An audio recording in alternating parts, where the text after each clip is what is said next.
the election where them do. We still they wait for the change. All the promise when they make, they don't be like saying a fake. Where the money, where the food. Cause everybody want improve. Since you come, no tears and pain. We don't tire to complain.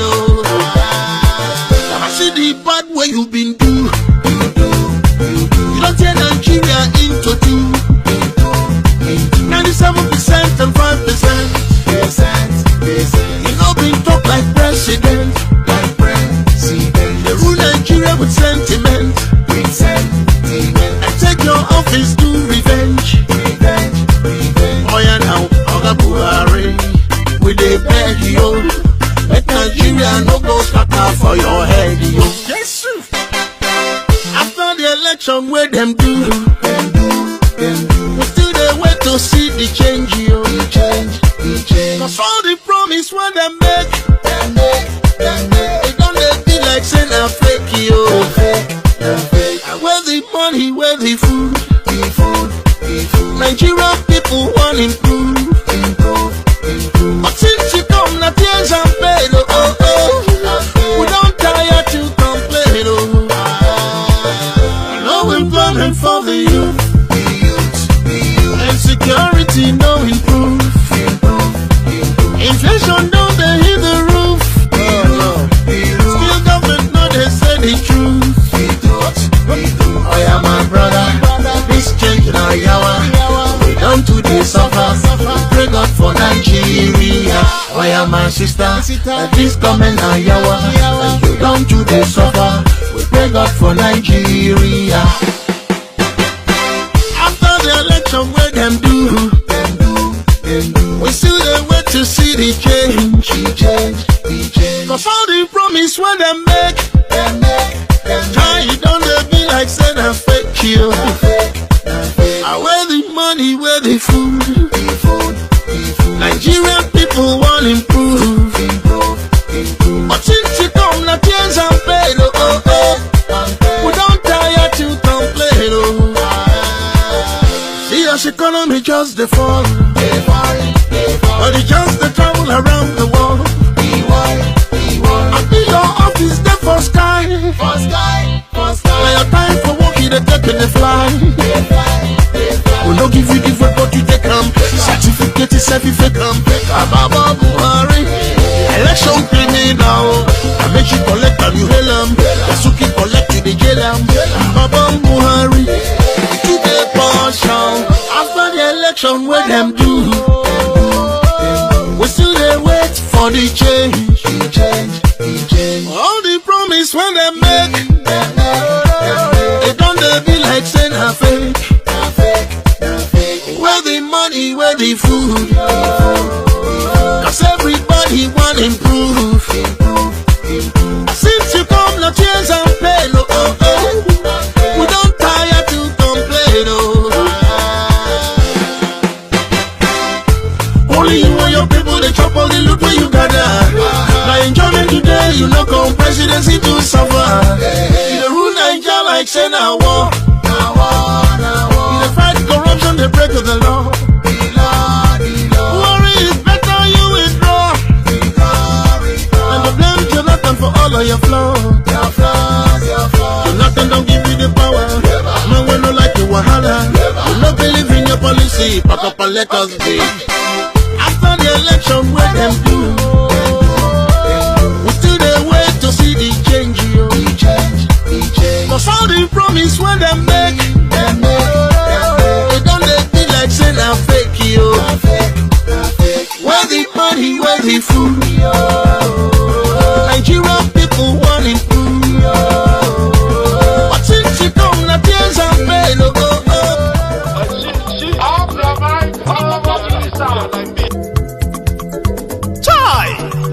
Now wow, people wey suppose talk truth to power don't off mic.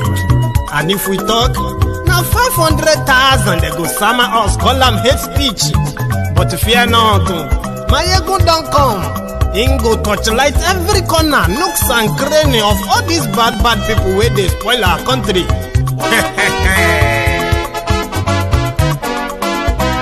So my people make we laugh, oh yo yo. Maiyegun don come, oh yo yo. My people make we shout, oh yo yo. Maiyegun don come, oh yo yo. Maiyegun don come, man of the masses, oh yo yo. Maiyegun don come, oh yo yo.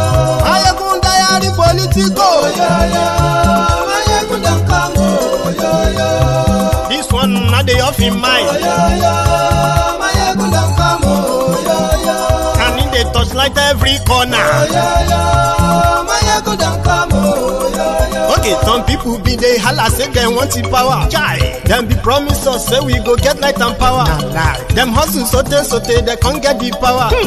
But now they know they do anything with the power. Every day, dollar just they get it higher power over naira. See them talk say make we off mind, but thank God say Maiyegun don come. So my people make you loud, oh yo yo. Maiyegun don come, oh yo yo. My people make we shout, oh yo yo. Maiyegun don come, oh yo yo. Maiyegun don come, man of the masses, oh yo yo. Maiyegun don come, oh yo yo. Maiyegun Diary Politico, oh yo yo. Maiyegun don come, oh yo yo. This one not dey off in mind, oh yo yo. Maiyegun don come, oh yo yo. Person where they do evil, no one make person talk. Them say that Maiyegun, that man too they talk. He too they talk. Say Maiyegun Diary, he they hot like pepper. But every day then they take money in bulk. Poor man picking, they the street they hawk. Still them talk say make we no talk. But thank God say Maiyegun don come. So my people make you loud, oh yo yo. Maiyegun don come, oh yo yo. My people make you shout, oh yo yo. Maiyegun don come, oh yo yo. Maiyegun don come, man of the masses, oh yo yo. Maiyegun don come, oh yo yo. Maiyegun Diary Politico, oh yo yo. Maiyegun don come, oh yo yo. This man not dey off in mind, oh yo yo. Maiyegun don come, oh yo yo.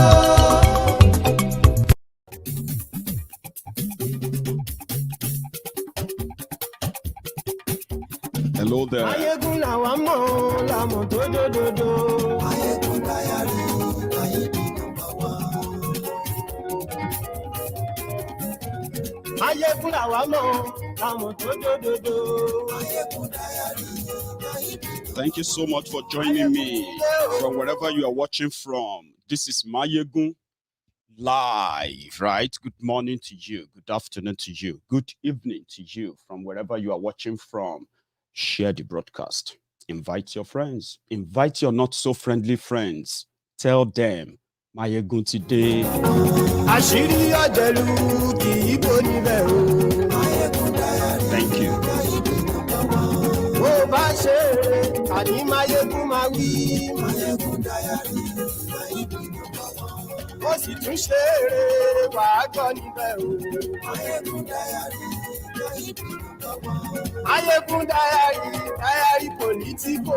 Maiyegun Diary, Maiyegun number one. So, in the last couple of weeks, I have my platforms, YouTube, Facebook, they have been facing serious, kind of cuts down in the reach. So many of you don't receive any notification whenever Maiyegun is live anymore, either on Facebook or YouTube. So if you want to take a moment, check if you indeed, if you still like the page, or if you still subscribe onto MaiyegunsDiary Politico on YouTube. Just before we continue, tell them. Tell them. Ọ̀jẹ̀lú ẹ̀ súnra kì. Àní ẹ̀ súnra kì. Lórí Facebook. Adani o Alagbolu. Àní ẹ̀ súnra kì. Lórí YouTube. Àní ẹ̀ súnra kì. Ọba bá gbé wúrẹ́. Àní ẹ̀ súnra kì. Ijó ìgbádìyẹ. Àní ẹ̀ súnra kì. I'm sharing the broadcast. You should share the broadcast as well. Àní ẹ̀ súnra kì. Morning,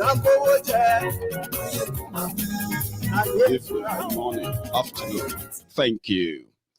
Good morning to you, good afternoon to you, good evening to you from wherever you are watching from all over the world, and the time you are watching out as well. So thank you very much for joining me. If you have taken your time to read the caption of this broadcast and the description as well, you would probably, it will be easier for you to follow this conversation, okay? It's a lot of things I'm going to talk about, and if time permits us, we'll take calls, okay? But if time doesn't, we'll do that some other time. I've got, lovely stuff to discuss with you today, but starting with what happened in Enugu. Just this week alone, there's a report, 2 incidents, big one, of the action of the Fulani terrorists in Nigeria. Just 2 days ago, the Attorney General of Nigeria, which is Abubakar Malami, he said they were now ready to proscribe Fulani bandits as terrorists. And Buhari reiterated saying that they are now going to be treated as terrorists. And a day after that, they got clearance from the American government to start using the weapons they gave to them or they bought to fight the terrorists. However, we figured out that the act of proscribing the Fulani terrorists is only, their act and action is only limited to northern Nigeria. Whatever atrocities they commit in southern Nigeria, they will get away with it, same way they've been getting away with so many that make this a serious issue that it is today. So something happened this week. A lot happened. More than 400 human beings lost their lives. And this happened in Zamfara, where over 200 people were killed. It's called the Bloodbath. I mean, where children, women were slaughtered, massacred. Same thing happened in Enugu. There is actually an eyewitness. I will share that with you very soon. Bloodbath. More than 4 communities attacked by Fulani armed terrorists. According to the eyewitness, he said so many people were killed while they were managing to run away into the farm. Enugu is meant to be the capital of eastern Nigeria. I mean, literally. However, this happened. In fact, we should start on that foundation. First, I'm going to read this back to you, okay, from what happened in Enugu, or in fact, let's do it this way. Let's hear from the eyewitness first. The credit for this video goes to the Punch newspaper, so they own the right to this video that we are using for the educational purposes right now. Watch this. Farm settlement that are vacated from the place, and none of them is less than 1,000 people living there. They're vacated from the place, finding food now in everywhere. In my own house, you can see a crowd of people that run away, finding where to sleep in my house, feeding them almost every day. So we are pleading that people should send palliatives to us. The government should send palliatives to us, to the people that are running from their farms place, occupying the place. Not even clothes to wear, because they have destroyed their clothes and everything. And again, my prayer is that they also assist anybody, government or everybody, individuals, can also assist the security, local security, the neighborhood watch, logistics to assist them, at least to encourage them to be moving. Now, I don't think I would probably have said it better. And for those of you who listened to, or some of you who have actually listened to that interview, that video before, the reason why I decided to use it tonight is that explains every time that people raise alarm of being attacked by the Fulani armed terrorists. There is no part of Nigeria that is safe. No single part. You can't say, oh, you know, and this was what Nnamdi Kanu was encouraging the political class in eastern Nigeria to do just same thing they are currently doing in some part of northern Nigeria, fighting these terrorists in their own way, local vigilantes. Nnamdi Kanu brought the idea of Eastern Security Network. The Igbo governors brought Ebubeagu. And then the job of Ebubeagu was to go after the Eastern Security Network of IPOB. And you know the story. Now, the communities, when the ESN came in December 2020, within a space of 2-3 months, they were able to chase some of these criminals out of their hideout in Igbo land. And we saw the videos. This was what triggered them to what is now known as unknown gunmen in eastern Nigeria.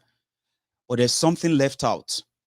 After they collaborated in getting Nnamdi Kanu kidnapped for Buhari, they left the people vulnerable. What that man said or shared with you, how is that different from some of the things I have told you based on some of the videos, interviews I've actually listened to on incidents and happenings, killings of these criminals?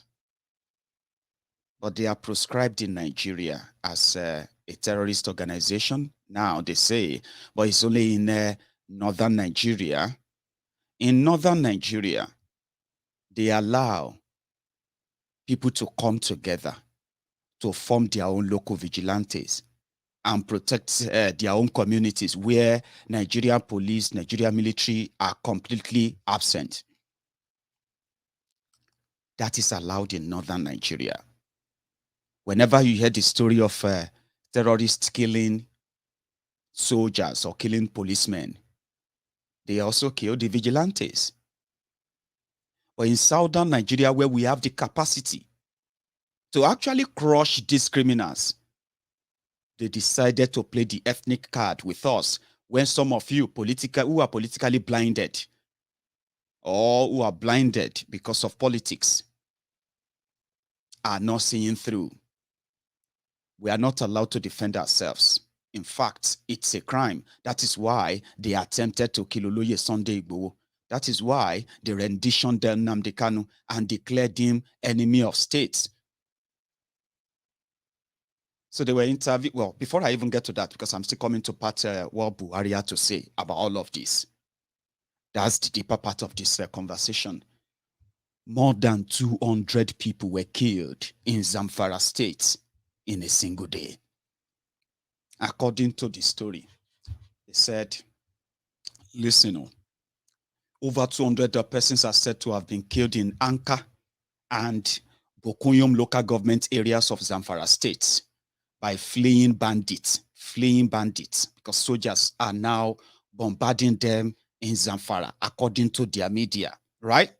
So on their way running, they killed over 200 people. They said it was gathered that the bandits who were fleeing as a result of ongoing military operations were trying to leave the state with large numbers of animals when they attacked some villages in the local in 2 local government areas, killing over 200 people in the process. Listen to this. Fulani bandits that you are not allowed to call Fulani bandits in southern Nigeria, and you'll be labeled enemy of state. These are the terrorists that are running. According to this story, they are running away from the Nigerian military, bombarding them since they are now terrorists. But guess what they are running away with? They didn't call them cows. They said a lot of animals. Guess what? They were running away with cows, according to these people. Now, they got to a place, these 2 local government areas, where vigilantes were. And the next thing that happened was they challenged them.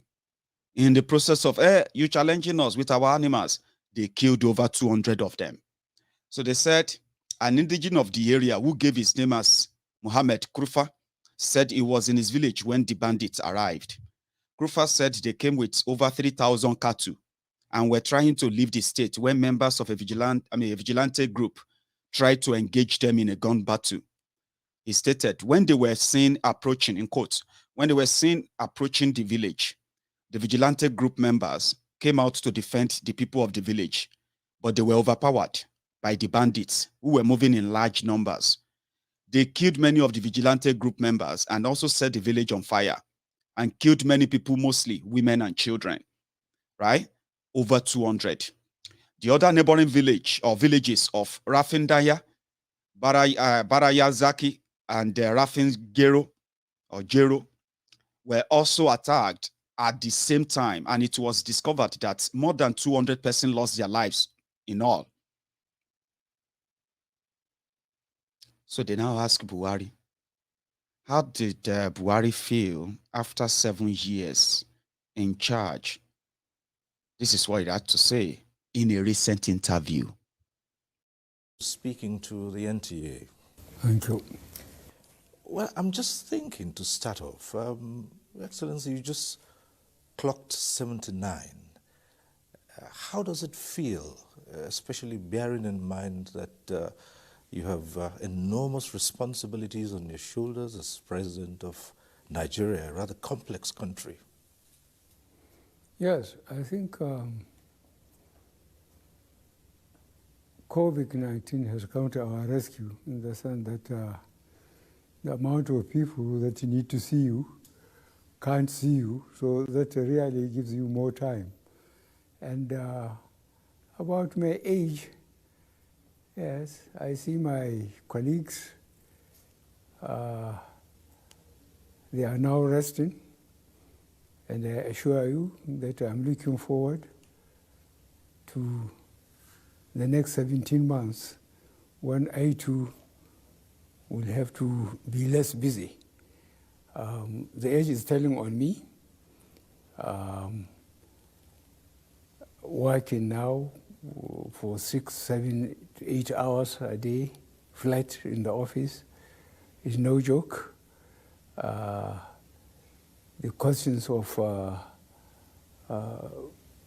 executive council, memos from as many states as possible to be considered virtually every week. So really it is it's a lot of hard work. But as I said, I ask for it and I cannot complain. So, Mr. President, would that be the reason why, as you marked your 79th birthday, you said you were looking forward, you can't wait to hand over in 2023 and retire to your farm? Why is that? Yes, because, look, as you know, I have been a governor. I have been a minister. And I'm in my second term as president. So I have gone through all the system. And really, what else can I do for this country? I have given my best, and I hope after I leave, Nigerians will reflect and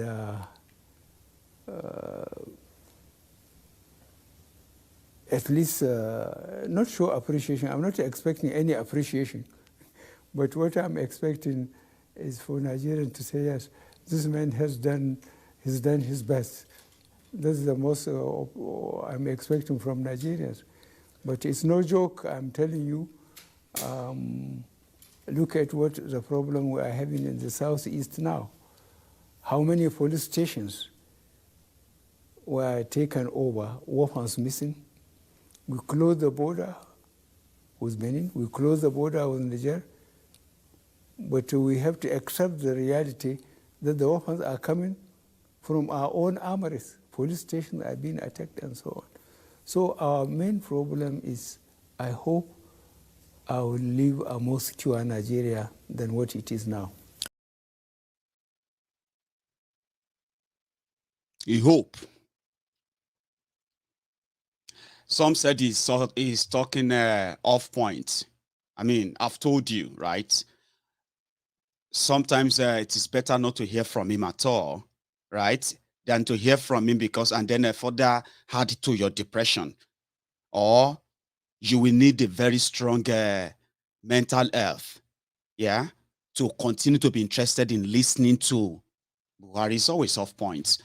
Yeah, they were talking about his leaving office, and then he quickly dashed to look at what is going on in the southeast. Right? When he was having that interview, that was when over 200 people were meeting their death in the hand of the terrorists in Zamfara.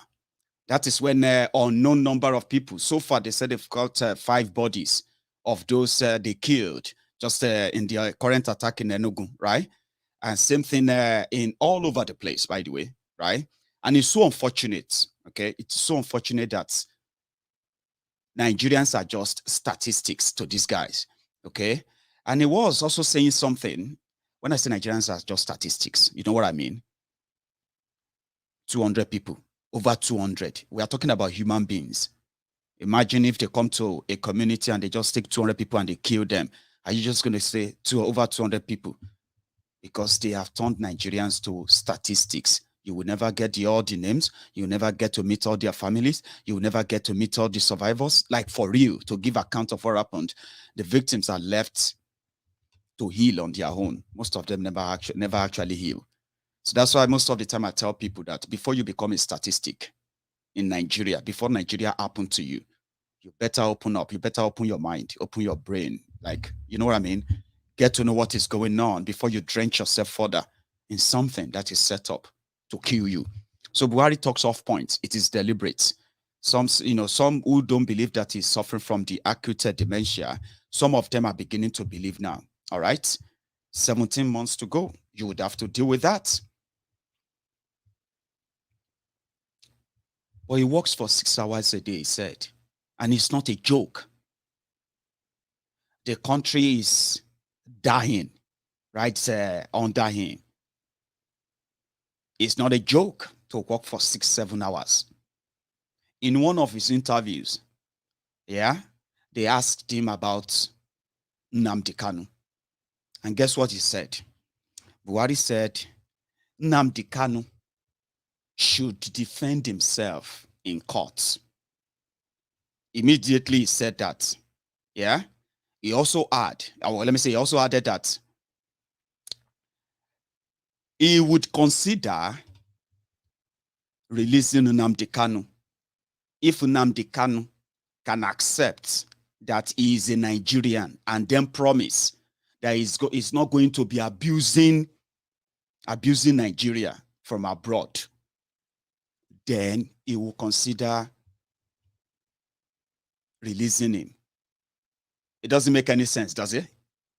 Nigeria has committed a crime because you have an illiterate Maigad forced on yourselves because of your ignorance, most of it because of your selfishness, ethnic, religious, political, whatever was your excuse then. It was because of your ignorance and most of it's your selfishness. So the Maigad that you forced on yourself committed a crime, used the name of Nigeria to commit a crime of extraordinary rendition. Then he shot his court. Talking about the first statement. Nnamdi Kanu abused Buhari. Nnamdi Kanu abused Nigeria. And Nnamdi Kanu said Buhari is dead, even though they are not even charging him for that. Surprisingly.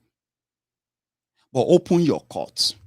Let him defend himself, because you would have to defend yourself as well, if indeed you have a legal system that you believe in. But Buhari doesn't believe in any legal system. It doesn't. You know what I'm talking about? That's why maybe wherever people finally figured out on how to possibly pay him back, which I love the response of one of the barristers to Mazi Nnamdi Kanu after that interview. You accuse somebody of something. This is how it's going on, yeah? The Buhari's government, which has lost their legitimacy from the moment that they turned their guns on their citizens and murdered them and then denied them, to me, they've become an illegitimate government, okay? So Buhari's Oh, what's that? Just a sec. Buhari's government said they were looking for Nnamdi Kanu for years, for whatever crime they said he committed. Now they have him, okay? The case is no longer about whatever crime Nnamdi Kanu committed or they said they've committed, because Buhari's government has made sure that there are those who will tell you what is a crime and what is not, okay? So asking for a referendum is a crime, but mass kidnapping and killings of innocent people, which we witness every day, it's not really a crime that, well, it's pardonable, especially if the committer decided to repent. So they choose what is criminal, and then they choose how big the crime will be in their own book, even if it doesn't make any sense. But kidnapping Nnamdi Kanu has now opened a different chapter to what could have been a one-man show if to say they had Nnamdi Kanu in Nigeria. Now, it's an open case. Open your court. As Kenya, they go court with the barristers to Nnamdi Kanu. So is Nigeria will be. As you take Nnamdi Kanu to court, he is also taking Nigeria to court for the crimes they've committed, suing them separately, just like what Oluye Sunday Igboho did. Nigeria committed a crime under Buhari when they unleashed armed assassins to go and kill him for a crime he didn't commit. Now, by so doing, they then decide to go to court to declare Oluye Sunday Igboho wanted. What happened? Oluye Sunday Igboho also took them to court, sued them for violating his own fundamental human rights.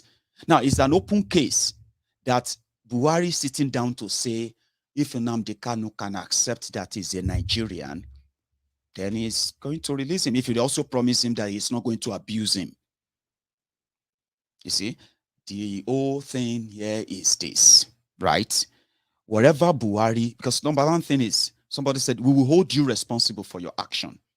And that's what the barrister to Nnamdi Kanu said. And that is meaningful.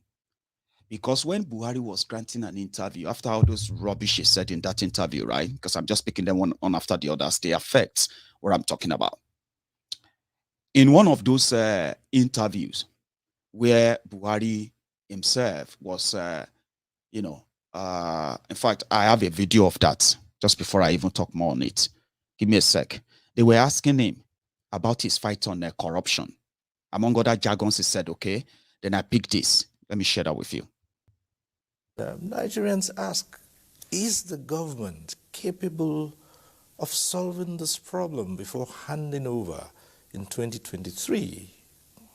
Yes, the government is capable and is going to do it because members of the security, the armed forces and other law enforcement agents, their own security depends on one Nigeria.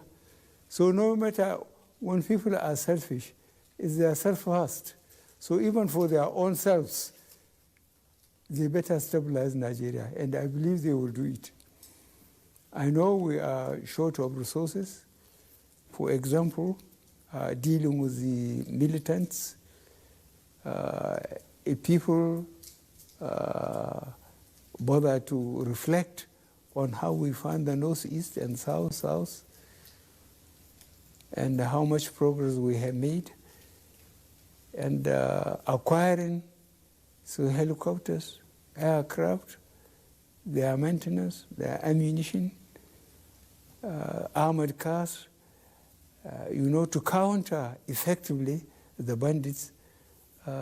They cost money and they cost time for training and adaptation. Let's look at another part of your government's program. Security is just one aspect. The fight against corruption, you spoke a lot about that when you were coming into office. Now, it would seem that with the coming on board of new headship of the EFCC, the fight against corruption has been revamped. How would you rate it for now? Well, problem of corruption is a continuous one for a developing country like Nigeria. People have to accept living within their means. As long as people try to live outside their means, so long as corruption will be with us. And the best way is firmness by departments, by ministries, and especially by states. Now look at the local governments. The local government in this country, the third tier of government, are getting less and less effective. And they are supposed to be the most effective because they deal with from the bottom upwards, especially in terms of education, healthcare, which is the basic things for the majority of Nigerians. Educating the people or the children, and the healthcare for families and so on. So Nigeria. Sorry, I am actually laughing when I'm listening to that, honestly, you know. Then Nigeria president now photo, everybody go snap photo with her. Say our president they snap photo with the Bishop of Archbishop of Canterbury. Hey, snap photo with the Rogers. Hey, snap photo with this one. Now president now photo on a vote. Your president is now a picture. Photo, not be juju be that.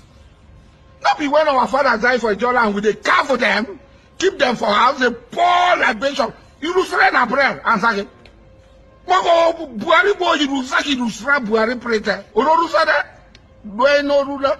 Shitombo arembofu. Arembofu. I like that part. So Buhari has committed a crime that he will be held responsible for at a certain time, even though if you have all kind of begin to pay attention, because I told you that 2022 is going to be the political year, and don't let that moment be lost on you, okay? You are going to see a means of desperation. Now, everything seems to be in order. Like, for example, according to the feelers, right? The shocker that is likely going to shock many of you when that year, your 2023 is close enough and you're going to get that shock in this 2022. And it is actually a way of saying, let's find a way out, whatever will work, whatever will give us a safety. Because Buhari and gang, they are not escaping anything. Even outside that power, when they no longer have that power, right? That's exactly the time they will be more vulnerable. So they want to have something more safeguarding. So they said they are now approaching Goodluck Jonathan. Surprisingly, just like that of Oshibajo, right? Goodluck Jonathan's campaign team has started popping up in Abuja. And guess who they are? They are Northerners. When you look at those who are championing for Oshibade, Ikene Shatabandu, they are Northerners. But well, when you see those who are also championing for Tifnumbu, the Jaga bandits, the Jaga addicts, the Ashiwaju Awagberu of Lagos, they are mostly as well Northerners, apart from the Lagos Abobakus and some of these Oshogbo Alimajiris and the rest of them, right? But the point here is this: the whole game goes to them as we speak. So the rumor of Goodluck Jonathan's option shouldn't shock some of you, because it's so confusing when they said, oh, is he going to have to cross to APC? Wherever. All right? But the bottom line is this: those who hold that power now, they know what they have done. And apart from those who are the lily-livered representatives of different ethnic nationalities in Nigeria, who are part and parcel of this rot right now, yeah, save for those lily livered what do you call it, that are actually shielding them, yeah, they know that if the power should slide away, that may be the end of Nigeria somehow. So they needed something solid, something they can easily pull back, something that doesn't take power away from them. And who are those who fit into that? If you look into the characters of Buhari and gang, you will see Jonathan. You will see your man, Ikene Shatabandu, fake Pastor Ruga, which many people are already falling for. I told you, even those who will tell you that they hate APC, they hate this or that. The reason they hated APC, most of them do that are Yorubazo. The reason why they hated APC was because it didn't turn out the way they thought it would turn out. Their star boy, the fake Pastor Ruga, ended up as a flop. So somehow, what they were telling themselves in 2015, because you don't know why, some of them knows that Buhari is a failure, is a total misfit. They knew. But they selfishly, some of them are watching me right now, they would disagree, but they selfishly promoted APC, Egbekegbe, because of this Ikene Shatabandu fake Pastor Ruga, the Agbowoni Baba Oja. Now they are already doing it anyway. They are already writing nice stuff, nice things, like, yo, Shimbade is this, or I prefer him. He is the reason why I actually supported APC in the first place. Blah, blah, blah, blah, blah, blah, jargons. Look at me very well. However it plays out, yeah? Just know one thing.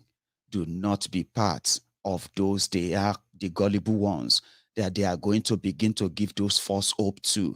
You see this criminal and the crimes they have committed, the genocide, the murder, the massacre they've committed, people, they document them. They have there are people that are documenting them. I have here, if you go on if you go online right now, right, and you search for the genocide in Southern Kaduna, there's a big report, over 400 pages report, a PDF, what do you call it, link on social media. Online, you can find that there, and you see every atrocity committed by these criminals, shielded until this time. So we're talking about living a legacy. Do you see these guys living a safe Nigeria? This is the election year. Now, this is the ridiculous part of it, yeah? As many of you are currently encouraging yourselves, and some are saying, why don't you come back home? I was reading somewhere where somebody was like, why don't you come back home and then, do all these things you are saying? And I'm like, listen, it is not a rocket science. When you know the characters, the types of Nigerians you are dealing with, right? There is no point in going into any kind of free fall with them. Showore lives a very comfortable life in America, a very comfortable one. He is a guy who has never in any way sat where they are discussing your budget. He's never sat where they are signing any of your check. He's never sat anywhere where they are approving any of your contracts or any of your policies, any of your laws, or any of those things that impacted in your lives since these guys came on board. Showore left those comforts and he came back to Nigeria. He didn't just come back. He encouraged Nigerians all over the world to believe that if young people who makes up over 72% or 75% of the population, if they can at least realize that their future is not in the hands of all these septuagenarians, all these old tags who are obsolete in their own way. Your destiny is not in their hands, it's in your own hands. And until you take it back from them, you mocked him because he didn't have enough money to fly private jet, to probably flow money here and there and the rest of that. You laughed at him. In fact, you mocked the fact that he didn't even make a significant presence in your election. Then your new election is coming again. Guess what? Many of you are already gearing towards your old hag criminals. So why are you asking people to come back? To come back and do what?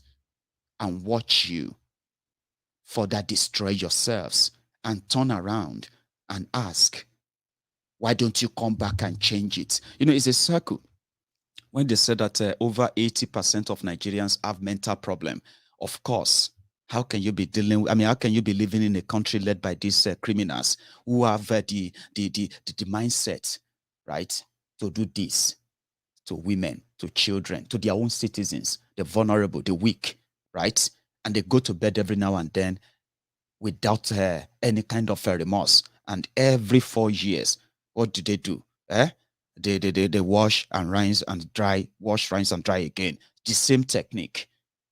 So somebody said, why do you then have to waste your time on participating in an election that will be rigged by thugs, armed thugs, and then they will rig it, write the results, and guess who are those who are going to announce the results? Professors, university professors. They will be the ones to announce the results. Now they have all these things worked out to give credibility to them. And once they give that validation to that fraud, you wait another 4 years. 4 years of your life. I mean, think about that. People die every day, and the country they are living for you is a country that could take your life anytime, right? These guys are not concerned about what kind of country are we actually trying to lead? What kind of healing are we actually going to introduce? None of these are going to be in the offing. I mean, in their book, right? So they will continue to abuse your rights, continue to trample upon them, and the young people who mocked Showore, the young people who laughed at Showore, who mocked him at the time, yeah, today, after they have destroyed what they can destroy in your life, some of you may not realize it yet, but you'll find it out later. For those who are still getting their bills paid, their bills are picked by somebody else, you will figure it out later how much damages these guys have done. And when they ask Buhari, do you have a message for the young people in Nigeria now that you are leaving? He said you should go back to farm. Now, go back to farm is a very easy thing to say by this, what do you call it? By this old, obsolete man that you gave your destiny to, or you probably hoping on in a way. I know many of you are not really hoping on them anymore. Buhari himself has told you that you should not expect anything from him. You should just learn how to endure if you will live that long. That is your destiny as we speak. If you will live that long. Buhari said you should go back to farm. Go back to farm to the hands of the awaiting terrorist. Go back to farm to go and use your cutlass and hoes to dig the ground. Go back to farm to go and use your hands to till the ground, and go back to the ancient time. There is nothing to really say, oh yeah, you could go back to farm and start farming. His own son, Yusuf Buhari, he has no job. Only 2 of his daughters actually have jobs, right? 2. One is working with NNPC. The other one is working with one financial, whatever, government agency. The rest of them are jobless. Yusuf, Buhari's son, has no job, has no farm. Well, maybe his father's farm. He's waiting to inherit his father's farm, Buhari's farm. The place he said he's going to retire to. There is nothing to say, oh, this is why the young people choose to go back to farm. Buhari has nothing else to offer you. But you know what? The friends of Buhari, those who told you that Buhari will give you 3 million jobs every year. But guess what? Those who promised you that are now getting ready, warming up to cook the book. Some said they can't deceive me. You haven't seen their messages yet. Just wait for it. For some of us who have the experience of how they work, how their manipulation and the rest of that work, yeah? Wait for their messages that will begin to start coming out soon, right? And you'll begin to ask yourself, are these not the same guys who promised us same thing with this criminal, this old 2 hours a man that said 6 hours is not a joke for him to work in a country that is at war, or let me say that is at war with terrorists that he chose to deal with in his own way. So these same guys are going to come back and start promising you the same thing. We are going to give you security. We are going to work on this and that. We're going to give you jobs. 3 million jobs a year was what they promised you. 3 million jobs a year as a young person. That is not even like bothering you, is it? for 7 years, they should have at least they should have provided 21 million jobs for you. But guess what? In 7 years, the unemployment in Nigeria jumped from somewhere around the 13 million and jumped to over 50. People are actually saying that it's over 80 million of you that are currently unemployed, jobless. That is the legacy of these criminals. Now they're going to offer you the charge card, offer you money, offer you, free bus ride, free train ride, free this, free that, rice, slippers, wrappers, and the rest of that. And many, many of you are going to lose your mind. You're going to watch your parents do it. Unfortunately, some of you know this truth, and you won't be able to confront your parent to tell them, Mommy, this is not right. Are we doing this again? All the things that could curb, and even if you say you love one Nigeria, we can't break Nigeria. It is our country, one Nigeria. You should be bold enough to know that you have been relegated to not even second-class citizen in your own country. As a Yoruba man, as an Igbo man, as an ethnic man, a Ijaw man, Ishekiri man, or Tifi man, wherever you come from, in any part of, especially Middle Belt and Southern Nigeria, including Northern Nigeria, you will realize that you've been relegated to the back end of the whole thing.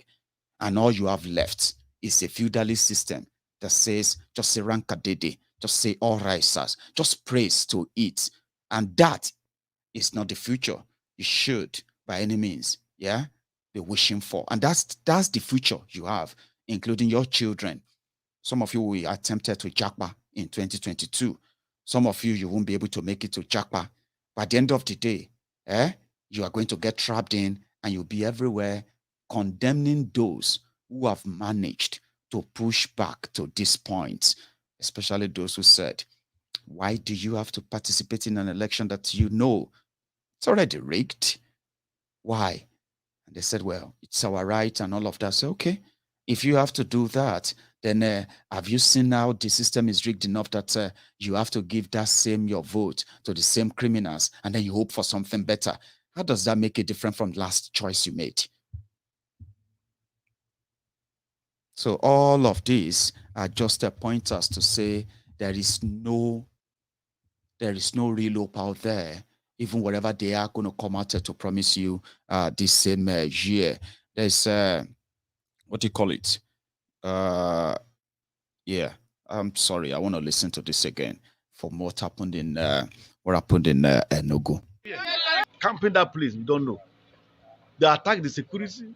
They have killed many people are in the bush. We are looking for many people missing. We have find about 2-3 corpses lying down in the dead in the bush. No fear can catch everybody. Nobody can even go and. I know. Sometimes it can be. I mean, well, it's kind of depressing if you listen to, if you can imagine what it will be like to be caught up where Fulani terrorists are like running amok. Okay, so I caught a comment, especially on my YouTube just there, right, where somebody kept posting, Maiyegun, stop defending DOS and the rest of that. You know what I mean?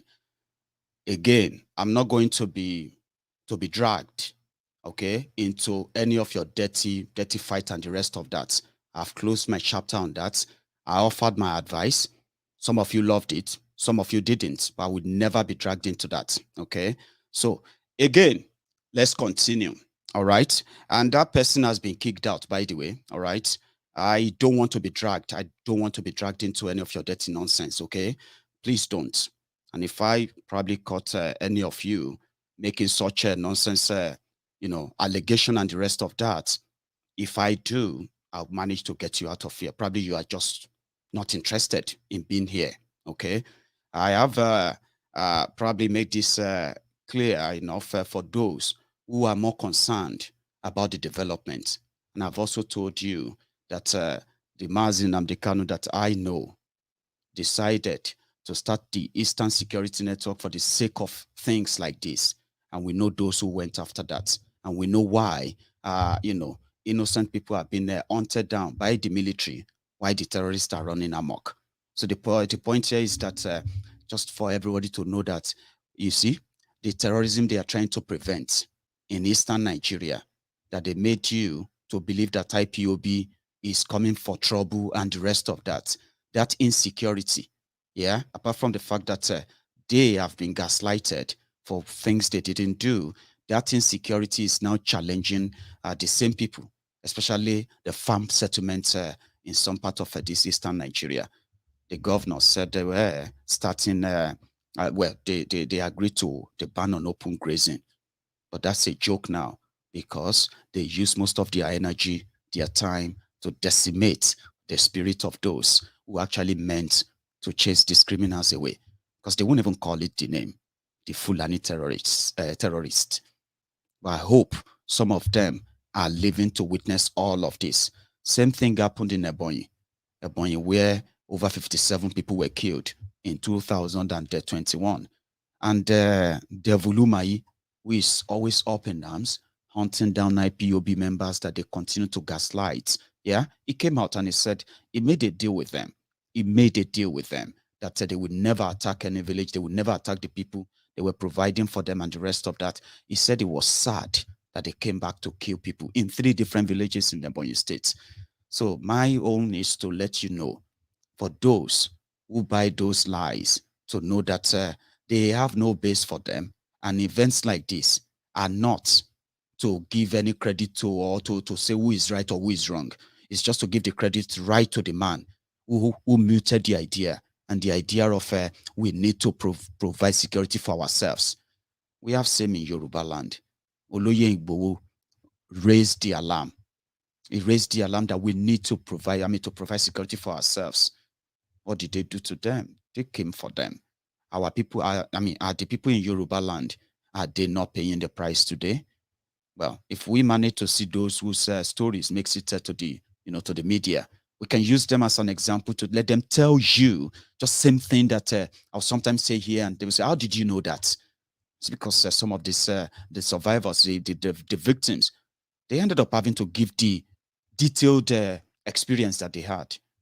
So I don't want to be part of any kind of a messy finger pointing and all of that. Okay, please. However, I'm going to also open the line because I told you that if time permits us, I managed to keep to my own time, my hour, and I think it's up there. Okay, so I'm going to open the line for those who might want to contribute as well. I don't know what well, I don't know what Buhari's plan is when it comes to when they are going to start unleashing the last part of their terror on the rest of you. I'm just like counting the time. I don't know how soon it's going to be, but it will be better for some of you to be consciously ready, because sometimes the spontaneous reaction that will eventually put an end to all of this requires your mental readiness as well. Are you done? Are you tired of this whole nonsense? Are you tired of Nigeria? Do you want to have your own way and all of that? You have to be mentally ready for that. You should never mentally be preparing on the side that you are going to also, maybe, if they give us Jonathan, maybe I can reconsider. There are people who have told me that. Hello. Hello, Maiyegun. Hello, sir. Can you hear me? I can hear you. Glad. Sorry, your name and where you're calling from, please. Good morning. My name is Paul. Hey, Paul. How are you? I'm fine. Maiyegun. Happy New Year. It's been a long time. Happy New Year. Bro. Yeah. Been great. You can go on now, Paul. You are live. Mm-hmm. Okay. Well, this getting more evident. Before now, we already discussed on your platform lots of times that you actually give us a clearer view of what we are expecting to happen and the things at which it will happen. So I'm happy the way it is going. Just like Elder Olaolu said yesterday, that it is not a sprint. it is marathon. But Hmm. many of us can see now that it is actually happening at a pace which we are happy about, Hmm. because Buhari is pressing every button that we need, every button that is necessary. The actions of all the other political players, like Enugu and all that, they are pressing the exact buttons that we need them to press. They are pressing it. Hmm. So I just want every one of us to just relax and just And wait let it us just out and see how observe. he's going to play it out. Yeah, Hmm. yeah. And about my brother that called, I hope he's listening now. Okay. I think his name is Daly. He called from Canada yesterday. Oh, okay. Yeah, where he was discussing about the not sending money home. Hmm. Because it's a very tricky one. He also understood what he was saying, because if we say we should not send money home, many of us have loved ones there. We have families, we have brothers, we have mothers, fathers. That's So right. it's a very tricky one. tricky one. Mm-hmm. Yes, it's a very tricky one to say we should not We would send want money to. We home. would Because want my to. you just We would imagine want to. Take care of our family members and what have you. I think, like you exactly, said, what exactly. you understand what he was trying to say is that these days, so many of us have decided to be a good Samaritan to so many Nigerians simply because we belong to the same group on WhatsApp, on Facebook, on this or that, reaching out to people that Nigeria has, somehow affected and all that. I think that's the one he said we should cut down or stop, in my opinion, by the way. Mm-hmm. Actually, maybe it was 5,000 or something like that on your platform, and at the end of the day, what happened? People started names. They reported my page. That's what happened, Paul. You remember when we raised, you remember when we raised about 700,000 naira and we're giving 5,000 naira to people and all that. We did that last, and I think it was 2020 December, Christmas money. Remember? Yeah. They reported my page. They shut down. They suspended MaiyegunsDiary for days. It's crazy. I remember everything, I remember everything because I followed everything that particular. So in a way, he's also right, because people back home have also got comfortable in not sending money. It is difficult to say we can't send, but at the same time, we are also giving them this comfort zone. You just imagine in a whole month, none of us, not single person abroad sends money home. Nigeria will collapse. Will feel it. This one is not. I'm not it will collapse. I will not feel it. It will collapse because they are actually the actual things that actually sustains the living, not the money, the system. There's virtually nothing in the system. Nothing. If we can actually access how much comes in from diaspora on a daily basis, I will be shocked. On a daily basis, you will be absolutely shocked. Thank you, Paul. Let me give my brothers and sisters more time so that. Thank you so much, Paul. And then how is the family, by the way? How is the family? We are fine. We are fine. Good one. Then. Take care, man. All right. You have a good one. It's nice talking to you again, Paul. Yeah. So I have another caller on the line. Paul was calling from India there. So hello. Hello, Maiyegun. Good evening. Hello, sir. Your name? Yeah, I'm Prince Jejeman calling from London. Prince Jejeman. How are you today, Baba? Yeah, I'm fine, sir. How are you? I'm very well, thanks. Thanks for asking. So you're alive, Prince. Are you getting ready for your music launch? In April, by the way, Yes. You are. And that's one of those liberation songs that are going to make this 2022, by the way, viewers. That's Prince Jejeman. Prince Jejeman there. Please, go on. Yeah, thank you. Thank you so much. Yeah, the song by Janjaweed. is actually on air at this moment, and it's a song of liberation, Great. which is a song that unveils the ills, the song that makes us to know that Nigeria is a crime scene at this moment. Everyone should be aware of what is going on. You know, actually, Maiyegun, I'm very angry tonight. That's why I'm calling. Please. Because you are one of the, if not the only, most moderate person, blogger on YouTube and on air. For someone to come on air and start accusing you of taking side in DOS and I do with that all the time. Pointing finger. I'm highly, highly annoyed. You know, there's a guy that I did dot head or something like that. I don't know, coconut head. I don't know, something like that. I don't know what his name is. You know, it's madness. It's really madness. And you are the only blogger that everybody are comfortable with. You never take side. So for someone to come on air and start making such an accusation is madness. I've never. I think some people are not happy that I'm not taking side. You know what I mean? Like I should have, and turn to all this social media big back. I'm getting old. I'm too matured for all of that nonsense. My message can get passed to you through a normal conversation, right? Then I mean, if I'm angry, I should be angry at those criminals in Nigeria, not ourselves. But we are not all the same, Mr. man. Yeah, you can see it, and to make it straight, I am a core IPOB member.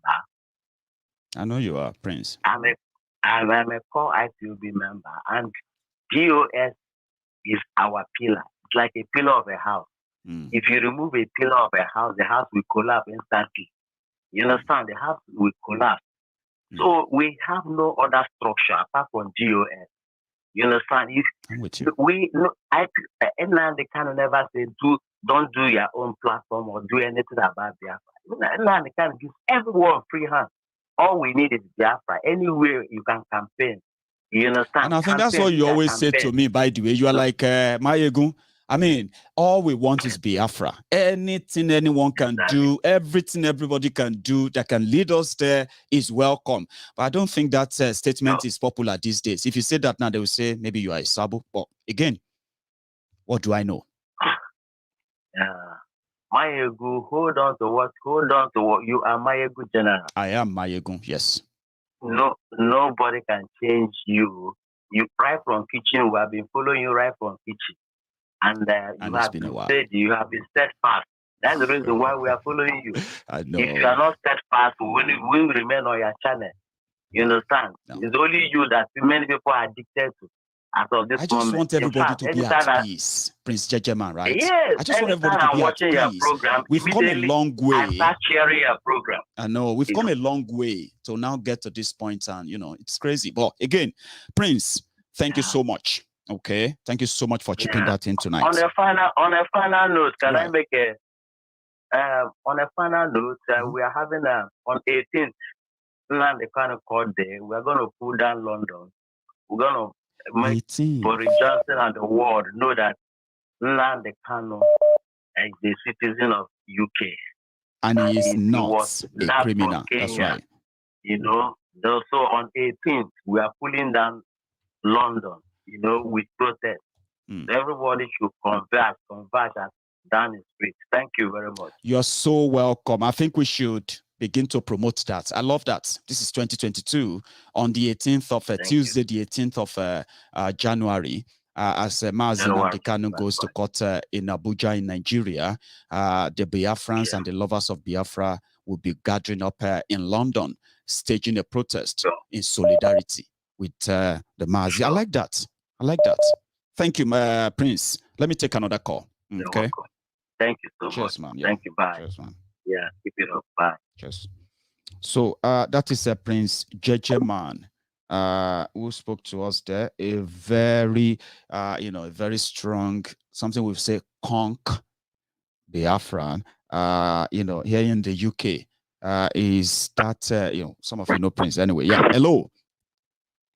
No, good evening, Maiyegun. Good evening. One name. Happy New Year. It's my first time of calling this year, though. Oh, that's great. Your name and where you're calling from, if I may ask. Yeah, Bobby from Amsterdam. Bobby, I won't forget that. Yeah.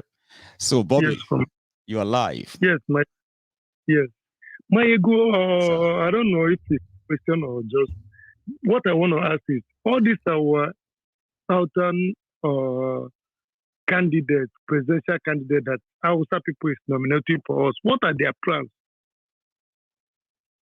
My brother, if you ask me, now who I go ask? But if I tell you, sure you go believe. Because it's not hard. It's like you're asking me a rhetorical question. You know the answer. Then you are like, okay, what are they after? I'll let you finish. Continue. Yeah, because I can still can't figure out why is Hausa people, all the southern candidates, is Hausa people that is nominating them for us. What are they? Didn't they see it as trap? Or they think it's something genuine? People are not saying. Do you think people are really saying? Maiyegun, that thing is a big trap. Trust me. It can never go. We can never go well because some people can never give this power just like that, just to go after all these things they have committed, after all the atrocities they have dealt with other people. Mm-hmm. They think they will just leave this power to Western and go and sleep. It's not possible. So. No. They probably want to lure these people in and deal with them because they know that these are the mouthpiece of the Southern people, so they can start killing them one by one. I don't know. I just asked a question anyway. Your question is so legit, yeah, because we haven't really seen. These guys don't really speak for us. Okay, among us, when people have a normal chat, they will say, even if you want to vote for any president, let's just talk. Who you go choose? Like if you have to choose, and then they started giving names, right? Then they say, but from Southern, we say Southern Nigeria. Southern say, okay, don't say Tinubu, don't say Oshibajo, don't say Payosanyim, don't say Peter Obi, don't say this and that. Give us, I say, okay, Kingsley Moralu. And that one nothing win. I say, you see? If we take away all the criminals, Nigerians seems to believe that they don't have any choice. And that's actually what it is. They don't have any other choice. Exactly. It's unfortunate. It's quite unfortunate, Maiyegun. I mean, I'm a Southerner, right? We talk about all this power. We talk about, marginalized, this and that, this. But you just asked me a question now. Like, apart from those being nominated by these Northerners, as we have seen so far, yeah? Who in the South, can the Southerners say, Wike, who is supposed to, I won't choose him for a president. I'm just saying, okay? Wike, a governor of Rivers State, he has money, he has madness. And Seyi Makinde, the governor for your state, he has money, he has small craze that is hiding. Now, these two people are not even confident enough, right? To say, come on, let's look for somebody brilliant among us now. We be PDP, let's push. They are pushing for a northern presidency, my brother. So there's nothing for the South. And when you see Southerners jumping up and down, some of them, Natifnu, will be their last hope. But you and I know the end game. You said it. It's going to be a waiting game, I believe. No, but that is what is about to happen. No choice. Because you cannot, the outsiders cannot come to choose people for Southerners. If I thought Nigeria has this, which for me I'm not interested. But for it to go this way, then something is fishy.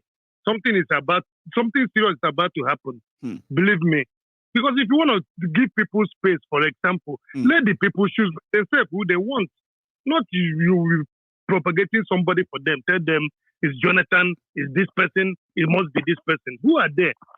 They have messed up with Nigerians' mental health so badly, Bobby. Honestly, some people don't even see it that way. That what they do most of the time is to mess up with their mental health. All these things, confusion, no direction, everything, all this is deliberate, I believe. But Maiyegun is a deliberate thing because you see Nigeria, that is why before when a Nigerian did something to me, I get offended. But this time I came to study everything. I start nothing when Nigerian will do to me that will get me angry. Because I know that the system has destroyed almost everybody's head. it doesn't matter where you live, because if you live in abroad, which you are in exile, you don't have, it's affecting your brain also. If you live inside that they call Nigeria, my man, you're dead. So who will you stand with? It's not people like you, people that try to be on their own and do something different from others.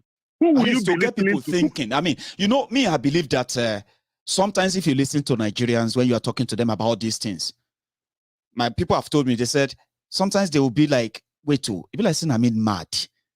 This whole thing I'm complaining or talking about, these guys don't feel it that way. They don't see it that way. Like I'm doing, like I'm only me mad though. If you argue with a Nigerian, at some point you will take your hand, declare yourself, say you are the one that his brain is not correct. Like I mean, get problem. Yeah. Like I see 5 people they here, they are saying the same thing, and they are sounding dumb to me. And I'm trying to explain things to them. Or maybe like I mean, get problem. You'll be going no, and that's what Nigeria does to you. No. At the end, you will accept that you are the one that is not normal. But when you're way going, you will realize that these people are not normal. These people you want to have discussion with are not normal people. So the best thing is just avoid them. Nigeria did us bad though, Bobby. Nigeria did us bad though. If people really know what Nigeria did to them from our childhood, they will never stand to defend Nigeria. Did to them, Maiyegun, they will fight. They will wake up one day and start eating people alive. Because that country destroys people. Okay, now every Christmas or once in a while now we're giving palliatives to people in Nigeria, for example. But these are the job government. When you were still in Nigeria, Bobby, when you were still in Nigeria, right? I don't know, maybe you are based in the East or you are based in Lagos. You know, this kind of yearly ritual of mental conditioning that we are all going to the East. We are going to be robbed. If they no rob us, I be say Jesus protected us. There's this mentality. Everybody they go East for Christmas, New Year. You know that. And everybody know in their mind that they have to be prepared that they will get robbed and nobody will help them. Do you know those times when you are in Nigeria? Of course, now. But it feels normal. It feels normal. People will say, more will travel in convoy to feel safe. That's not normal. Do you get that? No, Maiyegun, it's not normal. It's not at all, Maiyegun. Bobby. If people realize what Nigeria has cost them in their life, believe me, everybody will revolt overnight. If I did drive, Bobby, if I did drive for road like this, on the motorway here in the UK, if I see any tanker, anything that looks like a tanker behind me, my mind will be like, get away, get away. If he lose control, if he explode, if he begin to pour the content, move away from his back, if we did top E, the motor will come be like that. I'll be like, oh boy, find your way around this guy. This guy, if you lose control from that place. So they call it PCSD. Nigeria did us bad, Bobby. Honestly, many people don't know. But Maiyegun, let me tell you one thing again.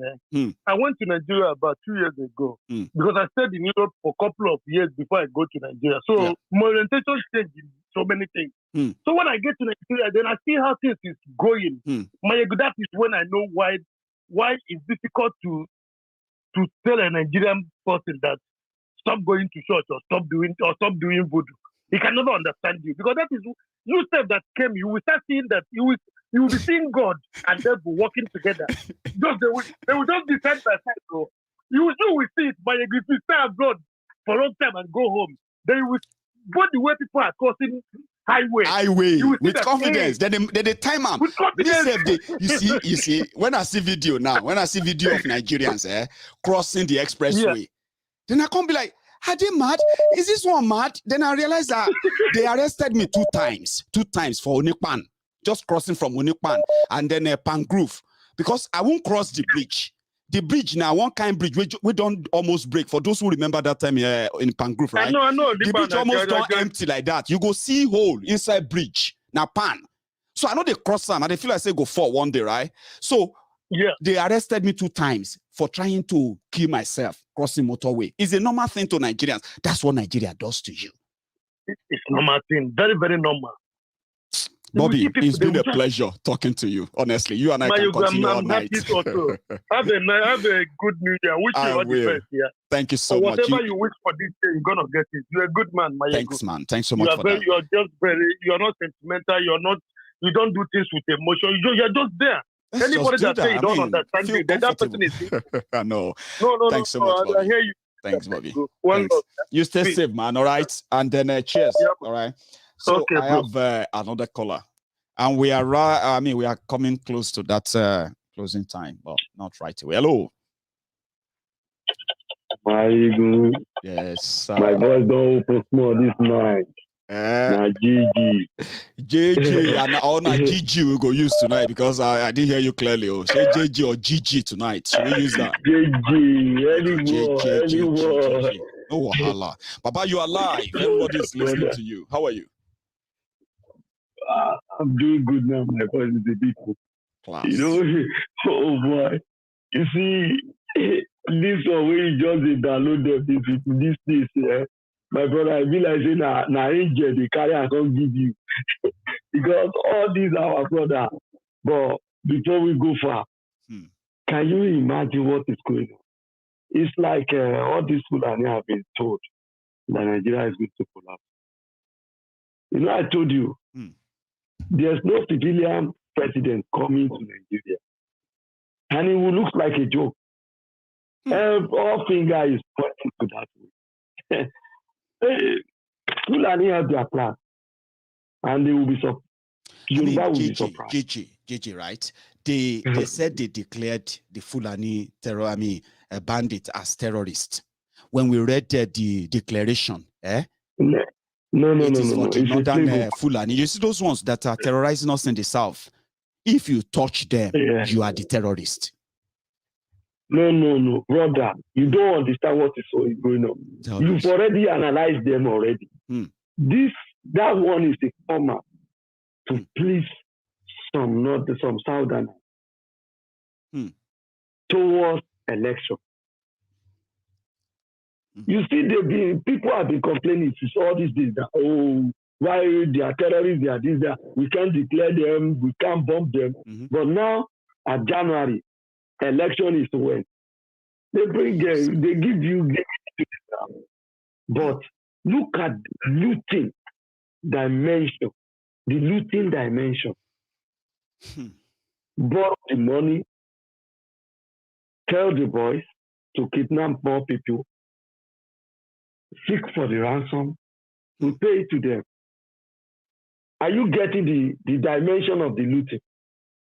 This is why that is like they have been told that Nigeria will end soon. Nigeria will break. But like our brother, our uncle Shege, our Rajebu. Agba Shege. That is Obankparo. They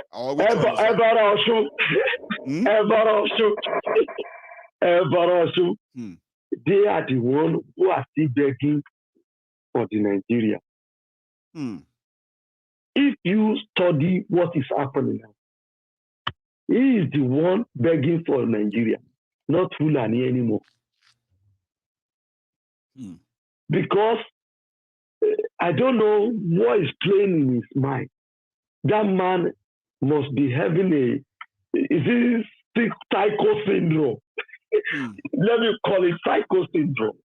The guy is suffering from is paranoid because he has looted so much, accumulated so much that he feels that when Nigeria breaks, he won't have control over it. No, he's going to have to lose some. That's why he's begging.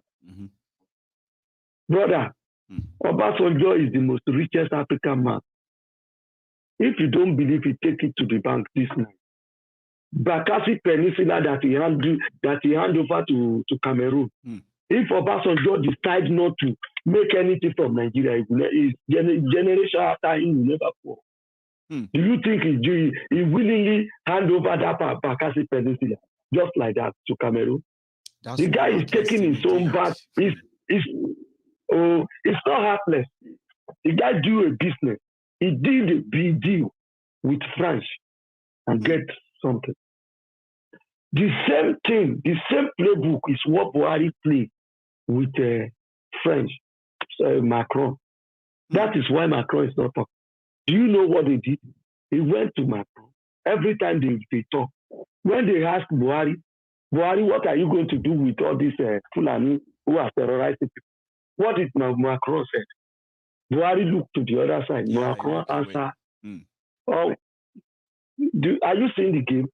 Now, to tell you, because to France, they see Fulani as an instrument to help them carry on the atrocity along the Sahel borders and all those stuff to come into Chad, to Chad, Niger, so that they can move in their army in order to continue to excavate the laterite or whatever they call it, the raw materials to produce mobile.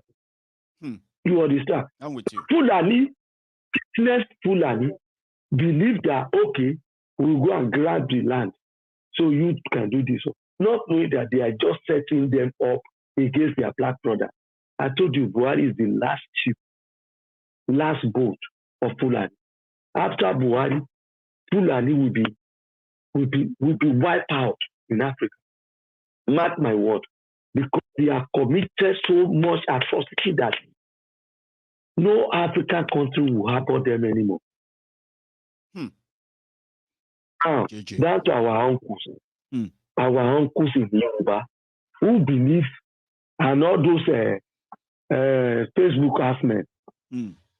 Social media bandits. Facebook adsmen. Social media bandits. Yes.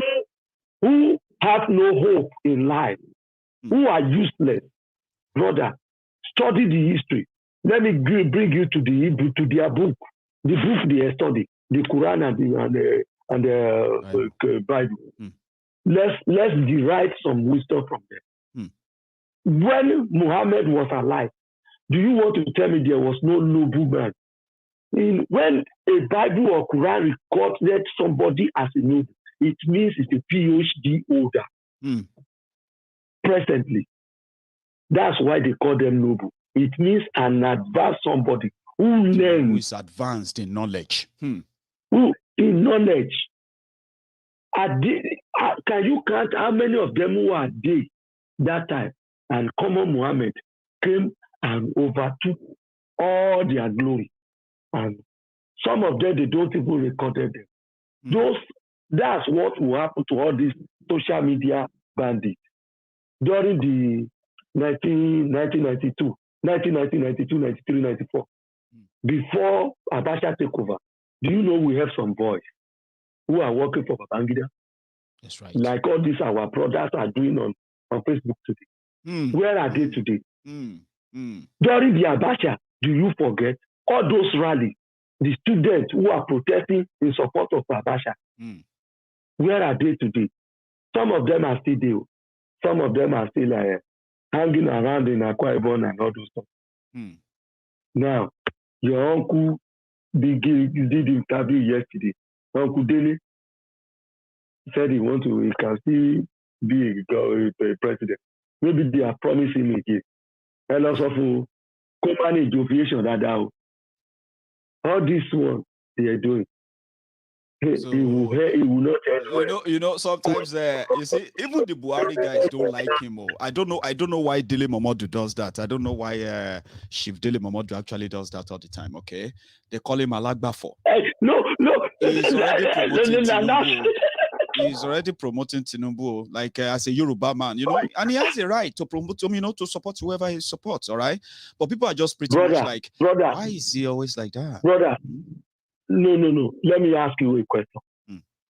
Why do you think I always call on your program? Because you are JJ, our in-house. No. Because no. It's not because of me. Because I've seen the quality, the pedigree, the integrity, the dignity that dignify human being in you. Oh, me. Yes. That's so kind of you. That's how kind works. Thank you. Brother, let me it takes a man of dignity to understand the inner being of the wisdom. Dele Momodu is just like a Enugu, Ateguluma Gbilo. He need food. He needed food. That's why he's promoting.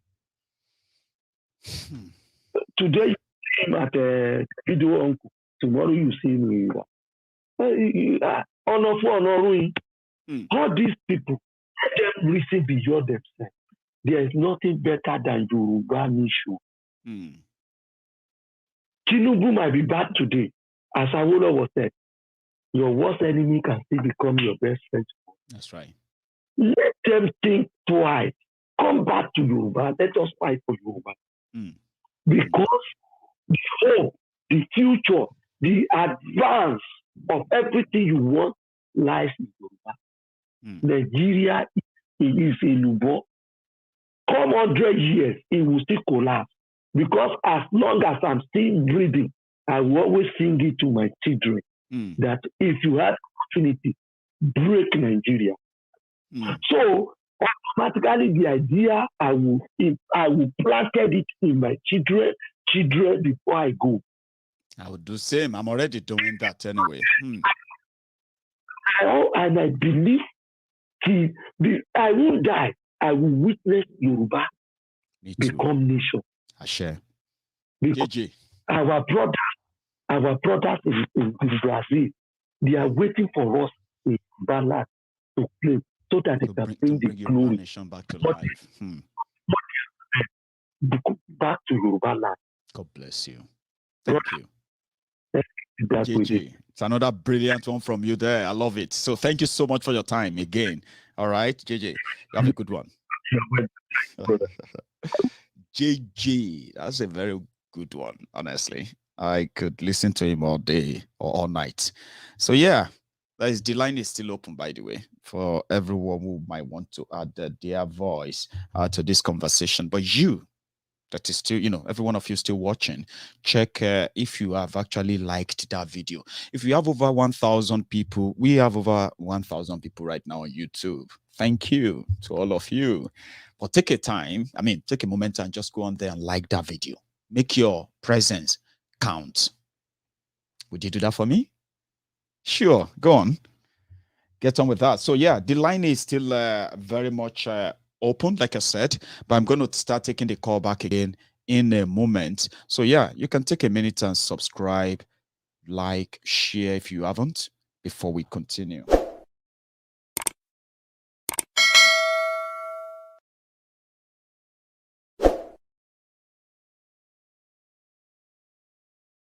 See?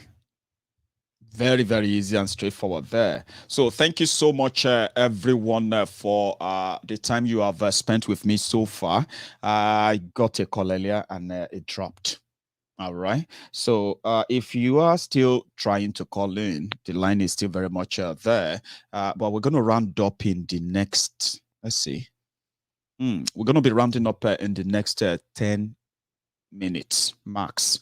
So I'll take this call as my last call, okay, before I call it a night. And I'm going to see you some other time, by the way. Hello. Hello, Baba. Oh, Happy New Year. Happy New Year, my brother. How are you? Yima. I'm fine. Yes, sir. Yima, good do. Happy New Year, yes, bro. Sir. How is the Yima? Baba, happy. He's doing fine. He's doing fine. It's doing fine. That's class. So you want to be part of this tonight, and I'm so happy you made it because, we're almost rounding up. Yima. I know. Fire. I am not a preacher of peace. I know. I am also not a preacher of war, but I am a preacher of fact, reality. That's right. Baba, as Politico say, before people go understand, say, trouble don't enter house. Don't read. 200 people dying, and it is just like that. 30 people dying, and it is just like that. There's no humanity in that place. This is just the beginning of the year. This year never reached 1 week, if I'm not wrong. I mean, they killed them 2 days ago than yesterday. Yes, yeah. All the bad boos. Even now they go understand, say trouble dig ground. Buhari is not going to let up. You hear the interview, you hear what he was saying. They were asking you about economy, you're telling people to go to the farm. Who is waiting for you in the farm? You think it's your yam? You think it's your goat? You think it's your cassava? Herdsmen, they wait for you for there now. So the whole thing is just going to go down drain this year. And I see now Netflix I watch. Nigerian show, Netflix. Nigeria, Netflix, now they watch. Nigeria, Netflix. There's nothing that ever gets stale. It's just that you talk about insecurity today, you talk about the victims of today. Tomorrow, you're going to talk about insecurity and you're going to talk about tomorrow's victims. And it's like that every day. It's over and over and over and over. And so it be. I've told myself that this year I am not going to give myself no mental health issues. I honestly, Yuma, I said I'm going to tell my friends and said, listen, I am making it easier on you. When I talk to my friends here, it is just to make you understand the complexity of Nigeria madness. It is not for you to carry it on your head. Value your mental health. Nigeria, thinking about Nigeria can make you get so depressed and affect even your own living here, abroad, or wherever you are, okay? So if you watch Maiyegun, use it to digest. And once you go to bed, maybe you should just think about what Maiyegun says is possible to be done, not that problem. It's so depressing, Yuma. It can run you mad. It is surreal. It is just surreal. And people still wake up every morning and live in the same conditions, expecting change to happen without them even raising dust. So the whole thing just looks like a show to me. I just sit down and just look at them. Nothing surprises me that comes up from that country again. Anymore. If they see they kill 1,000 yesterday or tomorrow or in the future, I'll just be looking and saying, you guys are the ones in the shithole. You guys are the ones getting killed. You guys are the ones getting kidnapped. You guys are the one who don't have a currency. You don't have a country. You don't have anything. So what is your existence? What is the meaning of your existence as a Nigerian? Can somebody answer that? You can't go outside of your country without people looking at you like either you're a 419, you're a kidnapper, you're a rapist. You have to start defending yourself. They ask you who you are. You mostly say you are a Nigerian. Yeah? Meanwhile, you are a Yoruba man, you are a Hausa man. What is Nigeria? You're dead. If they don't want to listen, Maiyegun Baba, I'm taking vegetable soup. Baba, you just made me salivate right now because I prepared my catfish as well. But yes, Yima, we chose to remind them that yesterday's survivors are today's victims, and today's survivors are going to be tomorrow's victims. And when tomorrow becomes today, it's the same cycle all day. So don't wait to become a victim before you speak out. But I know some of our people, until they become one or they witness it close by, they will likely never believe. But Nigeria Netflix, you called it. I'm going to make something like that. I will tell you about this life. I can't keep myself. Watch. I can't keep myself now. I'll just be looking at them. No. And we hope that those who are becoming victims of these barbarous killers and their protectors and all of them, they are not going to die in vain, especially those ones that are also being killed by the Nigerian government and the rest of them, because there's so much crime. Right? And that's why we call Nigeria a crime scene. Nigeria should have been like a lockdown from block to block. That is where the bad bulls will come out. That is where the bad bulls research. Yeah, check. That is where the bad bulls go through, Baba. Now the bad bulls we they wait for. Yeah. Me, I don't fold my hand and wait them. Now until you guys fight these guys, there's no mistake. You can't go back on you have to fight these guys to get your peace and sanity in that place. Or else you'll be taken out like chickens one by one. Chieflos Danjima said it. Nnamdi Kanu said it. Chief Sunday Igboho said it. Late Dr. Milafi Obadaya said it. That's right. But people don't have ears that they are not listening. Thank you so much for coming on tonight. I mean, first time we'll be talking we'll be speaking together in 2022. I'm glad you made it. Thank you, Baba. So I'll see more of you. Thank you so much, Yima. That's a good one there from a veteran on MaiyegunsDiary Politico, Yima. Good do. So this is where we're going to draw the curtains, okay? It's late and then it's bedtime, okay? There's something I wanted to talk about, yeah? But I kind of missed it on other serious conversation we've had there so far. Okay, how many of you have been hearing about Mommy Gio? Mommy Gio, you see that woman that that is telling those who are going to go to hellfire, if you are at all.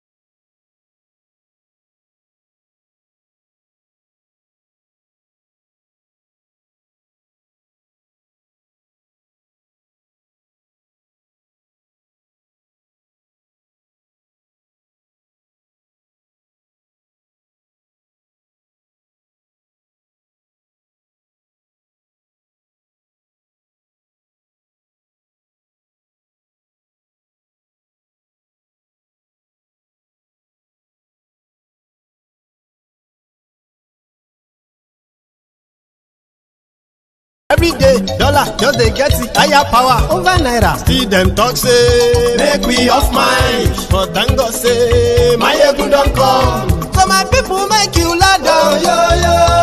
Maiyegun don come, oh yo yo. My people make we shout, oh yo yo.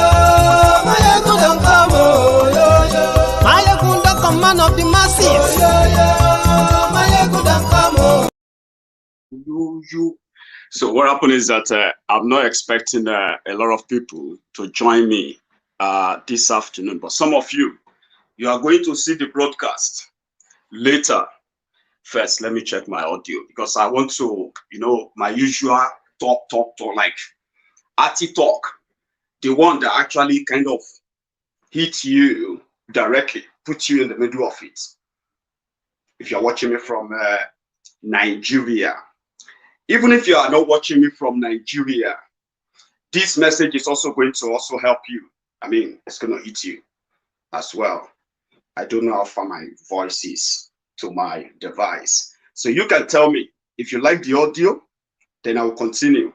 Just a moment. I'm going to check. It's one of those things I'm trying to test run, where everything is not like so kind of certain stuff. We used to do MaiyegunsDiary, Politico, just from anywhere. Sorry if I look nonchalant to you. I'm just waiting for our friends to join, for those who are still going to join us, okay? So as for you who are already joining, share the broadcast. Invite your friends. Invite even your not so friendly friends and tell them that Maiyegun is live. I want to talk to you as a young person today. Because most of the time when people say, or somebody actually told me that, he said that educated people, or supposed educated people, they campaign for the criminals and rogue politicians. So then they blame the illiterates for electing criminals. So I want to talk about that. See, let me fix my camera. I'm trying to find my spot. Put me on the side. All right, I think this is my spot. Right. So share the broadcast. Let me know what the audio feels like as you are watching. But trust me, this is going to be one of your best chatting moments with Maiyegun if you ever caught this live in a way. But let me know how the audio is, how the video is. So let me add this so that you can know it is new. So bear with me.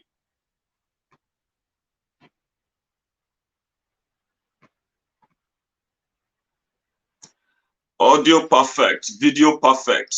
Oyamo will start on. You see, they say the educated ones. I want to talk to you as a young person now, okay? If you are a young person between the ages of 20 and 40, because we're never too old, because I'm also going to be talking to myself, including those in my age bracket. So if you figure out that you fall into that demography, right, please take a listen. Every time you want to talk about Nigeria issue, right, mostly as it affects the young people. You see, every time they talk about unemployment, talk about some of this depravity, poverty, and the rest of that, the people who actually share the largest chunk of that, consequences are the young people. You, me, most of us, we don't get, we don't get second name.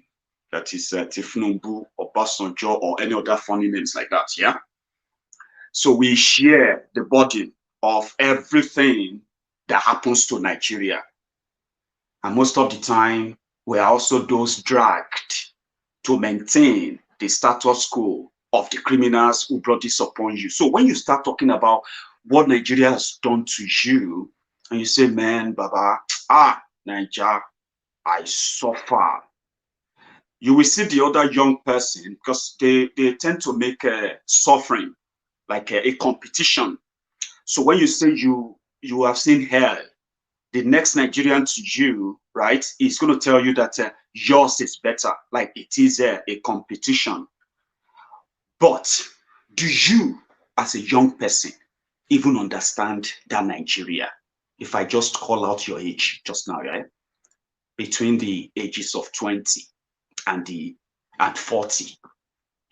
Do you even understand that Nigeria, or you just believe what your parents told you? Or you allowed Nigeria to condition you to what you are now? Do you really understand that country at all as a young person? If you do, if you think you do, great. If you think you don't, great. For those who do and for those who don't, here is what you should know as a young person in Nigeria. All right? You are the largest percentage. In fact, let me put it this way. The population of Nigeria that they are, flaunting about, that 200 million, right? Your demography alone controls more than 70% of that population. I'm not very good in mathematics, right? But you can tell 70% of 200 million, that should be somewhere around there, 140 million. That is your demography, the number. And young people are considered the strength of a country, but not in Nigeria, because that strength in that number is completely misplaced, because the average Nigerian youth doesn't even actually know that country called Nigeria. Now, despite your vantage position and much more like a supposed blessing to you as a young person in Nigeria, it has become a curse. And that may not completely be your making.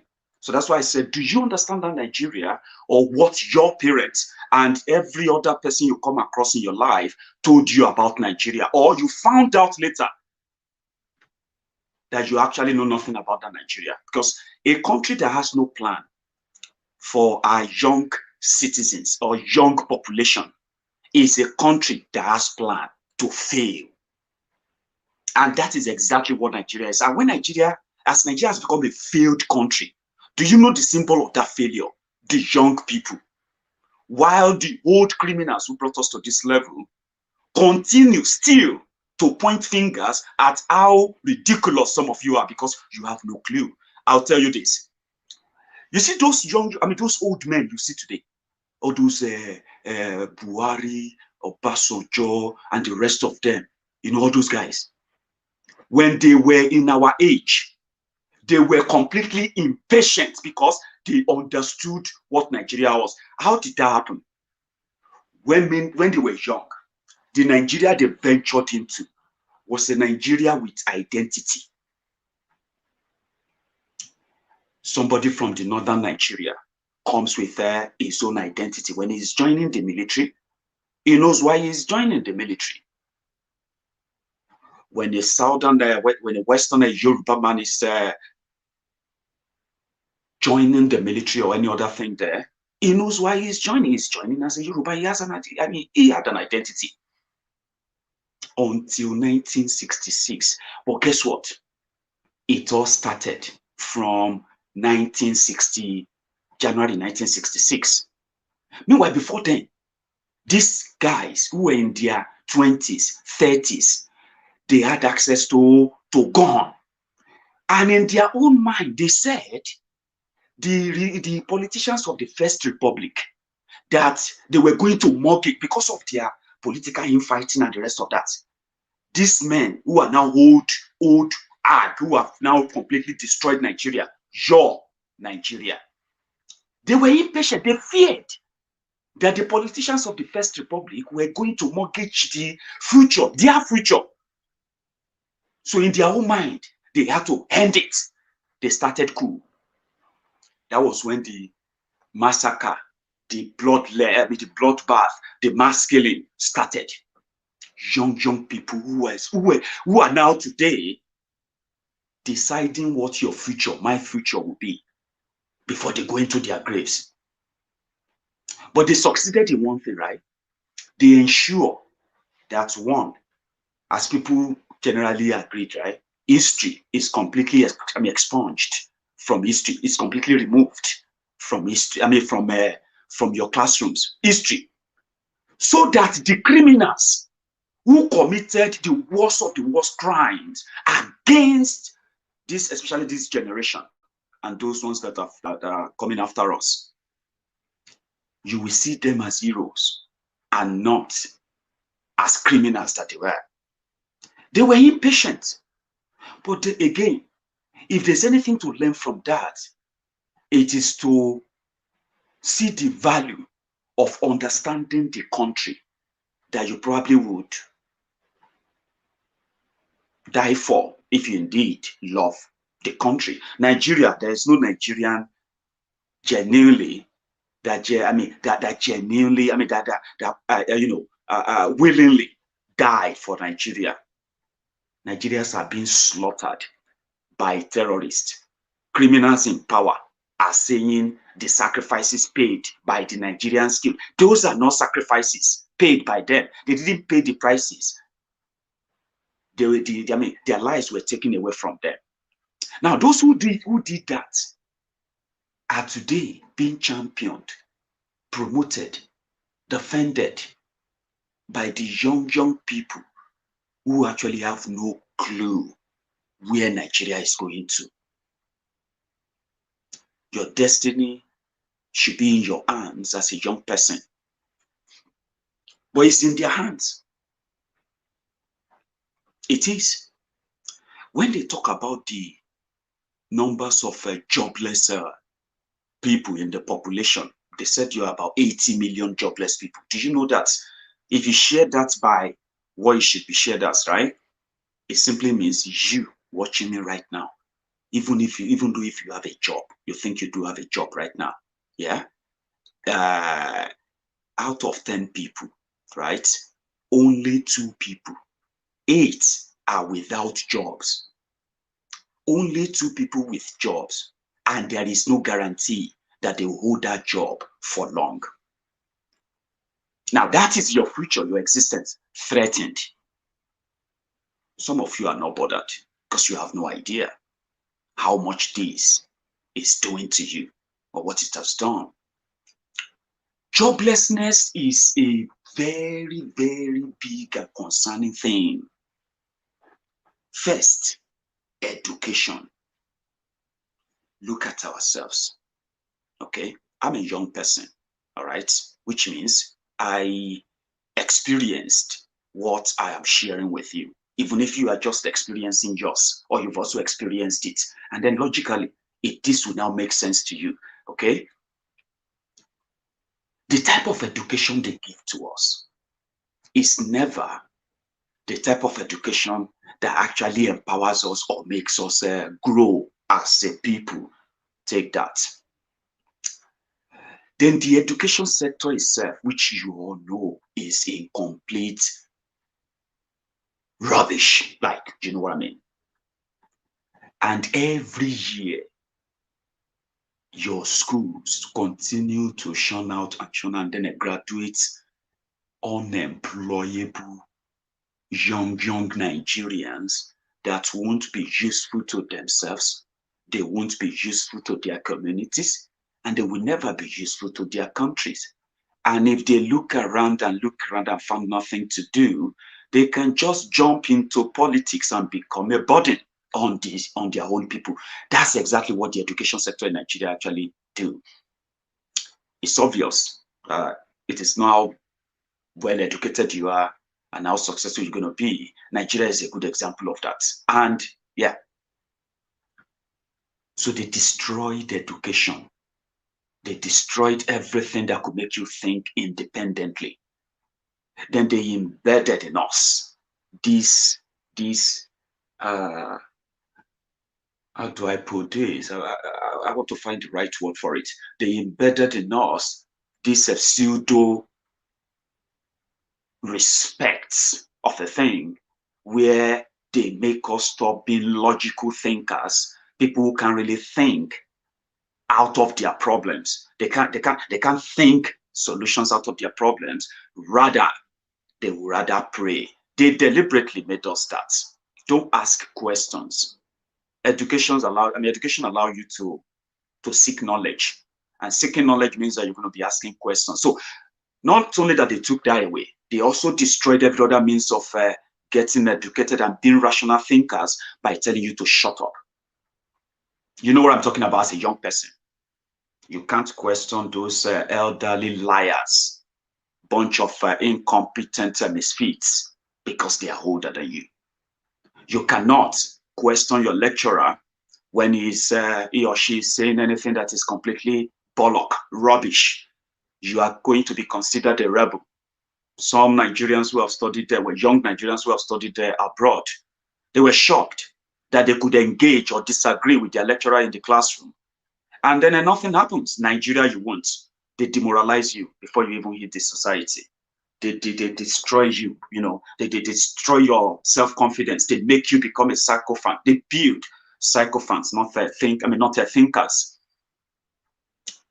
where you can't ask questions. Same mentality gets to when you now get into your wherever office or wherever you find yourself. You are expected to keep everything to yourself, especially if it is going to criticize somebody above you.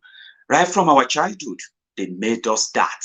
And if you are the type who never want to be like that, always asking questions, always talking, they will say, don't be that boy, don't befriend that boy. He's going to be a rebel. That is the kind of society they built. That is where you grew up. And that's also contributed into why some of you easily just give up. Because you can't think. You can't look around and be like, they said over 40% of Nigerians are unemployed. If the population of Nigeria is 200 million and 75% of them are young people between the ages of 0 and 40. What does that tell you? It means that the young people are the most jobless. And once you are jobless, how can you become hungry? An hungry man is an angry man. And they, the politicians, who knows your numbers anyway, then they come to your rescue whenever there is an election. Think about that. You can't reason that way because you are not made to reason. You are not built to reason. If you ask questions, you are considered arrogant. Oh, you are becoming arrogant. Yo, Mr. Tuno, you think you know everything? They demoralize you. They bully you into silence. And in fact, the quieter you are, the more kind of respectful they consider you. That is part of the education they put into you. And that is why today you will see people, young people, who are the victims of a rotten, destroyed system. Young people who are daily victims of this poverty we are talking about. They stand up and they fight themselves, defending the criminals that brought them to this level. And they shout Allah, they shout Jesus, they shout God, they shout every other imaginary saviors that they put up there to come to their rescue. Then when the time comes for them to make that decision, they can't think. So I'm talking to you as a young person. Some of you don't understand your Nigeria. And since you don't, you are going to always deal with whatever is given to you. And as much as that is it, yeah, you are always going to get the same result. Do you always want to get the same result? Now, I said something earlier. I said Nigeria has gotten to a stage whereby the economy is in tatters, right? Now, there is nobody that is going to come in and turn that around in the next 10 years. Let me give you an example of what can turn that around, which you will agree with me that it is impossible. That is, if somebody comes in and you see all of these rogues, yeah, get a court injunction or wherever it is and round them up all at once, including Buhari, lock them up and make some of them face a firing squad, jail those that you will jail, and let some of them die by, by the electric chair and the rest of that. Take over, take everything they've stolen, the home and abroad, and just give them that China treatment. Something that says, if we do this again, you are going to die with your entire family, that you use that money to, you know what I mean? But that is not possible. That's why I said, now that your future is trapped into impossible, what do you do? What should you do?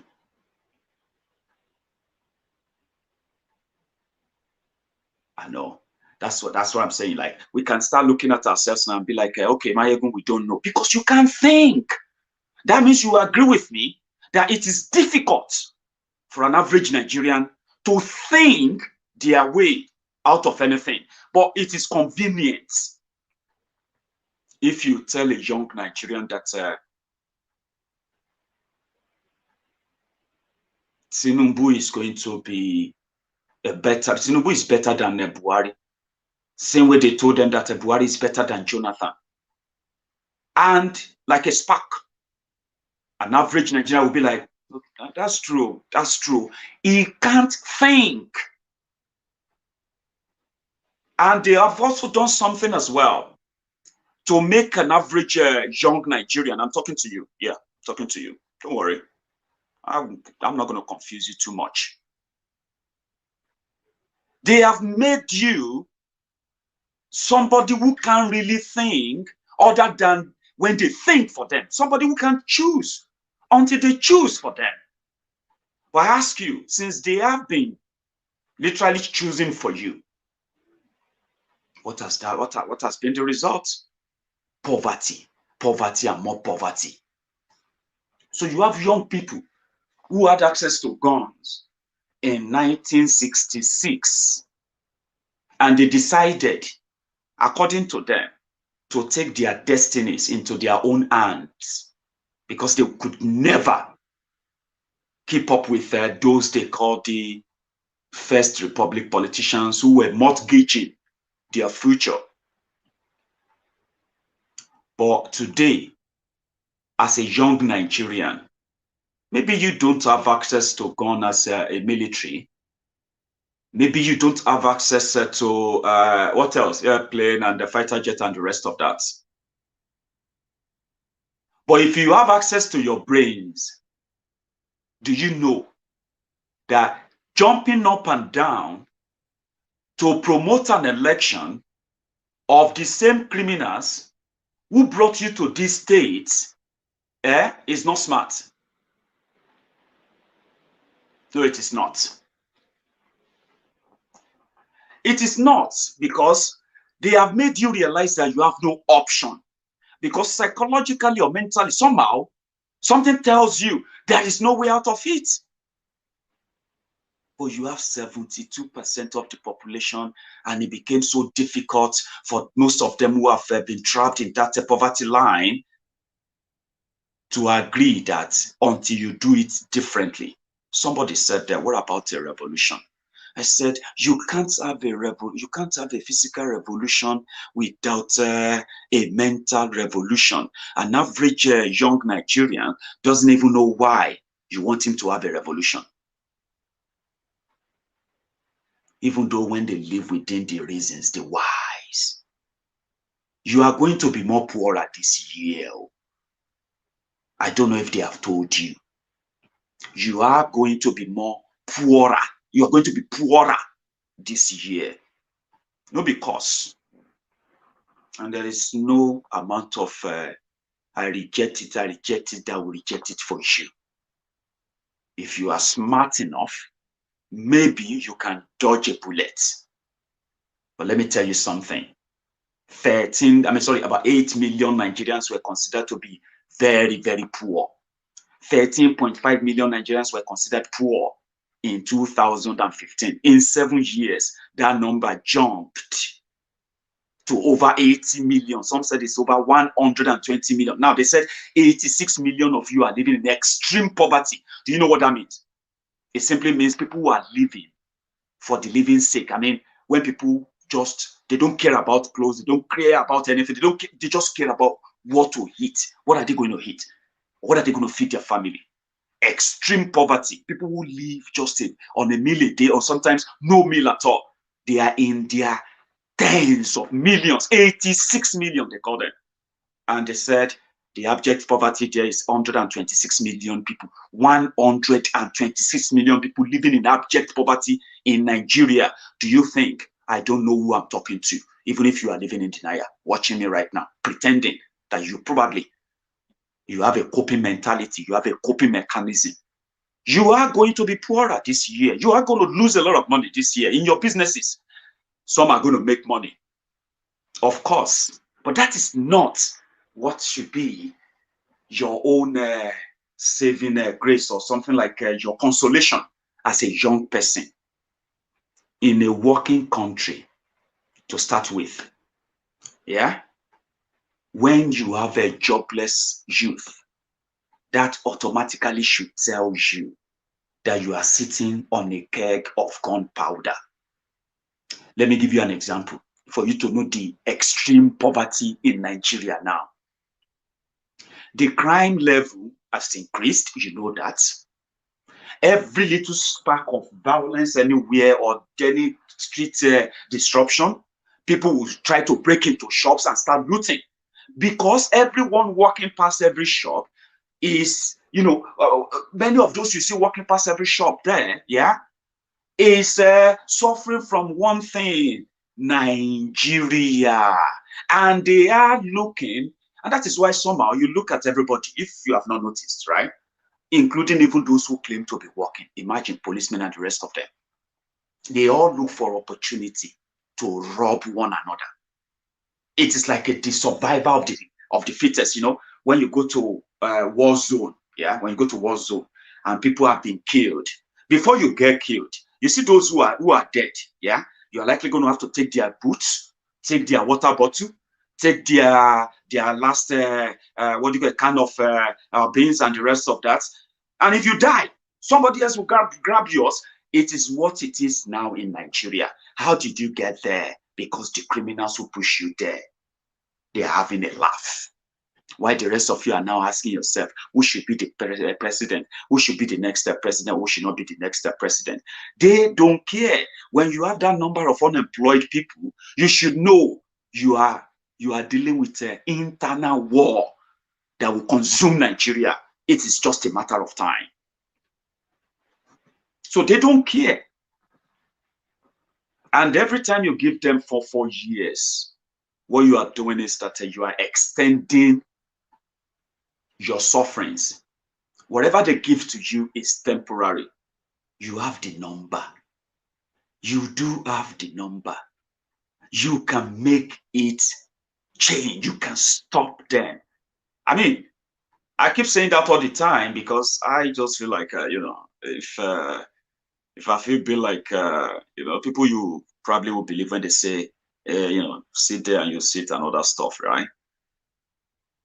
You have the number.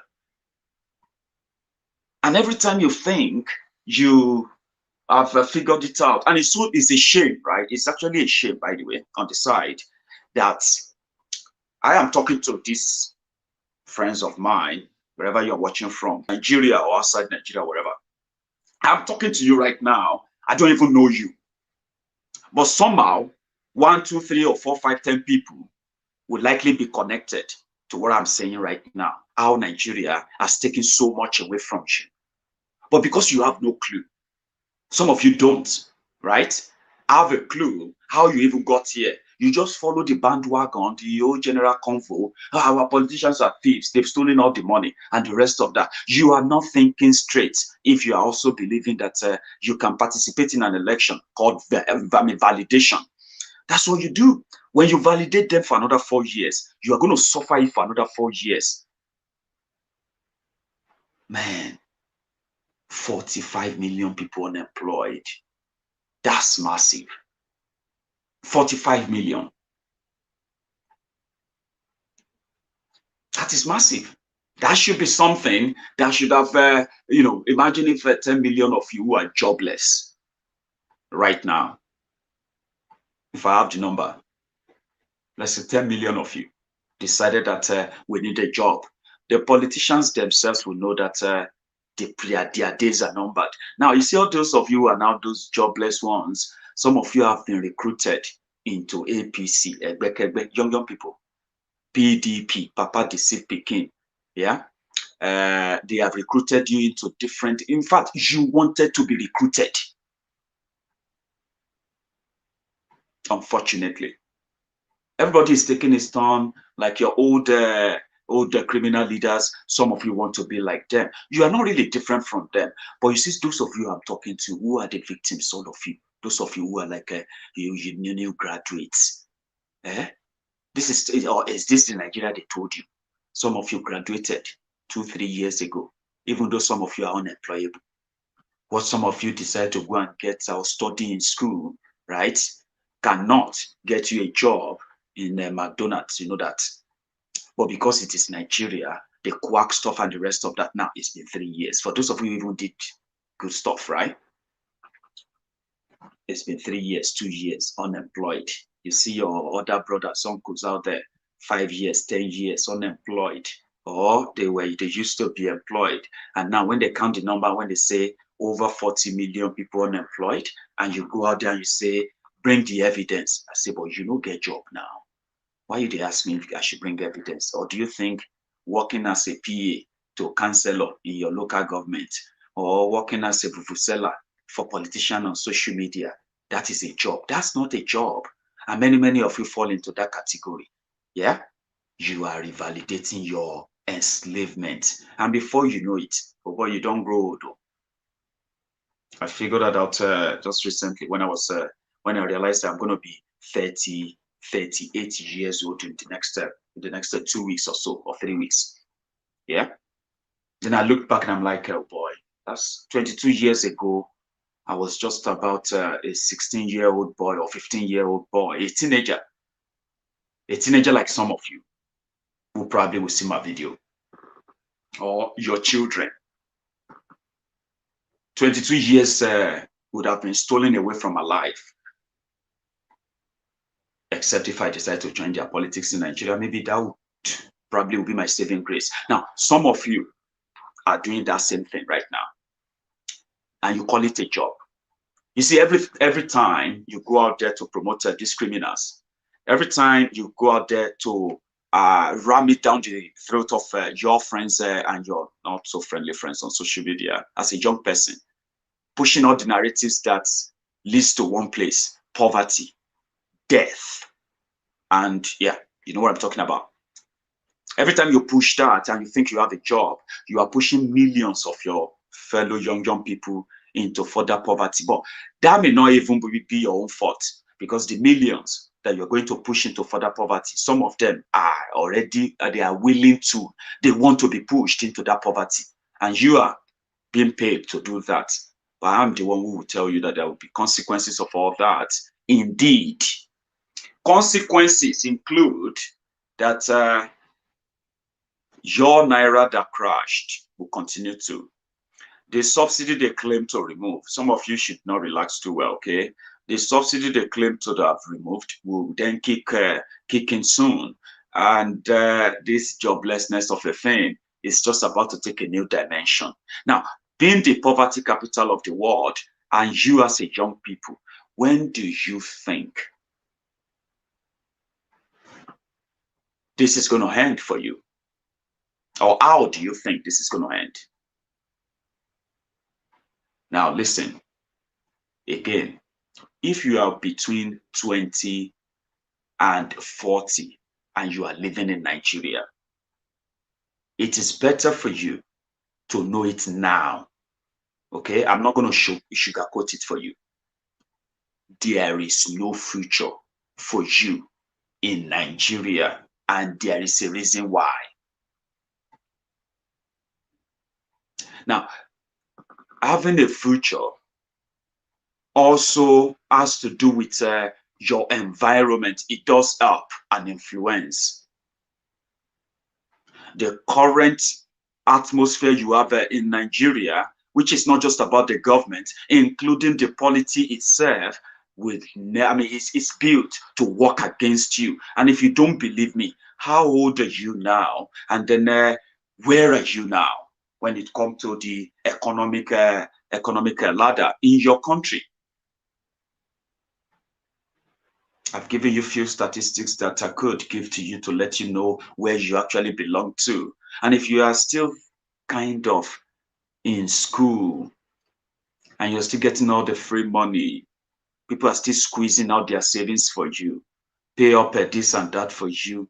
And in your own opinion, it is in your own best interest to defend Nigeria for the criminals who will take you nowhere but the gulag. Just wait for it. There's something called Turn by Turn Nigeria Limited. Turn by Turn Nigeria Limited means that everybody is going to have a bite of what Nigeria is. Some of us have been having it all our lives, and we developed what is called the coping, kind of a coping mentality or some coping mechanism. Something that many of you believe that you can still use. You see, there is no future there. Look at it very well. And before you know it, that your 22 years old, that your 30-year-old age is going to jump to 50. And then you realize what Nigeria has stolen from you. Wealth redistribution starts from the policy of government that can utilize the massive number of young people in their country. In Nigeria, what you use your number for is for the brag of election, especially in northern Nigeria, where people brag about how much people they have to vote, but they have no much people to work, pay tax, and then get up the economy ladder. So if I am going to advise you, which I do all the time, because I can't tell you what to do. Some people will tell me, are you going to be able to tell us what we will do? You are a young person, okay? No matter what they fed you, no matter how they fed them to you, Nigeria is not for you. Not this Nigeria, okay?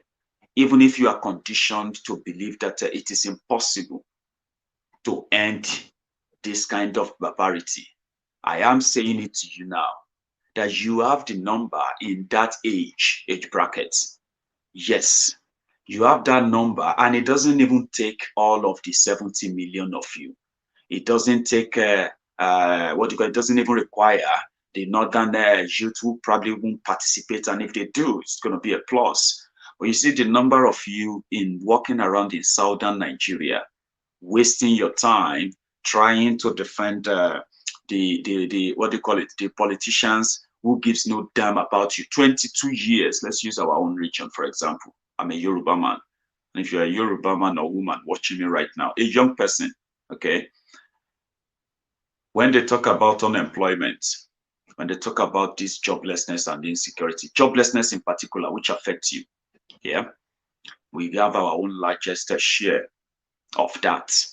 And the share of that is that we are most people who want to go to school. Yeah, our parents invest a lot, and they were like, oh yeah, you know, many of you were sent to school by your poor parents with the expectation that you're going to turn out good enough that you'll be able to fend for yourself, and you also be able to possibly take care of them when they are old, right? Now, look at you.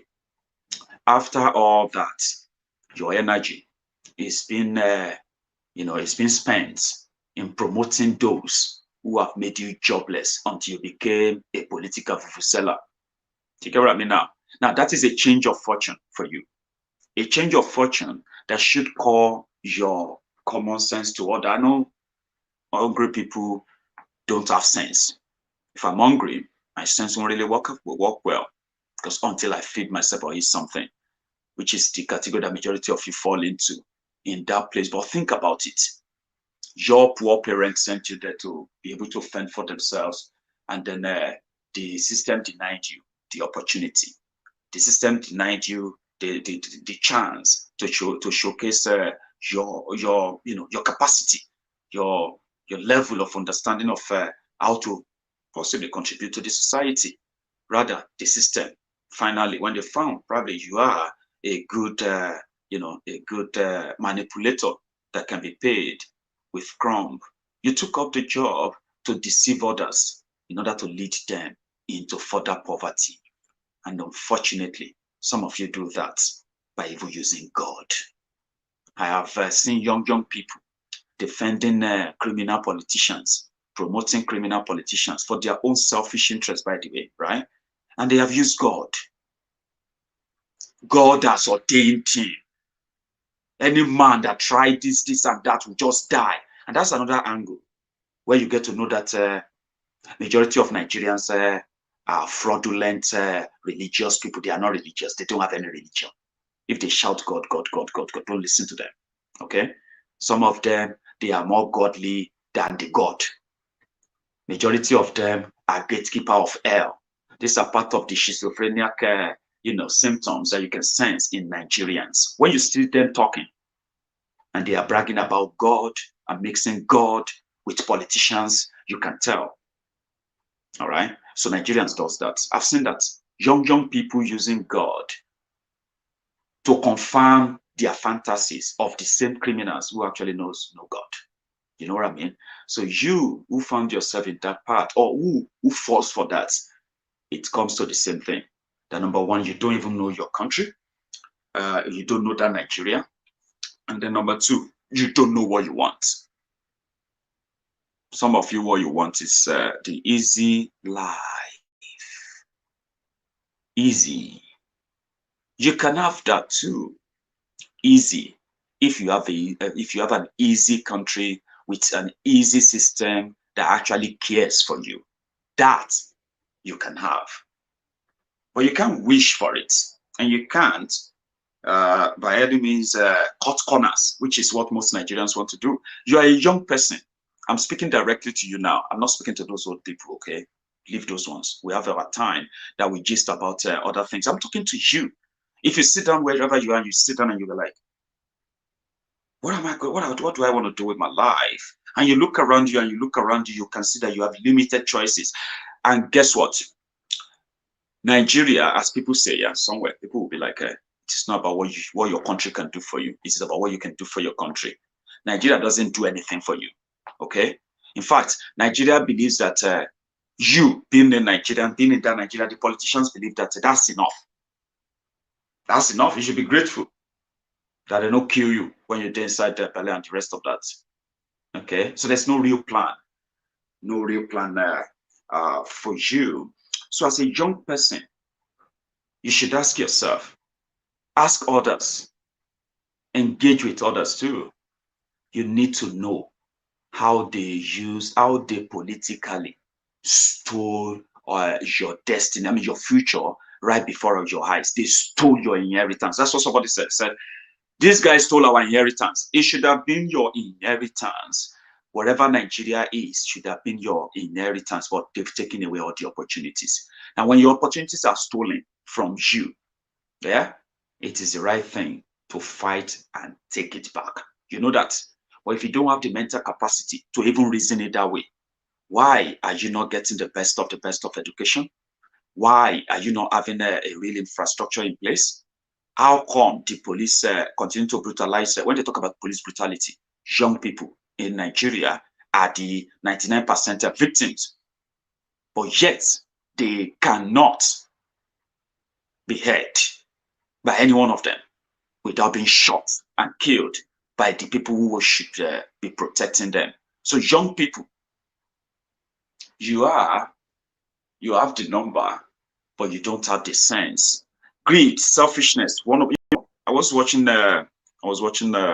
somebody discuss how young people, because they can't think, they don't understand how politics destroyed the future that they should be living now, and them contributing again for those that will be coming behind them. For the future, those ones are going to meet as well. The future they should be living right now has been stolen away from them even before they were born. But they had no clue. So young people are now desperate to what? To be rich. They want to be rich like all these rich criminals. Young people going into money rituals because they can't think. When you discuss with them like, oh, listen, if you call them to discuss how politics has destroyed things for them, they'll probably think you are calling them to come and, to come and vote for somebody else. Because that's all they know. They can't think. Because they can't think, they can't have reasonable political conversation. And you can sense that among adults too. But I'm talking to you as a young person. If you are just the only young person watching me right now, I am talking to you. Yes, you. If you don't have the mental capacity to understand how these criminals play the game, how they used every available tool to mitigate against your progress, against what should have been a normal welfare redistribution. What is welfare redistribution? Welfare redistribution is when you have reasonable people in government who understands that you can't have 90% of the bulk of the wealth of a country in the hands of the limited few, while the chunk and the rest of the country have to deal with the 1% of it, which will still be looted from them. Now, you can never run a country like that, right? So redistributing wealth, there are many, many ways to redistribute wealth, okay? But maybe that's not the only thing. I mean, that's not the one I want to talk about now. So they should create an environment that could possibly give you jobs, make you productive enough to also be job creator. You can also create jobs. And when you build an economy that is that kind of a micro connected, link together, right? It makes the country richer and it blessed everybody in the country. But that is if they are not even stealing what you are giving to them. And Nigeria, a deadbeat country that these criminals have ruined to the point that they don't want us to ask questions. You are a young person, begin to ask questions. When you ask them questions, that is when you get to know that these guys have no plan. They have absolutely no real plan for anybody. But they will say anything. They will say everything to make you think they actually care when they don't. So you are a young person. You are, as a young person, you need to begin to develop the mentality of asking questions. Okay? You are not trained or you are not raised to ask questions, especially controversial questions. Don't see any questions as controversial. Start it.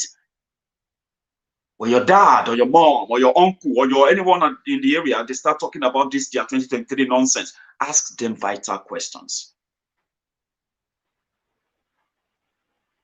Why do you think we should still be participating in an election when for 22 years, right, ordinary electricity, these guys couldn't deliver? Oh, that one is the fault of PDP. That one is the fault of ADC. That one is Ross, please, excuse me, please.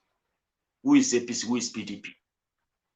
Stop using that here with us. Tell them, say it to their faces. Let them know you understand what is going on. Talk to your mates. Start political conversation with your mates. Let them understand. Because some of them don't have a clue. That Tinubu rich die. That Tinubu could be president. Nobody will fight that Tinubu. Young people who have no clue, who have no idea who Tinubu is. All they know is that, Jagaban, he's rich, who won't try who can contest with him, who can do this and that, because that's the damages they've done to you. Tinubu is a criminal. Are you listening? He is a criminal like the rest of those rogues in Nigeria, but the system protected him. It is only the system that can deal with him. And that's what they do. The system choose who they deal with. So are you not, are you not that smart to see that? But there's no court that convicted him. That's true. There's no court that convicted him. Right. Therefore, he didn't do it. Don't be as dumb as your uncles. Don't be as stupid as your aunties.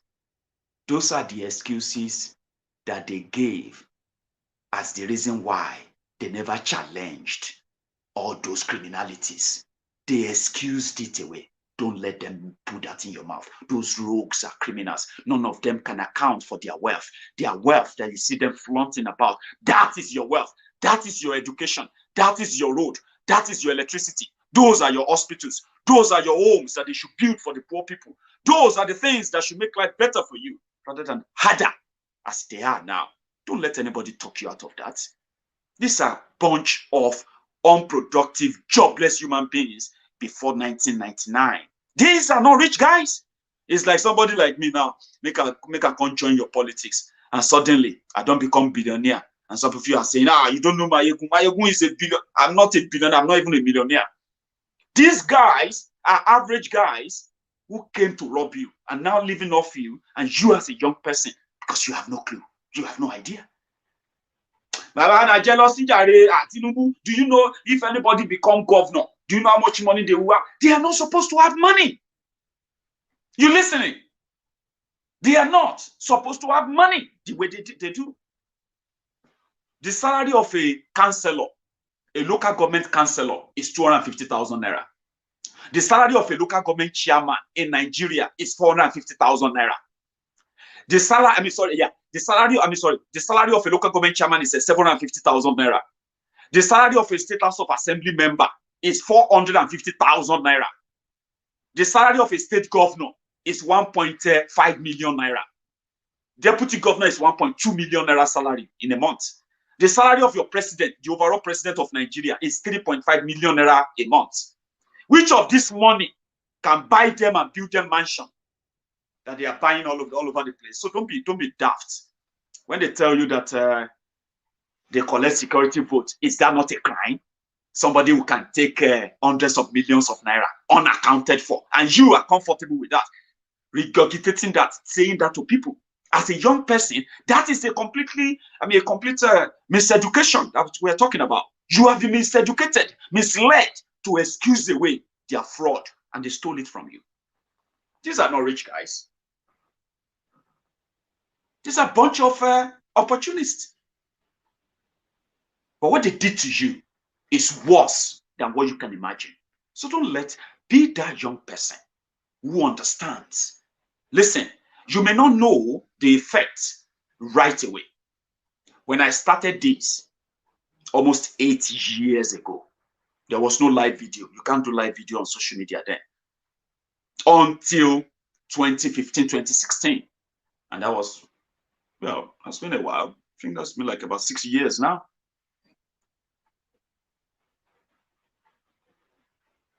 I knew. I started talking. People started noticing. Look, people will tell you, I have been listening to Maiyegun for the past 5 years. I've been following Maiyegun for the past 6 years. Be that person to your friends. Do it. Nobody needs to know. We will feel it. Education. They took it away from you, and then you see the rogues. They are always those who knows what you want. Have you ever asked yourself, what do you want? Your uncles, your aunties, or those ones older than you, they couldn't ask. They were not raised to ask questions. But I am telling you now, if you don't develop the habit of asking questions, hard questions that makes all these guys uncomfortable. Yes, say it to them. Daddy, you always talk about this Tinubu. But Daddy, look around you. Can you tell us any successful state in Yoruba land in the last 22 years that we can use as a model, including this Lagos that we are living in, sir? Because they said Tinubu is producing leaders. He is not producing leaders. He's producing criminals. We call them Ajele. When I was still in Nigeria, we called those people Tinubu was sending everywhere. We called them Ajele. Those are the people who work for colonial master. So they report back to the color body long. People despise them. I got involved in the local politics when I was in Odogolu, by the way. People despise them. Go away, all of you. You know, He's actually not as what they say he is. But wherever they eventually got their way, they milk the people. They ran them aground. Look at people of Oshun. You see civil servants, they beg for food. Civil servants, they beg, please help us. They've not paid us 2 years. Aregbe Mugbo didn't pay us. These are the Tifnubu legacy. So tell your daddy, in this entire Lagos, for our house, your house, yes, sir. Now, what we get? There's no real water in Lagos State. Could you call that a successful leadership? These are a bunch of rogues and opportunists. And until you address them and see them as that, you are likely never, ever going to stop believing them. And that's what I'm saying to you. You as a young person, they're going to lie to you. You are going to abuse me. Of course, your uncles, your fathers, your mothers, they abuse me. Shut up your mouth, this small boy, Maiyegun. But I don't want you to end up like them. Okay? They are done. We thank God for those who have repented, those who've seen the light, and those who have decided that their children will never end up like them. You, 20 years, 23 years. Democracy started there when they gave birth to you. That demonstration of grace has now made you a depressed young man. A depressed young man, young woman. And I'm saying it to you now that you contributed to that. And you will continue to contribute to that as long as you continue to defend the criminals who did that to you. Say it to your fathers. Say it to your mothers. Tell them enough. And you can be that change within the household. I just thought I should tell you. So when they talk about people, when people share their experience, their, man, this Nigeria don't tire me. No light, no job, no road, no school, no this, no that. Don't jump into it and start saying, Baba, your own is better. It is not a competition. If you are suffering what other people are suffering, the best thing is to work together and see how to end it. That is common sense. That is common sense.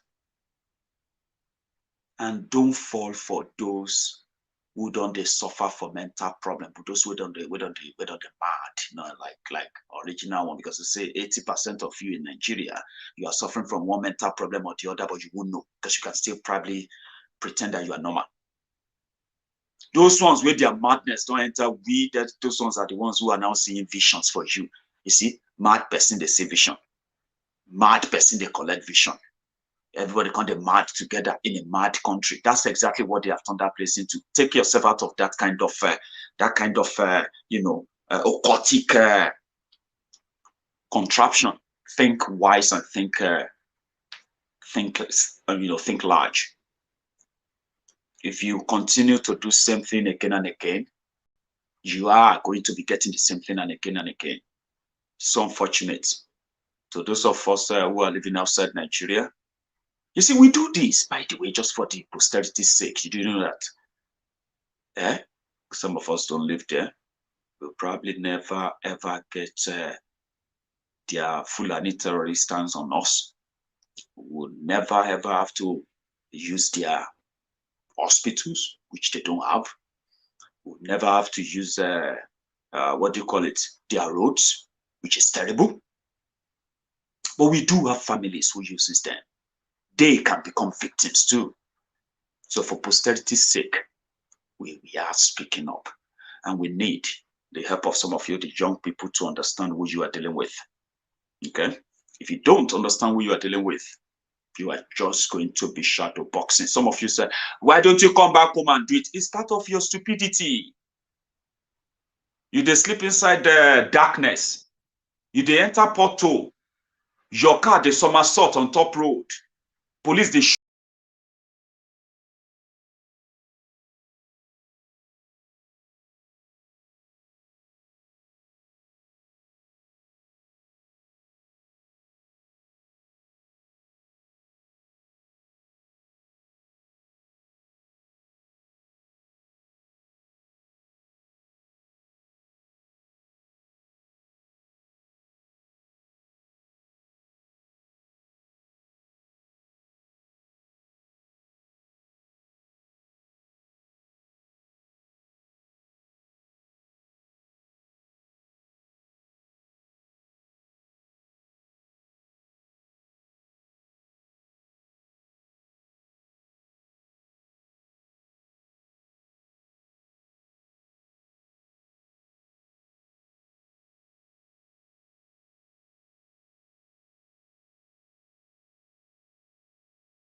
Yoruba man, I am not allowed to go out there and say, oh, why can't we have Yoruba Nationalist Party? I'll tell you what I mean by that.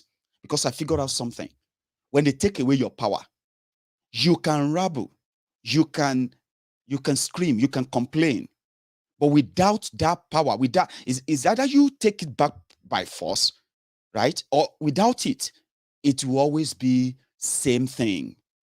Again, I am not allowed, or we are not allowed to start a political party, right? That says Yoruba Nationalist Party with all the ideology that has to do with Yoruba nation. Yoruba is a nation. You need to know that. The population of a 60 million Yorubas is a size of more than 10 African countries, sometimes put together. So the ideology that you are a Yoruba man in Nigeria is secondary. And that is why when you look around to try to register your complaint, your displeasure, and the rest of that, you find out that there is actually nobody who is with that mentality, because Nigeria didn't allow it. If you start a Yoruba Nationalist Party, it simply means the idea of a Yoruba nation, right, can be indeed embedded in Yorubas from cradle to adulthood. The idea that says Yoruba first in everything, wherever you found yourself, in any position of authority, position of power, or anywhere where decision is being made, and you are sitting on that table as a Yoruba man, the first thing that comes to your mind is that what is Yoruba going to make out of this? If there's nothing for us in this, then we are not involved. That character, that kind of a mentality is built into people that was stolen away from us. That could have been us when Action Group then was in charge of the Yoruba nation, the Western region. The ideology was very mutual because it was easy to sell. This is Yoruba land. This is your government. Whatever you want done, if we can't do it, you can just completely ignore us and then abandon us for others who can do it. It was easier. So every individual who went into either public office or went into politics and the rest of that, their idea were much about how to build a virile and then a successful region. And listen, they did. Between 1954 and 1960, they turned around the fortune of the Yoruba land, and it could have been greater if it wasn't cut short. Now, this ideology is what Nigeria stole away. And this ideology is one of the reasons why we as a Yoruba people, if we want to know why we've lost that power, and we lost the power, unfortunately, we thought we lost the power to those who are parading themselves as leaders and representatives of Yoruba today. No, we didn't lose the power to them.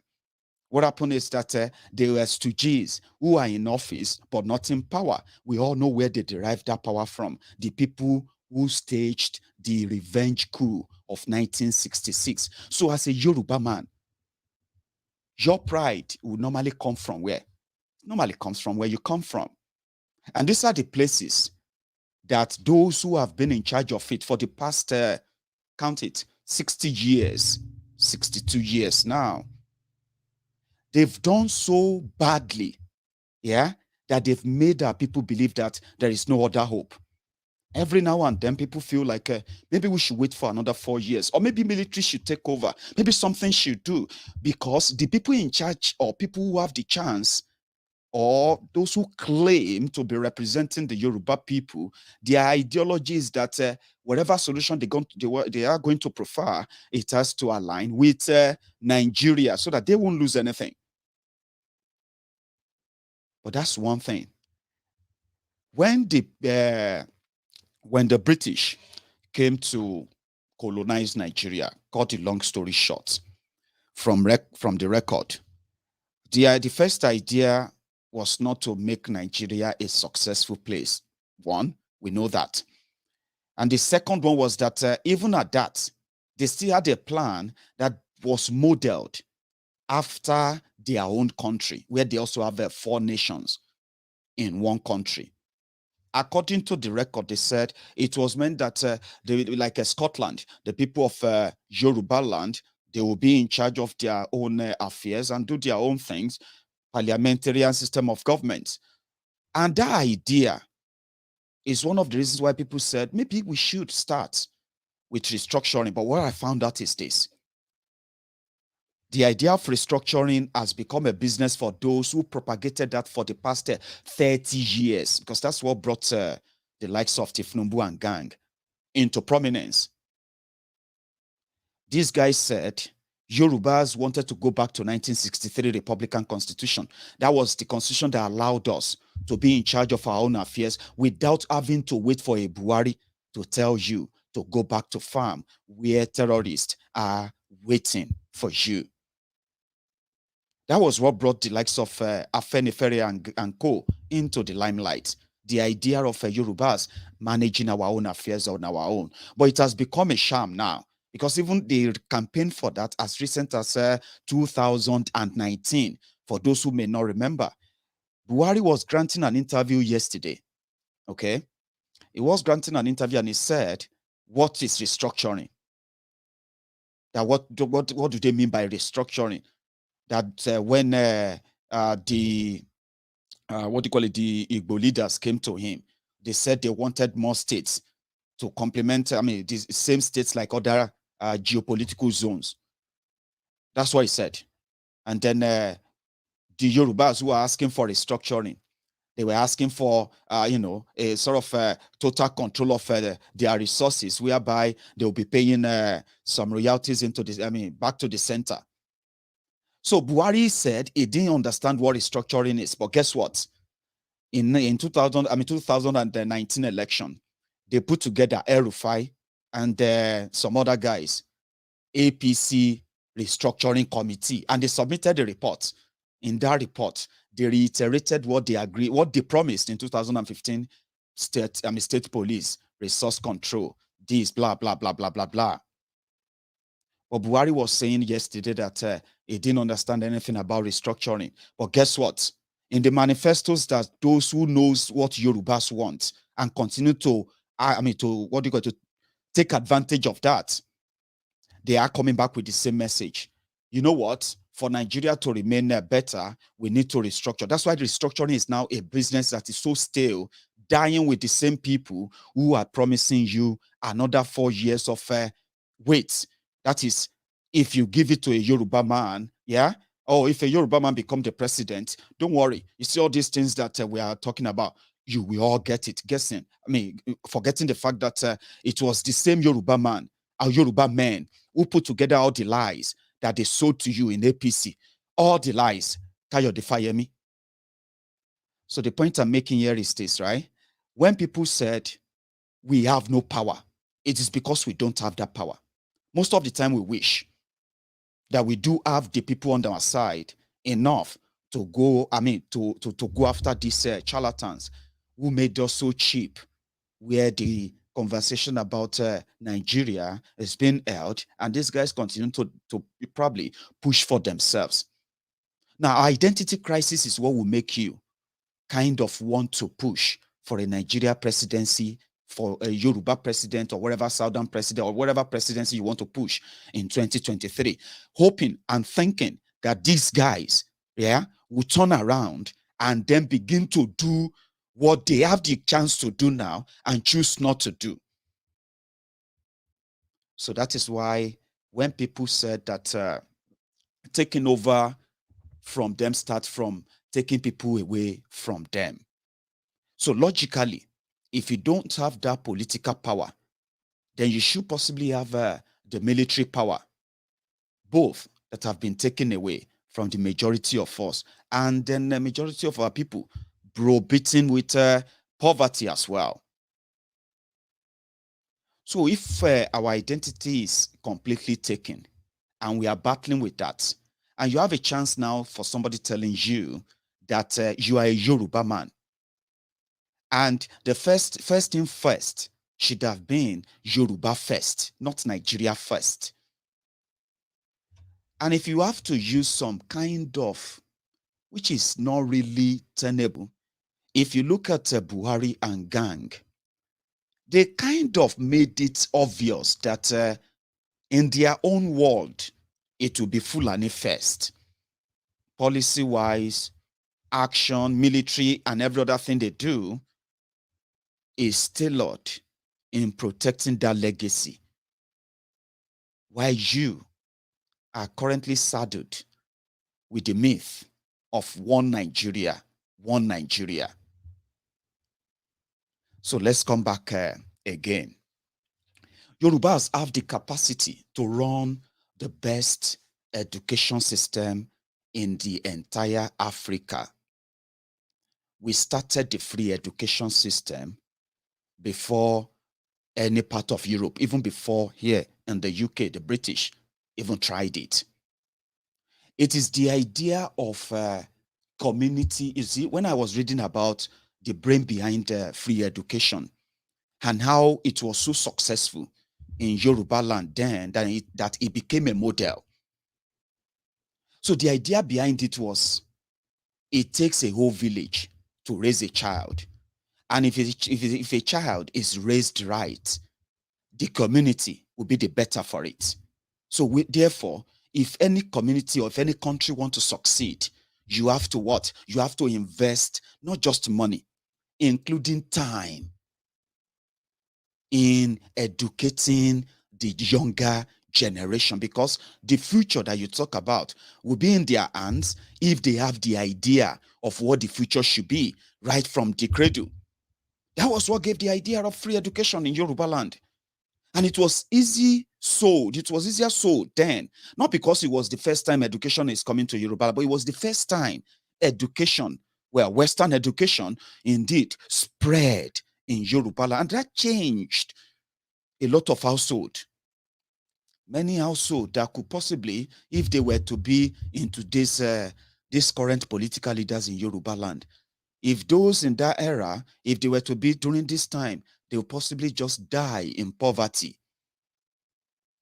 So that was the beginning, the involvement of the community in building their community. I was told it was easier then for community courts to give or settle disputes legitimately enough that parties are satisfied using different of our traditional cultural norms in managing disputes, managing security, promoting trade, all those things, development as well. These were supposed, and I was told, and in fact, I verified and I confirmed the greed in people was pretty much less because people believed more in hard work, that it will always pay. For example, is a child that invested, his or her time in his or her studies, right, and came out very well, stood a chance of getting the best scholarship he or she could get. And listen to this. Even before they graduated from secondary school, they already had jobs waiting for them because they were trained they were being trained for jobs that are already waiting, for the market that is already waiting for them, until that crashed and greed set in. And people became greedy just because the system then said, you just have to survive on your own. Hard work became nothing. And gradually, thieves became role model. So we lost it from then on, but we can still do it. There's something called adult education for those who are already grown up. But what do we do to the younger ones? Look at the damages of the last 22 years since democracy started. That was the time that the Yorubas could have the chance of shaping their destiny. And guess those who were saddled with that responsibility back then, the same characters you are seeing today, who are offering you the same future they promised you 22 years ago. First, they destroyed our education sector in Yoruba land. And that is deliberate. Okay, it is deliberate. They know that if you don't have the required education, right, you probably won't have the mental capacity to challenge the inadequacies in what they provide for you as alternatives in your everyday life, as they have made it with Nigerians. They didn't improve. because they believe that keeping people poor makes them more powerful. In 22 years ago, right? It didn't take Awolowo 10 years. It didn't even take him up to 8 years to make or achieve everything they've told you he achieved, or we have on record that he achieved in education, in agriculture, in infrastructure, in health sector, right? And so on and so forth, right? He didn't spend 10 years, but for 22 years, these greedy criminals continue to make a bad deal for the Yoruba people that kept us poor, okay? So this is an example. Awolowo was able to design a policy of inclusion and involvement of the people, which says service, not just any kind of entitlement. Service. It was all about service. So they invested the little they had. Those who could pay tax were paying taxes, right? They invested in agriculture, which is the mainstay of our economy as Packers. Then, yeah, they invested in all of that and expanded on all frontiers. They built what was called the Premier Health Center in the entire Africa as far back as 1950s. And that is the today's university teaching hospital, University Hospital, University College Ibadan, UCH Ibadan. They built Obafemi Awolowo University and built so many other institutions like that were meant to train the future thinkers, the future, leaders, who unfortunately, majority of them ended up in Europe. When Nigeria finally collapsed, the best brain trained from our system in Yoruba land, they ended up in Europe, America, and all over the world. Then the opportunity presented itself again in 1999, when those who had the chance then pretended and told the Yoruba people that we deserved better. And guess what? They used the late sage, Obafemi Awolowo, as their own role model. And as Yorubas, it was easier. You get easy attachment to Awolowo. Now, these guys came 22 years down the road, right? We have whenever Nigeria goes on strike on education, the entire education, university sector in Yoruba land follows them. When they say the healthcare system, healthcare workers are on strike, the entire Yoruba healthcare system goes with them. And now, Yorubas are now at the mercy of whatever they do with your education, with our healthcare, with our infrastructure, with our agriculture, including our own security. We now have to just rely on them. And then, and hope for the best. That can be the only option if we have the right people, indeed, speaking up for us. We don't. Of course, we don't. And that is where your Yoruba-ness, the Yoruba first in you, should come in. If they ask you that, what makes you a Nigerian, you are probably not going to be able to really say. Not even your politicians will say. Obasanjo said his Yoruba-ness, his Yoruba-ness is not up to his Nigerian-ness. And then he went on to say, because he wouldn't have become what he became if it wasn't because he's a Nigerian. But how many Yorubas can say the same, that they wouldn't have become whatever they are today if they were not Nigerians? And how many Yorubas can come out today and say, probably I would have been better if I'm not Nigerian?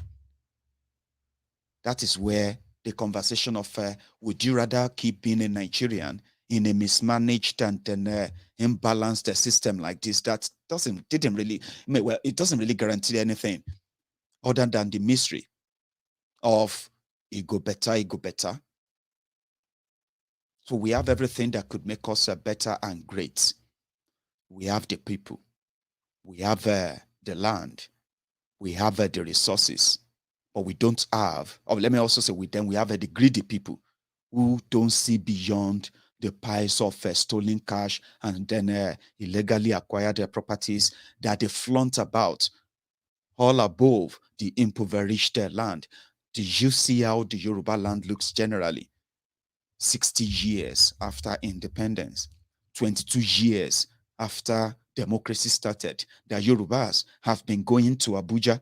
They have been going to different meetings discussing the underdevelopment of their people, what they think or what they have been thinking should be the solution. And among it all, right, none of them brought us, took us out of the hole. We have young people who are currently in their 20s. So if this continues, what they are trying to steal from you, if you continue to believe in the fraudulent one Nigeria, yeah, is this. You're going to add another 4 years to it. Some of you are going to probably escape it. Some of you are going to climb like the crab in a bucket. When you put, hundreds of crabs in a bucket, you get to see some who are going to try and crawl out.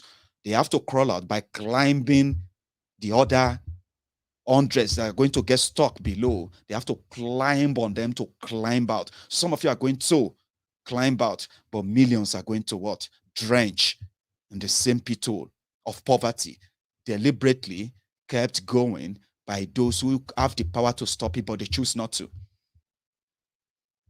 So if we have the power, for example, let's say we have you have a real country, or you have people fighting for Yoruba land. In 1999, there was a party called AD, Alliance for Democracy. They were pro-Yorubas. They were not allowed to call themselves Yoruba nationalist or Yoruba this, Yoruba that, but they were pro-Yoruba. And they won the entire Southwest Yoruba states. Ogun State, Oyo State, Osun State, Ekiti State, Ondo, Lagos. They didn't win Kwara. I can't remember if we did. Or did they win Kwara? Did the Yoruba won? The AD won Kwara then. I can't remember. Now, you see, that moment was the moment that you would expect those who have been at several meetings before 1999, before they did a meeting to select those that will become governor, become this, become that, going into a democracy.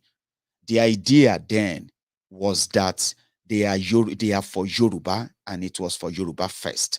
The development of Yoruba people, the progress and development of the land, and so on and so forth, was going to be their own yardstick. In fact, the idea of AD was to promote everything AG, Action Group. But it was a lie. It was a lie, because the idea then was that if I have been, for example now, right, I have been talking about the possibilities that if the Yoruba side should have the real people who believe in Yoruba first, indeed, yeah, who knows that the only way Yorubas and the young Yorubas can have a real better life, a real life, if we all show interest, is that, number one, Yorubas can no longer give or share their resources with the rest of Nigeria, and we are not going to share the rest of Nigeria's resources as well with the rest of Nigeria. Let Yoruba control our land, the borders, and the, you know what I mean? Let us control our trade and the rest of that, and whatever that will be as a cost to being part of a temporary union of Nigeria. Yes, we can probably negotiate that, but there is nobody raising that up, right? Since that 1999. So it would have been like, Maiyegun, you talk about Yoruba nation and all that.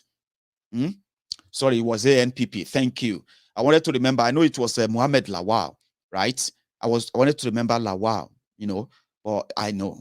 Thank you so much for that correction, okay? It wasn't AD, but AD won all those states I mentioned just now, right? And I can still remember, I can still remember all their names, okay? But I'll come back to that. Now, you would expect me that, they said Maiyegun is now Ogun State governor. Yes. He's been talking about Yoruba nation. Now, let's see him talk about that Yoruba nation now as a governor. Wouldn't you expect that? I'm just saying. Yeah? That was what you would expect, or I expected, from those who won as AD, Yoruba Party. They were not allowed to become Yoruba Nationalist Party or Yoruba something party. They were called Alliance for Democracy. Just to fulfill the military decree that they called 1999 Constitution. That is the book that won't allow you to set up your own political party that actually represents your nationality in that arrangement. You get what I mean now? So 6 of them, they had the executive power. They could test anything. Obasanjo was president. But they didn't. Did you know one thing? For those first 4 years that they were all together, no single one of them moved a motion or push for restructuring of Nigeria. None. Everything. No.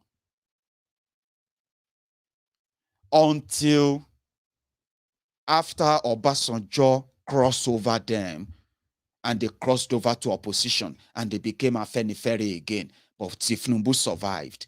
Since Tifnumbu survived, he became their godfather, for those who know the story. Now, Tifnumbu completed his own 80 years. The most part of it fighting Obasanjo, but that's another story. So they had the chance. They missed it. Then they became opposition. And they started promoting Yoruba this, Yoruba that, Yoruba is this, Yoruba is not this and that. But they are not really for Yoruba. Eventually we found out that these guys are not really in any way for, everyone can use that Yoruba name, Igbo name, and all of that identity to gain access to the table in Nigeria. And I'm asking you right now that you should stop giving them that privilege. You should begin to withdraw from such a ignorant support that some of you really give to them. So they had the chance in 1999. Listen, from 1990, they have been asking Yoruba will break up. In 1993, somehow they supported Abiola. When Abiola's election got overturned, that brought them to limelight again. Yoruba will go, Yoruba will go, Yoruba will go. Abacha came. They were using Yoruba name, Nadeko, to fight Abacha. Yoruba this, Yoruba this. This is against Yoruba. They hate Yoruba, this and that. Just kind of similar, but a bit different to what the Biafrans are doing. Because the IPOBs have not said they want to become political party. But Afenifere then, was the one making declaration, who would protest tomorrow. They were really, that made them prominent. Some of them, they became targets of Abacha junta. And since they ran away, Tinubu and Co, they all ran away. Some of the journalists like myself now, you say, if there was blogging back then, I would have been one of the bloggers that would running away from Abacha because I'm talking about Yoruba this, Yoruba that. Abiola must be freed. Same way we are talking about Nnamdi Kanu must be free. This must be free. But the difference is this. When 1999 came, they saw the opportunity. They quickly pushed them. Since they are the people are reading from. Dele Momodu said, Kudirat Radio, Tinubu said from London, in exile, Tinubu sent message of New Year to people, that kind of things. Started giving, they were the people available. So they presented themselves. Yorubas quickly embraced them. And it wasn't a hard job at all. Many of them had nothing. Tifnumbu, it was Benga Daniel that gave Tifnumbu the car Tifnumbu used on the day of his inauguration as the governor of Lagos State. These were guys who were like, okay, people were going to, so let's go back, democracy, But they had 4 years and they said nothing about Yoruba. They did nothing about Yoruba. They just kept the status quo. Even though, credit to them, they give free education. Okay? It was easier. It's going to be free education. And there was free education across all the Yoruba land, courtesy of the AD, right? But the people who got sacked, simply because of the arrogance of different AD governors, right? They have a story to tell. However, they lost power after 4 years. Then they started remembering Yoruba again, right? Yoruba this, Yorubas are, PDP is this, they are thieves, they are this and that, And the PDP too, who are Yorubas as well, they are Yorubas. But the Tifnumbu and gang, with the Lagos money, they were able to continue to project every Yoruba PDP as a pro-Nigeria, a supporter of Northern Nigeria. So somehow, the PDP too, they were misbehaving as a bunch of thieves. You know them all. the criminals who sold lies to us as Yorubas, sold lies to your uncles, my uncles. Some of those uncles, they are still here now. They are still talking about pro-Yoruba, Yoruba, but they don't believe in it as such because these guys don't. So something happened in 2011. It was the moment that they believed that, oh, this is another window. Let's tell the Yorubas that we have found another solution because we can actually take over Nigeria for ourselves. The idea came in 2011 when Jonathan sent the presidential jet to bring Tinubu from Lagos down to Abuja. And that was the moment Jonathan was trying to succeed Yaradua. And he needed something strong from the southwest, southwest, because the north, it wasn't so kind of sure they would give him that vote then. Tinubu was promoting, I think it was a Ribadu as the ACN candidate. Meanwhile, he was meeting with Jonathan to continue as president. From the grapevine, you know, that kind of arrangement is not going to be cheap. Of course, it wasn't cheap, right? And he cut his deal then. That gave him an idea the kind of man Jonathan was. And he was like, this guy is a weak guy. He got his money. He flew back to Lagos. And then he fulfilled, well, he delivered. He fulfilled this part of the deal.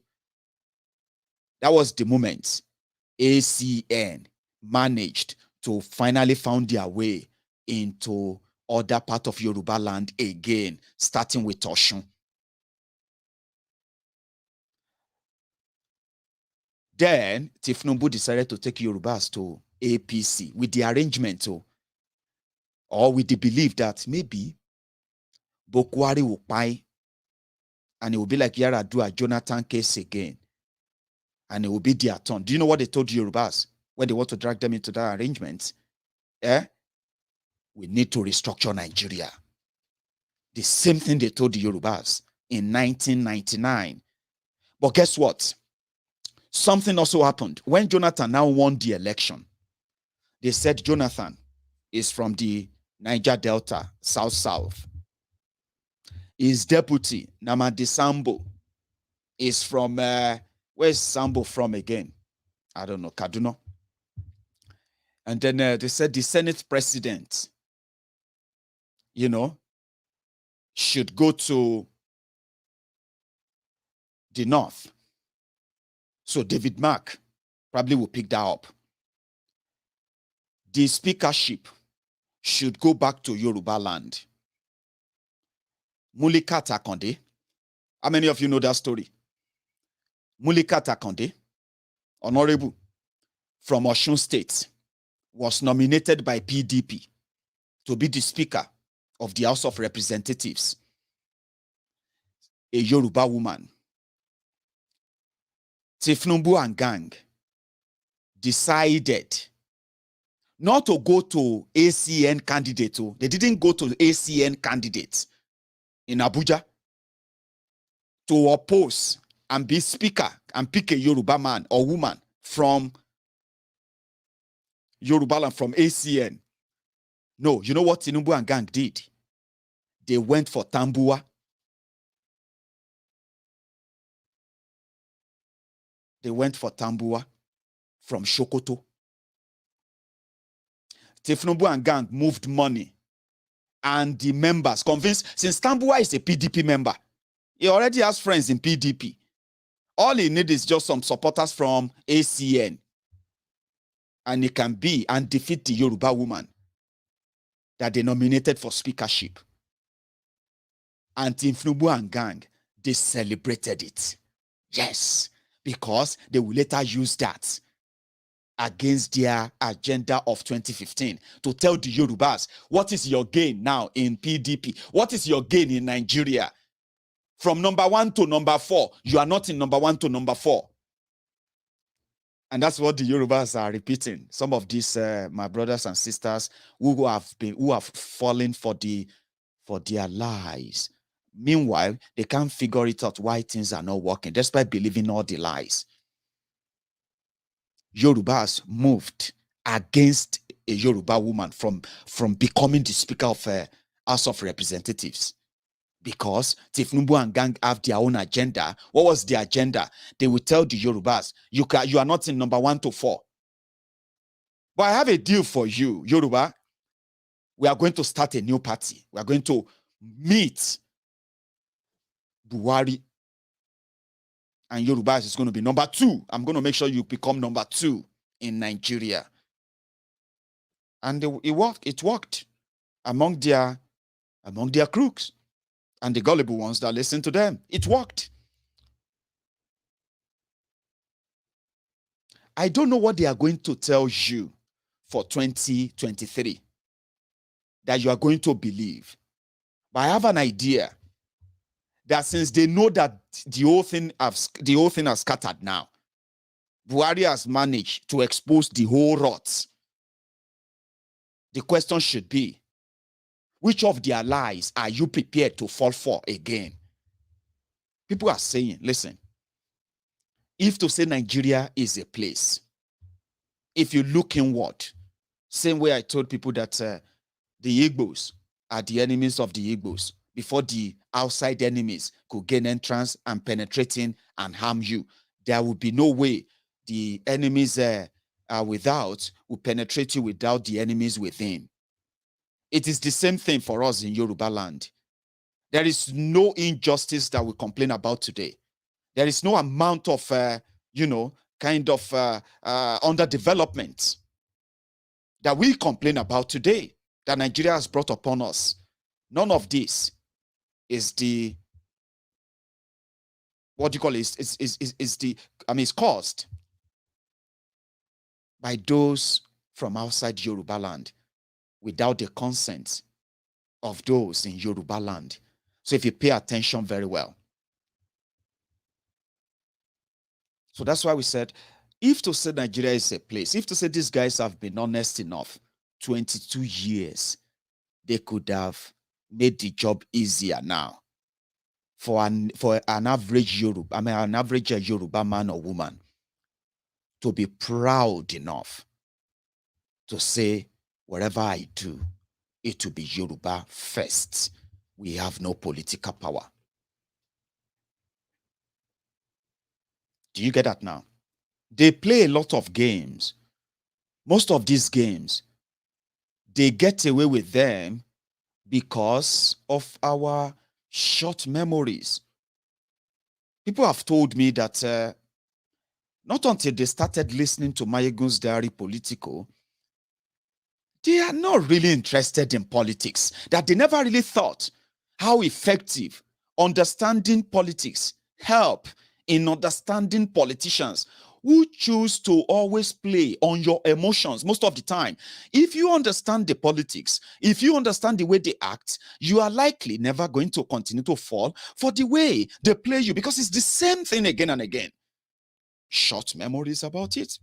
Once you're not interested in it. When I said politics affect everything we do, politics is why majority of us are outside Nigeria today. Political decisions of the criminals of the past or present is the reason why many of us are currently out of job today. Yes, political decisions of some of these guys, past and present, is why many of us are dead today. Some things are not natural. Some of them are not because of God. They are man-made. Because there's a way it affects everything. And when things changes, humans always try to find a way around it, to adapt or to escape it. Somehow, humans always find a way. That is why you need to understand politics, so that your emotion doesn't take most part of you. It's important. They played us, and they will tell you they are speaking for you. See, listen, somebody will tell you, if it is not because of Tinubu and his political team, only God knows where the Yorubas will be today. Listen to me. if they were not there at all, yeah, Yorubas will probably be better off than we are today. Because we will likely not get tamed by them that are benefiting from the rot while we are the victim of it. It was from 1999 that they knew that the 1999 Constitution is a problem. They knew that the 1999 Constitution was a decree, military decree. It wasn't the people's constitution. But somehow, it kind of worked for them. Somehow, if you think it very well. And it is better to cooperate with others when they try to change any part of the decree to something that will work for them, but not for you. For 22 years, why do you think it is strange and it's becoming, or let me say, it becomes so hard to convince a brother or a sister in Yoruba land that it is either the Yoruba part away with Nigeria or the current arrangement is renegotiated, and those who care for Yoruba should champion that when they have the chance, when they have the power, when they have the wherewithal to do it now, not when they are out of it. Why do you think that is difficult to say to an average Yoruba man and woman, and they will take it with easy qualm? Why do you think it's hard? Because those who told the Yorubas that was their agenda, the agenda to bring prosperity, development, and safety to the Yoruba people in that same Nigeria, they failed them and they started talking about something else, about power and power. But look at it this way. 22 years, they had no idea of how to build one common developmental goal and pursue it for the people and the sake of these people of the Yoruba land. When they say no electricity, you find that in Yoruba land. When they say no employment, joblessness, you find that in Yoruba land. When you want to see the poor, terrible, poorly educated people, and then graduates that are unemployable, right? You find them in their thousands in Yoruba land. And these are the awaiting time bomb that the fact that they have failed to bring this upon Yoruba people, right? Terrible roads, terrible hospitals, bad schools, terrible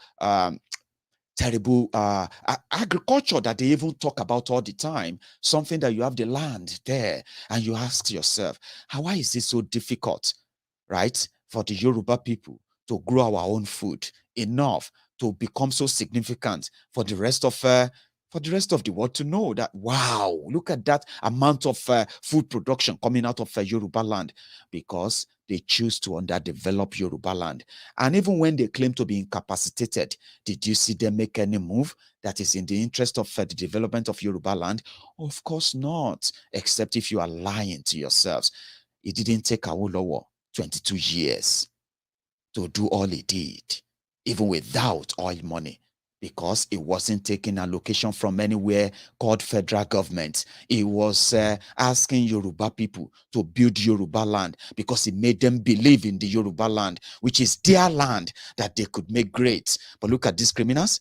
They want you to believe in Nigeria, to make Nigeria great. And you ask yourself, what is Nigeria?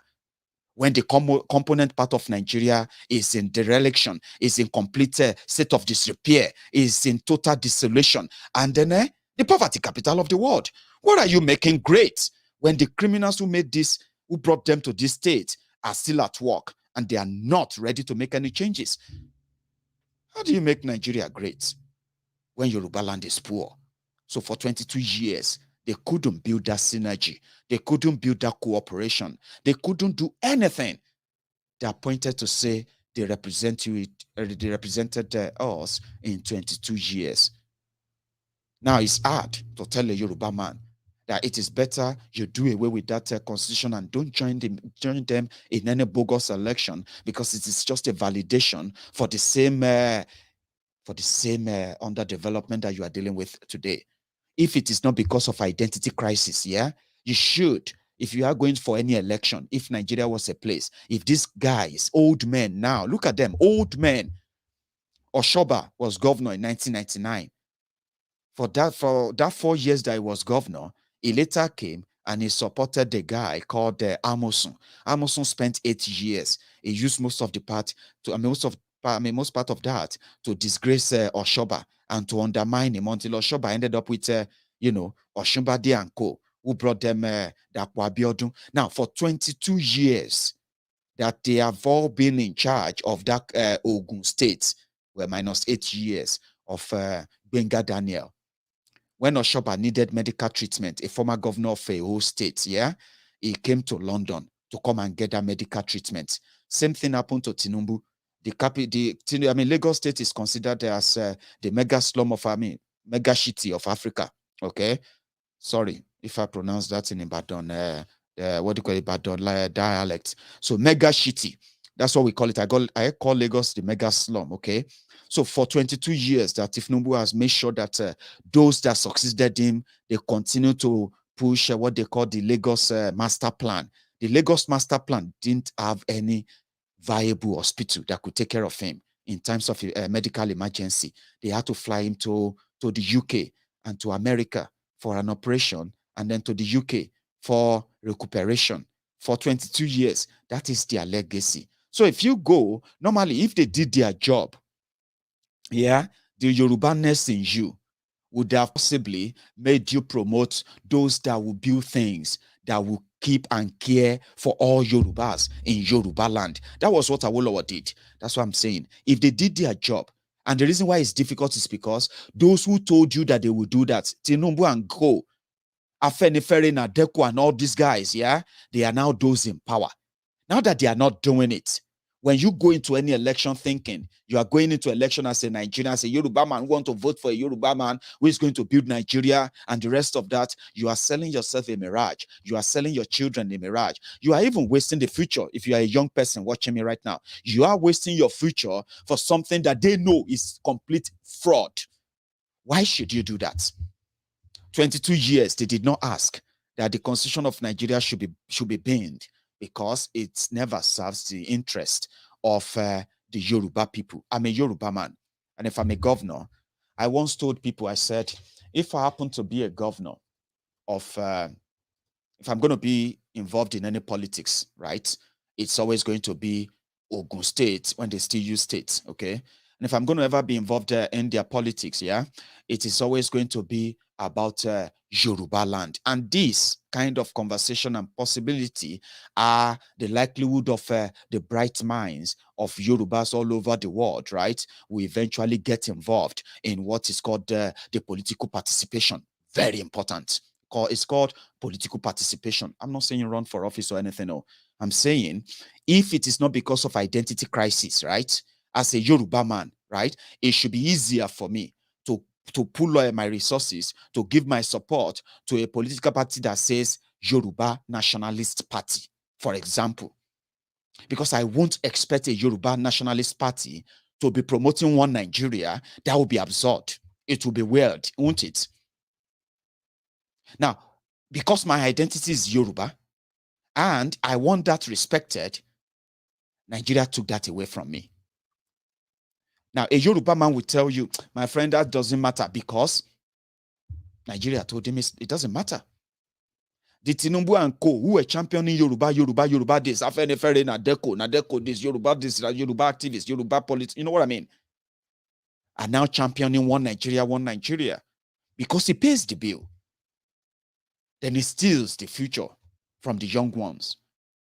Everything that we could tap into, we have been limited from doing so. And right before our eyes, they have been exploited, and you don't even have anybody to push back. So if I'm going to ever get involved in any of their politics, right? Let's say I'm a candidate of a Yoruba Nationalist Party. If I knock your door and I say, oh, Lema, orúkọ mi ni Badero Olúṣọlá, èmi ni olùdíje fún ipò gómìnà fún ìpínlẹ̀ yìí. Mo fẹ́ sọ fún yín pé èyí tó ṣe kókó jù nínú agenda wa òun ni pé gbogbo nǹkan tó bá ti jẹ́ ti Yorùbá tó ti ní ṣe pẹ̀lú Yorùbá ló láti jẹ wá lógún. a pè ní Yorùbá first. Àkọ́kọ́ bẹ̀ ni pé ẹ̀kọ́ Yorùbá ó jẹ wá lógún, ní tó túmọ̀ sí pé kì í fi fún àwọn ọmọ wa nílẹ̀ Yorùbá ní ẹ̀kọ́ ìmọ̀ ìjìnlẹ̀ tó péye, ìmọ̀ ìjìnlẹ̀ tó mú ọgbọ́n dání tó lè jẹ́ kí wọ́n ronú ìrònú pé báwo làwọn tún ṣe lè tayọ àwọn tí wọ́n tó ṣáájú wọn. A fẹ́ ṣe ètò ìlera ti ilẹ̀ Yorùbá, kì í ṣe ètò ìlera ti ilẹ̀ bòmíì. A fẹ́ ṣe ètò ọrọ̀ ajé ti ilẹ̀ Yorùbá, kì í ṣe ti ilẹ̀ bòmíì. A fẹ́ kí ọmọ Yorùbá kí ó pẹ̀lú àwọn tí wọ́n ó gbé ilẹ̀ Yorùbá ga ní ọ̀nà àrà oríṣiríṣi, débi pé a fẹ́ ṣọ̀nà ni o, a fẹ́ ṣomi ni o, a fẹ́ ṣe iná ni o, a fẹ́ kọ̀wé ni o, a fẹ́ kọ́lé ni o, a fẹ́ ṣe gbá, a fẹ́ ṣàwo ni o. Ẹ jẹ́ kí ọmọ Yorùbá feel attached mọ́ nǹkan tí ó ń ṣe fún ilẹ̀ Yorùbá, because ilẹ̀ Yorùbá ló ti wá. Ṣé ẹ dìbò fún mi tí mo bá ní pé bí mo ṣe ń jáde yìí? Because tí ẹ bá dìbò fún mi, àwọn ètò yẹn rèé o. Irú ilẹ̀ Yorùbá tó yẹ ká máa gbére o.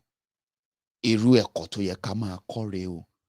Right? Somebody like me will be involved in that, and then nobody will arrest me and say, why are you a member of Yoruba Nationalist Party? Why are you not talking about Arise or compatriots? And I'll tell you, are you normal? You as a Yoruba man, a Yoruba woman, you can indeed feel some attachment.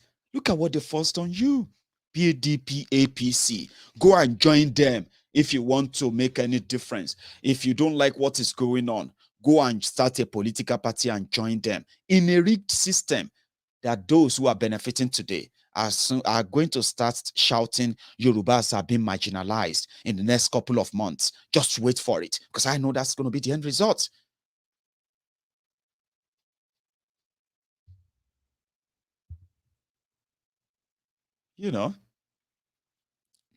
So somebody said that I am not realistic. It's just an opinion. You probably have more realistic ideas than myself. Did you get that now? It is not realistic to have your own political party in a system that recognizes you as a partner in the project called a country. Listen to this.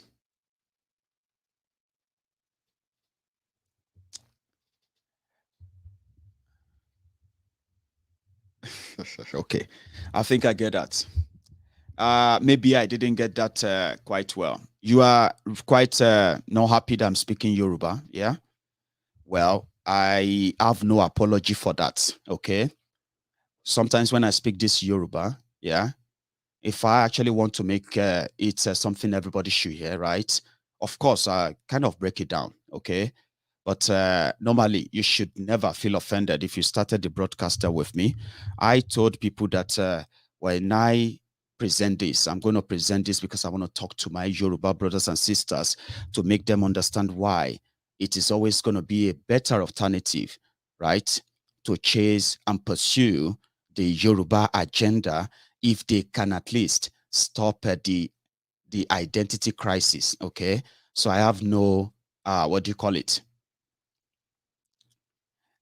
Then somebody said they campaign for no election. Of course, there's a campaign for no election. That means there are people who are reasonable, by the way, when it comes to the campaign for no election. Okay, you have to tell people why they should boycott election, which is exactly what I am doing right now.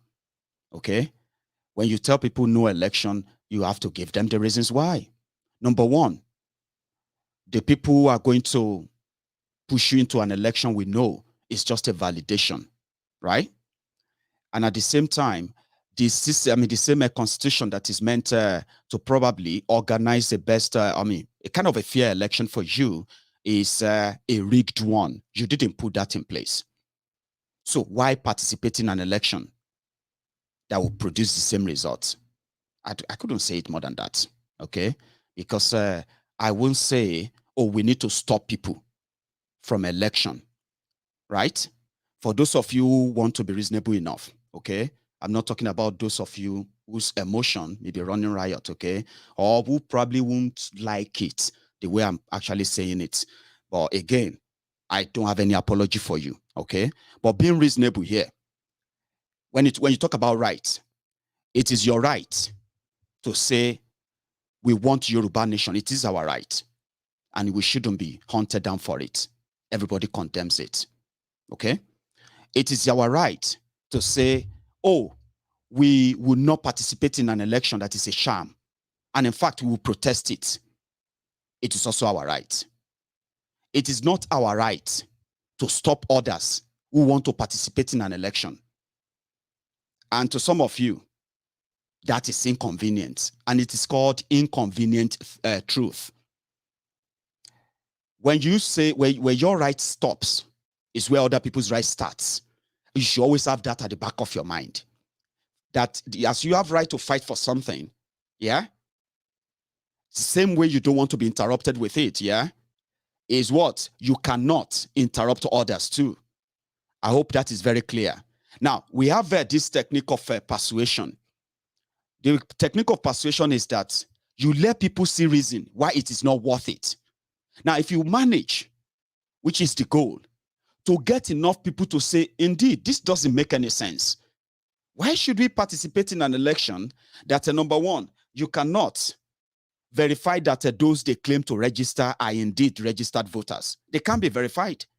And the imbalance in the whole registration process and the rest of that, including the conduct of the election, many reasons, yeah, that they said transferring an election or what, transferring election result and the rest of that are completely all rigged. So why should you participate? Now, if you get enough people to say, you know what, we don't want to participate in this election, we are going to protest, you are supposed to be allowed. You can be 1 million, you can be 2 million, you are meant to be out there. Now, if you now push enough, right, you will achieve two things. One, there could be an immediate constitutional reform that we have to redesign how your election is conducted. Two, or they have to design an electoral reform for this particular one until you are satisfied that, yes, okay, we can send in people we know we can vote and fight for this and that for us. So don't always let emotion of what you want becloud how sometimes logically things are going to be. That's why they say if wishes were horses. Many of us will wish that a group rise up tomorrow. I'm not going to diss myself, not a group. Let's say, for example, you have the Yoruba governors, for example, who rise up tomorrow and say, you know what, we are parting ways with Nigeria. Well, that's a wish, because it doesn't work that way. We know how they got there. We know the system they operate. We know the system works for them. We know they will defend the system. And if I'm trying to tell people why an election is not an option, that doesn't mean that I have the capacity to stop them. Okay? So I don't get ruled by emotion. I have to say that very clear. So if it doesn't sound good to you, well, I have no apology for you. I hope you find a better way somewhere else. In my own opinion, Yorubas who are attached to these guys that they see, and we know since they control the leverage of power, they are at it again. Yeah? But some said, maybe when people, as much as the awareness is now ongoing, that we know that Nigeria is just at the verge of, boom. Yeah? It is good that somehow people are understanding why it is a waste of time. Number one, to think you can still probably join them and make Nigeria work. That is never going to happen. Because if you ever want to say Nigeria should work, the only option is that you would have to break it up. Do you understand? Breaking it up in this sense is this.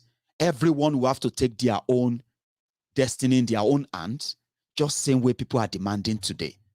That gives them the opportunity to say, you know what? We don't have to blame anyone else for our problem anymore. Swim, sink, or sail, we will have to deal with our own problems. Now, to arrive at that, you need the people on your side. Somebody said every time you keep talking about we need the people on your side. I said, well, if you are in a hurry, why don't you go and declare the Dual Republic right now? I mean, some of you may even have the capacity. You know what I mean? If you follow how people want things to happen. But most of these things, logically, they don't make sense. But when you try to present a logical things, it's too long, it's too much. My God, this one is too much. I have my friends who believe that all we need is just to start, boom, boom, boom, start doing all of that. And I'm like, maybe you should start. Don't expect somebody to start. You know, when you feel like, I remember when Nnamdi Kanu was still with MASOB. I don't know if many of you still remember that, but, a regular, what do you call it, an original IPOB member will remember that it was MASOB. When Nnamdi Kanu was with MASOB, according to him, he was becoming the voice of the movement, but he realized that externally, people see MASOB as a Biafran agitator and all of that. Some of their members have been arrested and some of them have been locked up in jail. Some people were even killed for being a member of MASOB. But it saw differently. It was like the mission of these guys is not so different from the kind of socio-political organizations like Oanese, Afenifere, and all this. They are open to kind of political conversation, negotiation, and all that. And that won't push us anywhere. He wanted a radical way. He wanted a radical way. You know what he did? He did not fight MASOB. He did not do anything. What he did, he went on and he started IPOB. For 10 years, he kept talking to people. He kept passing on his own teachings. Some of them that got many people angry because they're like, why would you say that to us? Why would you say that about us? And in 10 years, he brought that Biafran struggle back to the forefront. I'm saying it to you now. Sometimes you forget the fact that the chance you have having a chat like this is that you have an idea, but you also need to do that thing that you also wish. We should be talking about how to declare Yoruba nation. I've just told you how to do it. But it's going to be a long one, isn't it? Maiyegun, that one is too long. We need the action. We need boys. How about you start it? That's the best way. You know, sometimes the best way to say things is to do them. But some of us logically knows that even at that, you are still going to end up trying to do everything to win the people on your side. So that when you found yourself on that negotiation table, you can say, I am speaking for them. I am fighting for them. Do you get what I mean now? So don't always wish that somebody is going to do it for you, okay? Now, one moment.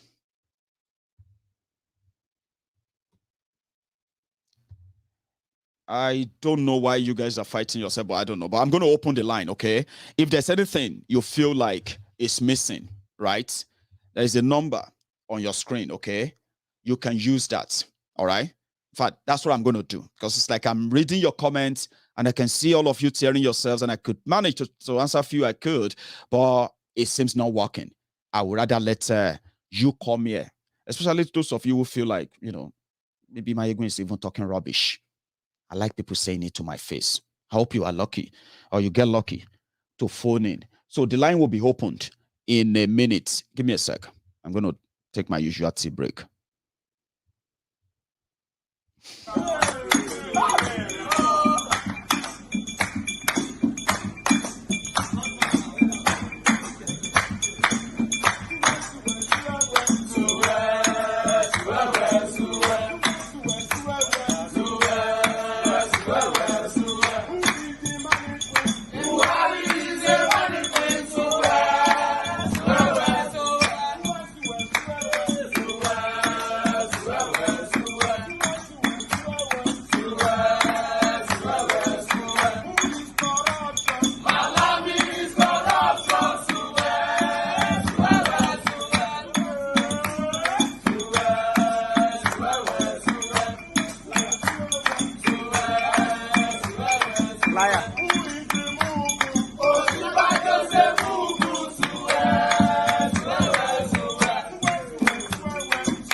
Yeah.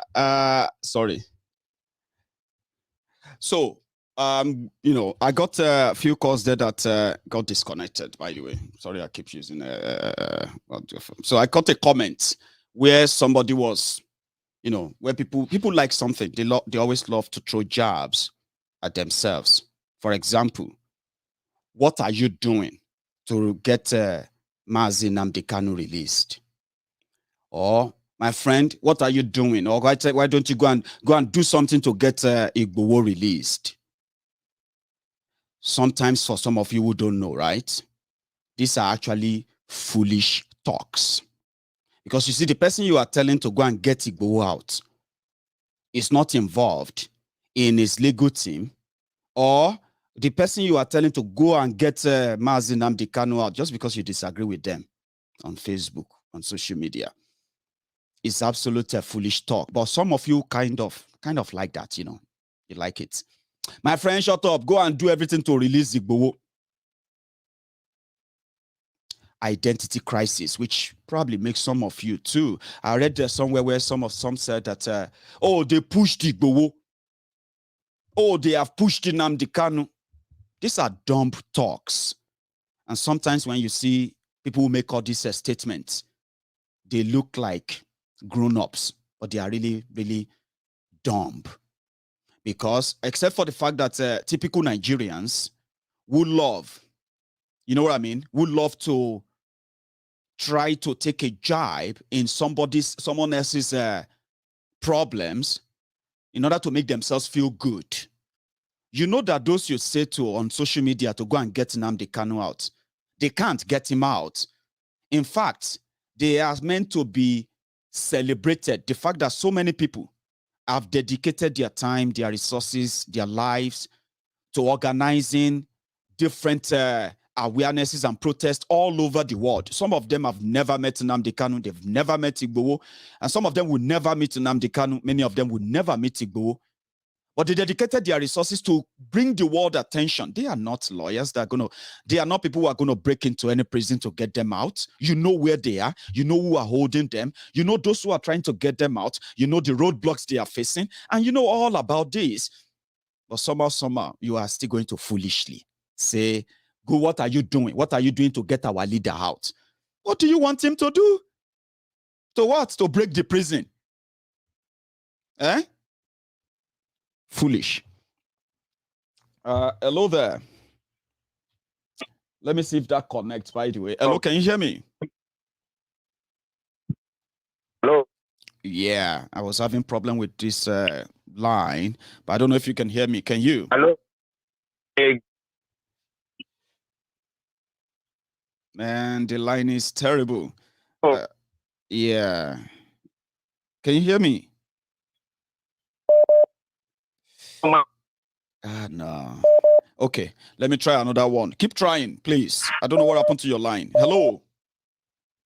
Yeah, can you hear me, Maiyegun? I can hear you loud and clear. I don't talk and say now me go be the first to call since yesterday. So now you're just catch that my first caller because the line no clear. Honestly, Maiyegun, in fact. Good evening, sir. In fact, God go bless your wisdom. You tried it. You see, yesterday and today, oh boy.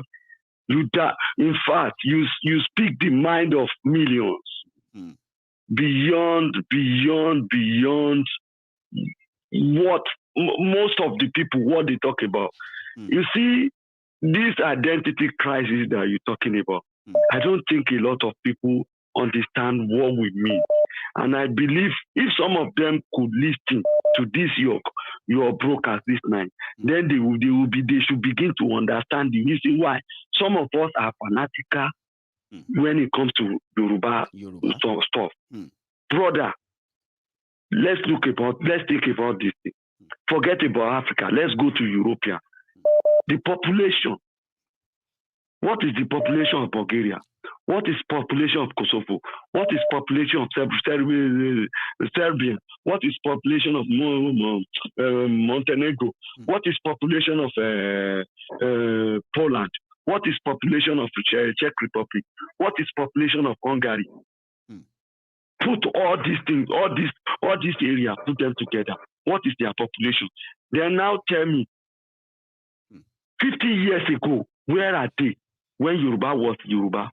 Do you know that Turkey of today, just started building their metro line about 10 years ago, 10, 15 years ago. Brother. Niger Republic has no train up to this day. Do you know that? No. Let's forget about Africa. We are talking about advanced world. Advanced world. Come to Lebanon. Do they have? They don't have. Now, when we talk of independence, how I wish all this Baba, all this coconut head that we call leaders. Sorry the way I'm talking this night. My voice cracked when I was singing. That's why. So now all these Baba that have used the name of Yoruba to become something. How I wish they can just sit down, look at their children in the eye, and remember that 50 years ago, 50 years coming, what would Yoruba people be? Do you know that Turkey, Istanbul, the whole Istanbul, usually belongs to Greek and Albanian? Today, go back there, you can never find a single Christian there anymore. They were slaughtered one by one and being taken over by Muslims, by Arabs. The reason why you see that is the major obstacle why Turkish have not been joined European. That is the reason why the European blocked them not to join since 40 years ago. Now, we are talking about, look at what Awolowo did. Brother, I think I've told you in your program before. I said when I was small, I used to hate Awolowo. It's one of my uncle who called me, who said, never in your life speak against Awolowo. He brought a book and gave me that book. I was at GSS 1 there. Brother, I read that book halfway. From that day, my mind changed towards Awolowo. Do you know the reason why I was angry? Because I thought the story that I used to hear is that cocoa, there is the Ondo State and Ekiti cocoa that they used to build cocoa house in Ibadan and all those Ibadan. And I was so boiling that how did they neglect and they were building all those. Brother, now that I now started traveling 20 years ago, my eyes see a lot, and I know that it was part of development. But how did the Yoruba son lost their glory to a stranger? Brother, it's a shame. It is convenient for a Yoruba man to be speaking at the top of his voice, fighting for Nigeria. But when you bring a topic of Yoruba to him, his voice will go down. And it will just be like, before I why? Part of people are waiting, brother. There was a man who suggested something on Heritage TV. That man who used to do a program like you. And that program that the man suggested was so perfect. I was even waiting. He said they want to start Yoruba consular. Right. In London, and they can be issuing ID card and whatever. Okay. I was expecting that to tell you that all those information that we're getting, the one that are valuable, I don't delete it. Brother, that man only pronounced it, but he couldn't achieve. I think by and by I forgot. Brother, put it, add it to your agenda. Let us start something.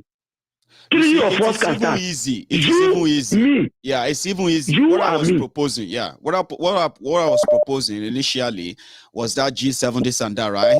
But I've come up with an idea. That's why I'm telling you, add it to your program now. We can start something like that. No, I mean, I wanted to say to you, hang on for a minute, yeah? I wanted to say to you that we can call a meeting in London or Manchester, meet midway. where everybody will just, you know, on a day. So if we come up with a day for our people in London and Manchester, and they call all the Yorubas in the UK, even if it's just going to be 20 people that will show up, 200 people, 1,000, maybe we can start something. But we need something. Expect 5 people. 5 people. Then when we start, the rest of them, when they see the benefit of it, then they can start joining. Because there's something I want to tell you. There's some countries, association, especially Poland, association in this country. Brother, they are like Jews. They are unbreakable. The crime they have committed in UK alone is enough for them to exterminate all their names and wipe them off from the UK. Do you forget they used to talk about them before? How do they go about it? Brother, it's all these things. Some people negotiate and make sure those things go away. I won't say much. Thank you so because much. This night, I give it to you. Let me give other people. Thank you. Thank you, so brother. Much. Yeah, that's a good one. So I have another caller on the line. Hello. Hello. Good evening. Good evening, Ma. How are you? Yes, I'm blessed. And you? I'm very well, Ma. Thanks for asking. So you are live. Thank you so much for the wonderful job that you are doing. And it is well appreciated. Thank you, You know, let's start with the youth. Sometimes I just wonder what happens to Yoruba youth. Are they sleepy? What happens to them? Because to their face, their destiny already have been mortgaged. And they just fold their hands and watch somebody mortgaging their lives, their future, the future of their generation. And it's like, kí ló ń ṣe àwọn ọmọ yìí ná? Àwọn tó make a decision fún wọn yìí, they are packing their bags. They are ready to leave. That's right. Because somebody told you what 80, 70, kí ni ó fẹ́ rò? I wonder. These are the people that are old. You can judge from the interview tí wọ́n ṣe pẹ̀lú bàbá ìlànà. Bí ìjẹta náà ṣe interview yẹn. He was only talking about màálù, ojú ọ̀nà, màálù, rural grazing areas. That's all. Because their brain is analog. They cannot think fast anymore. And the Yoruba youth, they just, for me, the way Timofin is as if Yoruba youth, now some of them are waking up, but at the same time, are they doing what they're supposed to be doing? Because if they are doing, I want to low country. That's right. I want to get àǹfààní education Baba Awólọ́wọ̀. I want to get. Ní ìgbà tí Nàìjíríà celebrate independence ní 1970 tó pé ọdún mẹ́wàá. Anybody tó wà ní Nàìjíríà ń gbà yẹn ní school. Wọ́n ṣe oúnjẹ fún gbogbo wa lọ́fẹ̀ẹ́ ni wọ́n fún wa ní drinks, everything. That was Nigeria tí a mọ̀ nílẹ̀ Yorùbá. Now, everything is going backward. Ọmọ ilé wọn ti ń jẹ gógó. The mineral resources tó wà nílẹ̀ wọ́n ti ń tà fáwọn foreigners. And àwọn ọmọ ètò káwọ́ gbénú. Wọ́n jáde university wọn ò ríṣẹ́. Wọ́n ní kán lọ dáko, wọ́n tún bọ́ sóko, wọ́n tún pa wọ́n mọ́ko. It is a shame pé nígbà tí ìyá mi tó máa gbà láàrú. Àwọn ìyá wa máa ń sọ pé táwọn bá gbà láàrú kọ́ mọ àwọn máa gbà láàrú. Wọ́n á lọ sí oko, wọ́n á dúró lójú títì nínú oòrùn, nínú òjò. If you go to Nigeria or let's say Yoruba land, lójú títì, you can see all those old women tí wọ́n ń ta ọjà. That's right. Tí wọ́n ń fi owó ọjà yìí rán ọmọ lọ sí ilé ẹ̀kọ́, lọ sí yunifásítì, lọ sí kínní with the mindset pé tí ọmọ yìí bá jáde, àwọn á bọ́ nínú oko ìyà yìí, ọmọ yìí á sanjọ́. Ọmọ yìí jáde kò sanjọ́. Because ó jáde kò ní ṣẹ́. Ó rìn kiri.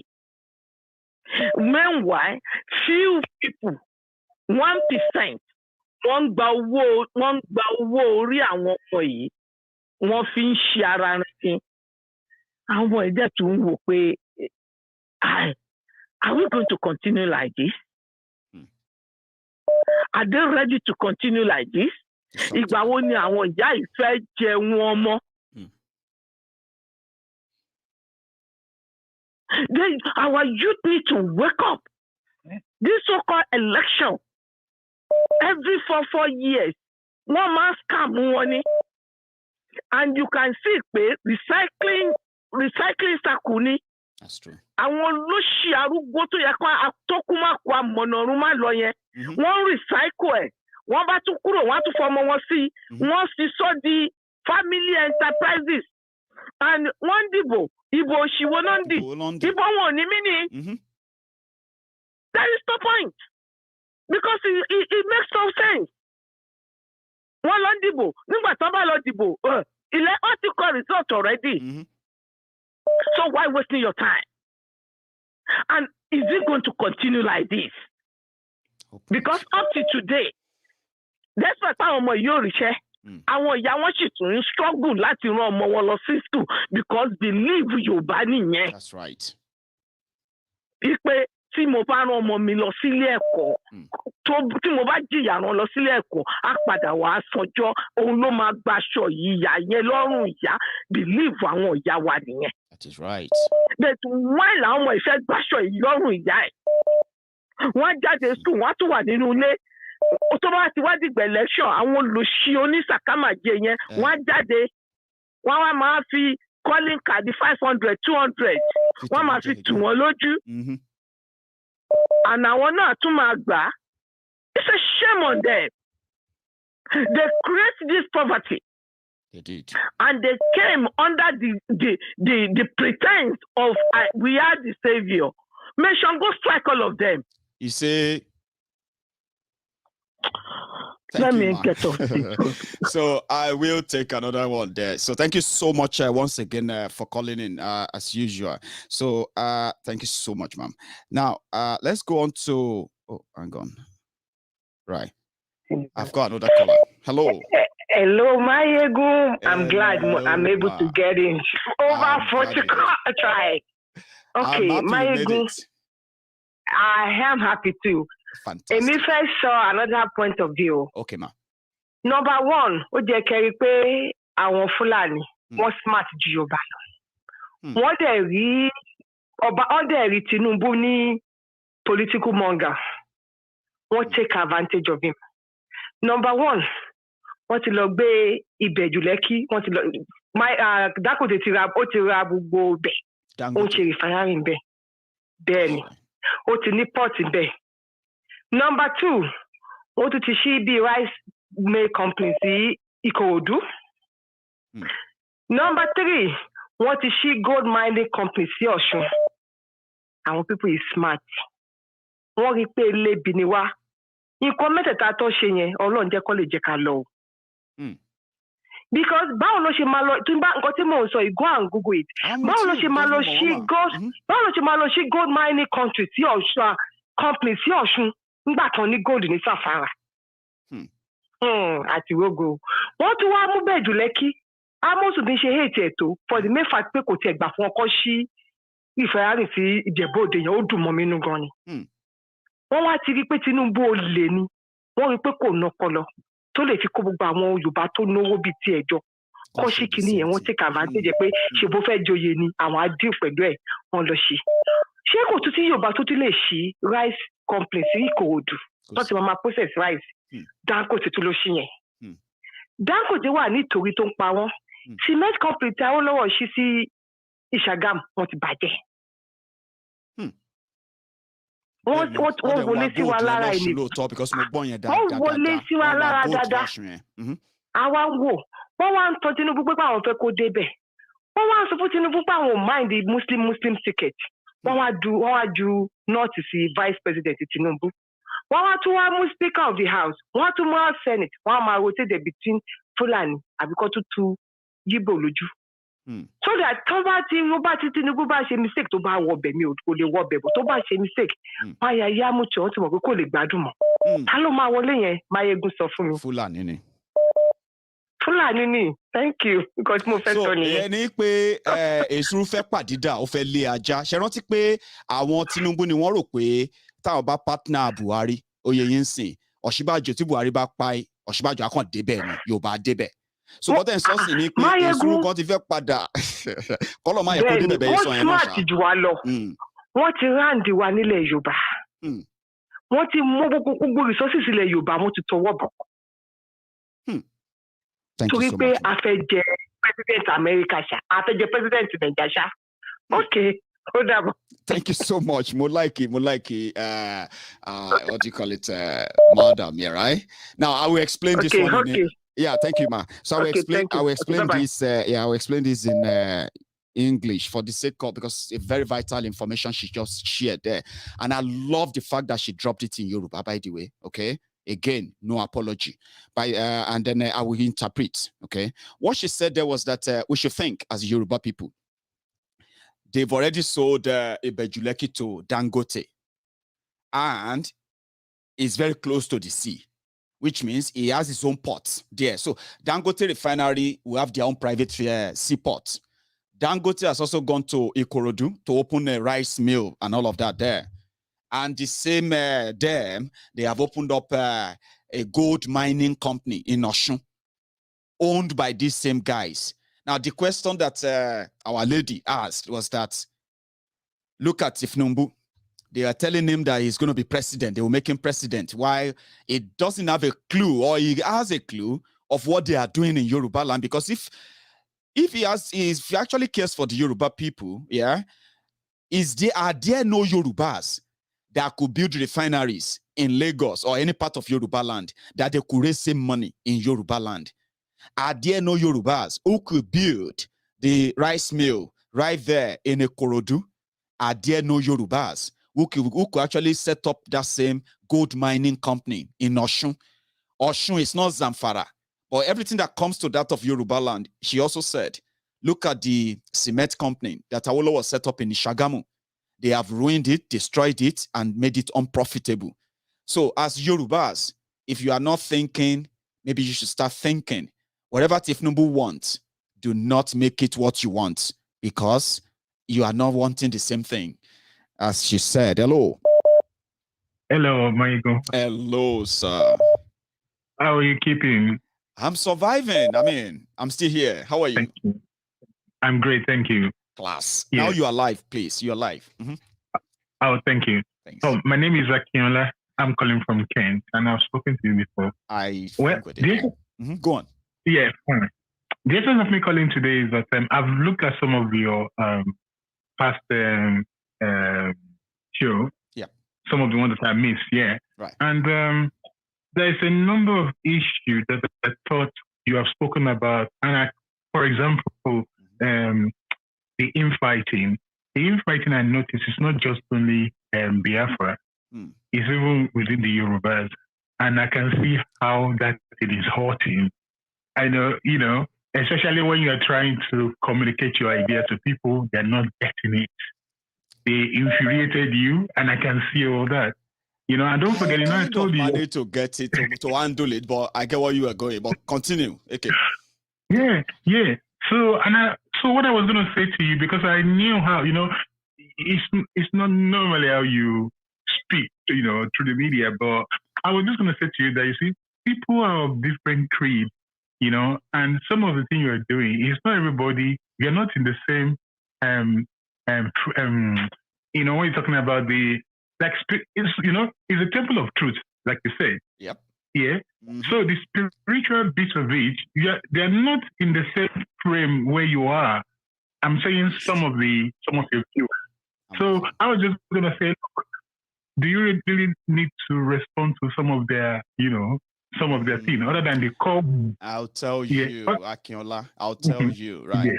Normally, I don't. And sometimes when I do, right, it is just to make a part of the whole show kind of communicative. You get what I mean now? Like so that it's not so kind of fixed that is always smiling. You see, before now, Akinola, hey, I wasn't really nice, honestly, right? I say things that will, after finishing my broadcast, I would just be like, oh man, I really poured it out there. But now I learned how to handle that. But I realized that all those bites sometimes, they are part of what makes it kind of genuine. Yes, you are right. I do get upset, all right? Sometimes I just smile, right? Sometimes I react simply because through that being upset, I can still pass a message that some will get. But I'm with you. Okay. Okay, fine. So that's one aspect of it. Thank you. And the second aspect is that I said to myself, I think I have to ask Maiyegun a question, and I know the answer. So my question to you is that, Maiyegun, are you afraid? Am I afraid? I like that, because I'm talking in the context of one of your programs. Okay. It appears that you made a clearing call. Afraid of what? Aha! I know you're gonna say that, and that's where I'm going. Okay, then. I'll follow them. I'll follow through. So, afraid of what? Okay. What? Yeah. Obviously, I know it's a very open question. It is. But as someone of your program, I think where you are making a clearing call that, okay, you guys, what do you want us to do? Do we, we may need some form of intel. Yeah. It doesn't necessarily have to be me. You understand? You're talking about maybe having a sort of maybe some groups that will be doing some specific things. Yeah. And I was just going to say to you, my response to some of the things you said is that, look, I'm going to talk to you in parables. Yeah. Just remember about, Jesus Christ, when, people came to meet him and say, oh, they want to make him king. And Jesus Christ said to them, oh, why are you seeking me? Is it not because of the food which I gave to you? You understand? So where you go? Look, I was going to say to you, look. Just say it. Okay. Go for it. What you are doing is you've been feeding people all along. And then at the same time, you're still asking that we need to form a group. I think what I can see here is that it's just like the time is getting right. Yes, Akinola. Yes. I'll answer while you are still on the phone because a lot of people are listening to us. Okay. The first question, to answer the first question now, I can answer that. I am not afraid. Okay. Good. I am not afraid. Good. And then, which now leads us to the second one, why you asked the first one, which was based on I have brought so many ideas, so many things that so many people feels like these are practical ideas. Let's try it, right? But I did something similar. I am somebody who believes that the reason why we can't make our wish happen is because we don't have the political power. We don't have the influence, to be sincere, right? So I decided then to encourage people who disagree with the system, right, to come together, form a political party, participate in an election, cut out money politics. And if any of you could manage to gain access to power, that can be the loophole we need to break into the system, right? Because 1, 2, 3, 4, before you know it, the whole system will be infiltrated by the people with the idea that is different from all these guys. But it was killed at infantry. Guess what? Yes. It was dead before we even start. At the polling booth, right? Our people sold off. So then I figured out my experience was that you can't really manage people if they don't want to be managed. So you have two things.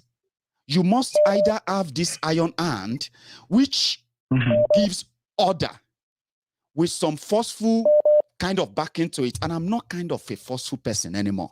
You get that? So I decided that, okay, I used the persuasion to get people, to do something the last time. If I want to do it this time, I'm going to have to get involved. Then I found out that, Baba, there are people whose ambition, personally, have already been attached to this Yoruba nation. So that's why I offered to always be like a consultant. So when I throw it open, I'm throwing it open to those who are already doing it, trying to tell them that we are not saying you are not doing it right? But you can always do with some help. We are here. I could help, right? But most of the time, like you said, it's not the IPOB that have a small internal issue. That of the Yoruba nation, I choose never to talk about it until when people begin to understand the responsibility that comes with what they are doing, right?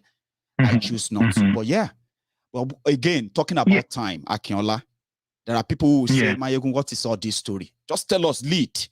It is more than that.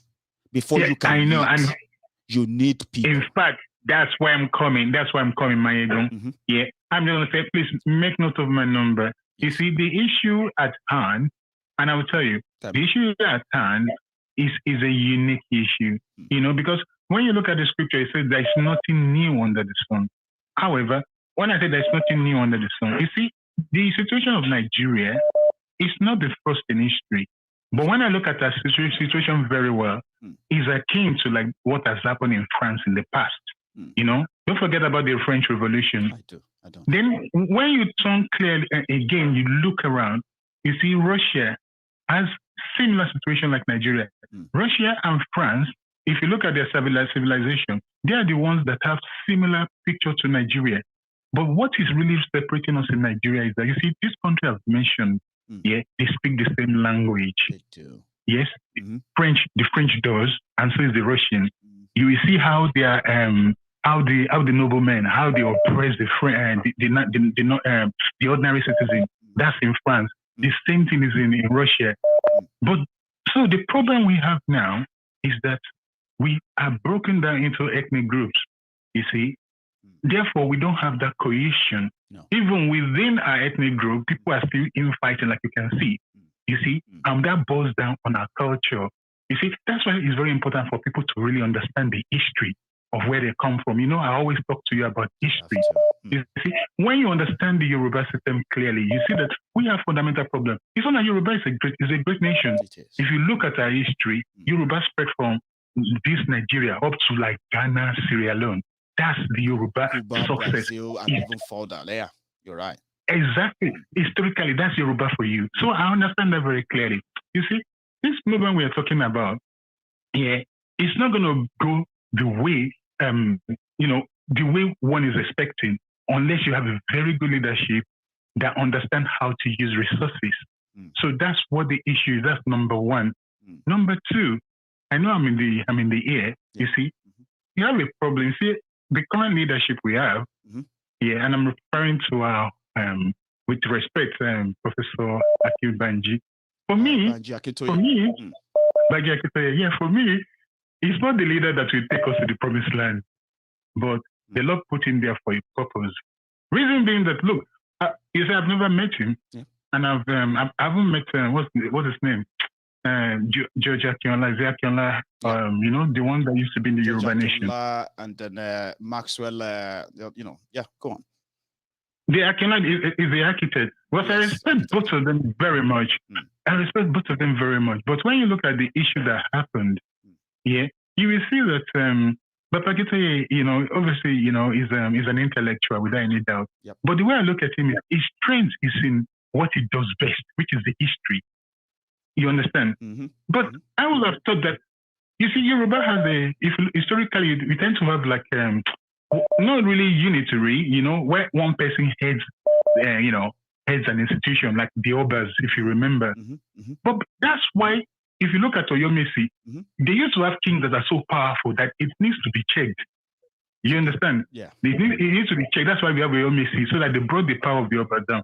So the way the structure of Yoruba nation is at the moment, you see, people are going by, because somebody is old, therefore he needs to be in this position. And I noticed that we are one of the few people that you always talk about. Look, this Yoruba people, this age business is an impediment to us as a Yoruba nation.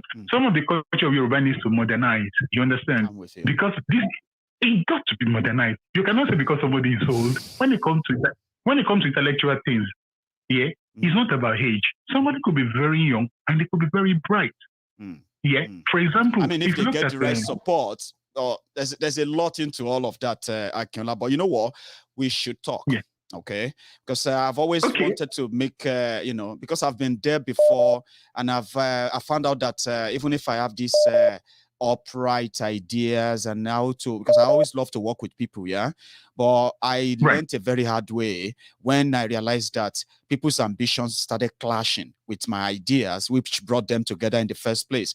It's like, you know, it got to a point that they got exposed to the limelight because of what we are doing. From obscurity and all that, they became celebrities. Medias were calling them. They became this and that, and they felt like, well, you can't be telling us this. We can't do things like that anymore, and that thing clashed, right?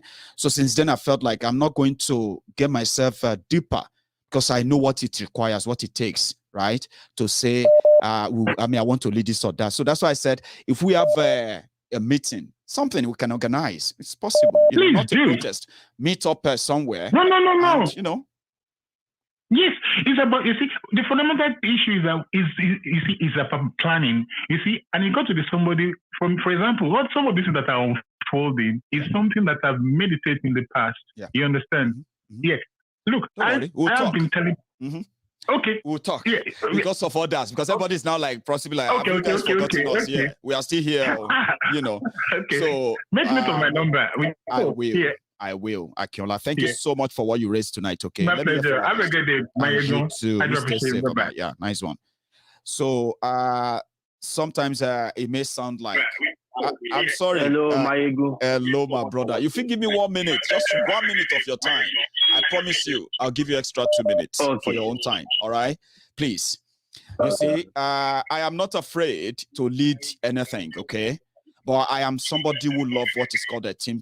Teamwork, supporting people who are doing it. All right, and if you feel like they are not doing it right, then you have to just do it your way. But in this case, I still so much respect those who are championing the Yoruba nation, and I still insist that the coordination we are expecting from them is the only key that people like myself and others need to link up and energize that group and realize the dream that they have. So as for leadership and the rest of that, I mean, I think that should come on its own naturally when that time comes. But for now, hello. Hello, Maiyegun. Hello, sir. Sorry for keeping you waiting. Yeah. Yeah. So you're alive. No problem, my brother. Yeah. Well, Yoruba ni ma so. Oh yeah, no. Fire, my brother. I will interpret later. Ẹ káalẹ́ kú ètò náà, Ọlọ́run á kú fún wa ṣe Yorùbá nation, Ọlọ́run á bá wa gbà. Tẹ́rí gbogbo nǹkan tí mo rí nínú ọ̀rọ̀ Dangote pé ó lọ ṣe refinery, ó lọ ṣe gbogbo eléyìí. Tẹ́ bá gbọ́ history àwọn Fulani, bóyá Usman Dan Fodio àbí kí lórúkọ bàbá wọn kan ara àwọn jihadist tí wọ́n tó ti kú yẹn náà ni wọ́n ní wọ́n ní pé Kùránì wọ́n máa lọ sí inú omi wa níbo ní Èkó. Ara Kùránì tó ń tìbọ̀ omi nìyẹn o. Pẹ́gbẹ́ omi ló wà. Kùránì yẹn tó fẹ́ tìbọ̀ omi, òun ni wọ́n ń prepare lẹ̀ yẹn. Táwa Yorùbá àjẹkórí wa pé gbogbo bàbá sọ pé Tinubu sọ pé kíní kan sọ pé ó ń sọ pé ọjọ́ ọ̀la wọn máa di Fúlàní gbẹ̀yìn ni o. Kò jù bẹ́ẹ̀ lọ, ó dàrú. So, ẹ ṣeun o, alàgbà. I am going to have to interpret there. It's a short one. It's a very powerful one. Hello. Yeah. Please give me 1 minute of your time, sir, as well. Okay. So my last caller decided to corroborate what my other. No, not you. You can hang on. Okay. I'm just talking now. Just hang on for me. Yeah. Okay. So my caller said the other caller who brought to our attention the significance and then the symbolic kind of presence of Dangote's refinery in Lagos, a rice mill wherever in Ikorodu, and the gold extractive company in Osun. That we should ask ourselves, are there no Yorubas who could actually do all those before now for 22 years. And he also said that if you remember the history, Uthman Danfodio, their dream of touching the water, the sea in Lagos with their Quran, that dream that some of you are thinking they are going to bring a jihad and, you know, they will touch it. No, they are already touching the sea as Dangote is next to sea. Something significant. Hello. Yeah, hello. Hello, sir. Hello. Yeah, hello, Maiyegun. Yes, sir. I am so excited to have got you today. You know, I am to be frank, too. I can feel it. The whole of last year, I have been praying, and I said something in my mind. I said, if I get Maiyegun now, then it means one of my contract will click, and exactly it's clicking. No. You have to say that again. You know something, right? I've had people who told me. Yeah. A lady told me, and she said that she sent she sent a text. She was like, I'm still struggling to call you. Because of you, I feel like I didn't have a great 2021. That was extreme, okay? But I was like, people do take things extreme. Did you say something about contacts? That if you reach Maiyegun, if you are able to call Maiyegun, what did you say will happen? Yeah, I said I told myself that if I get Maiyegun, then one of my contract will click. You know, I just had that faith, and just like that, for the whole of 2021, I've been trying to get you, but I can't. I can't. So I'm so impressed and I'm so happy. Anyway, so my name is Fidelis, and I'm calling from. What's your name, bro? Yeah, my name is Fidelis, and I'm calling from Canada. Fidelis from Canada. You're live, bro. Yeah, from Canada. Yeah, thanks very much. Well, Maiyegun, first and foremost, I want to applaud you. Thank you very much for the good work of sensitizing Nigerians and then making us to be aware of what is going on. As a matter of fact, I've also joined in trying to enlighten some of my friends too when they come around, you know, to tell them what is happening back home. But it pains me so much that in a country where we are having almost 70% falls under the aggregates of youth, that we cannot really find people who can ask questions just the way you have been asking. You know, those of us who are in diaspora here, we keep helping. In fact, a friend of mine told me, he said, look, Fidelis, he said, do you know that you people in diaspora are also contributing to the issues back home? I said, how? Why? Have you listened to what Maiyegun is saying? He said, yes. He said, but do you know that for every kobo we send to them, it makes them even more relaxed? It doesn't, as far as we are concerned, it's like it's only those in diaspora that is feeling the pain.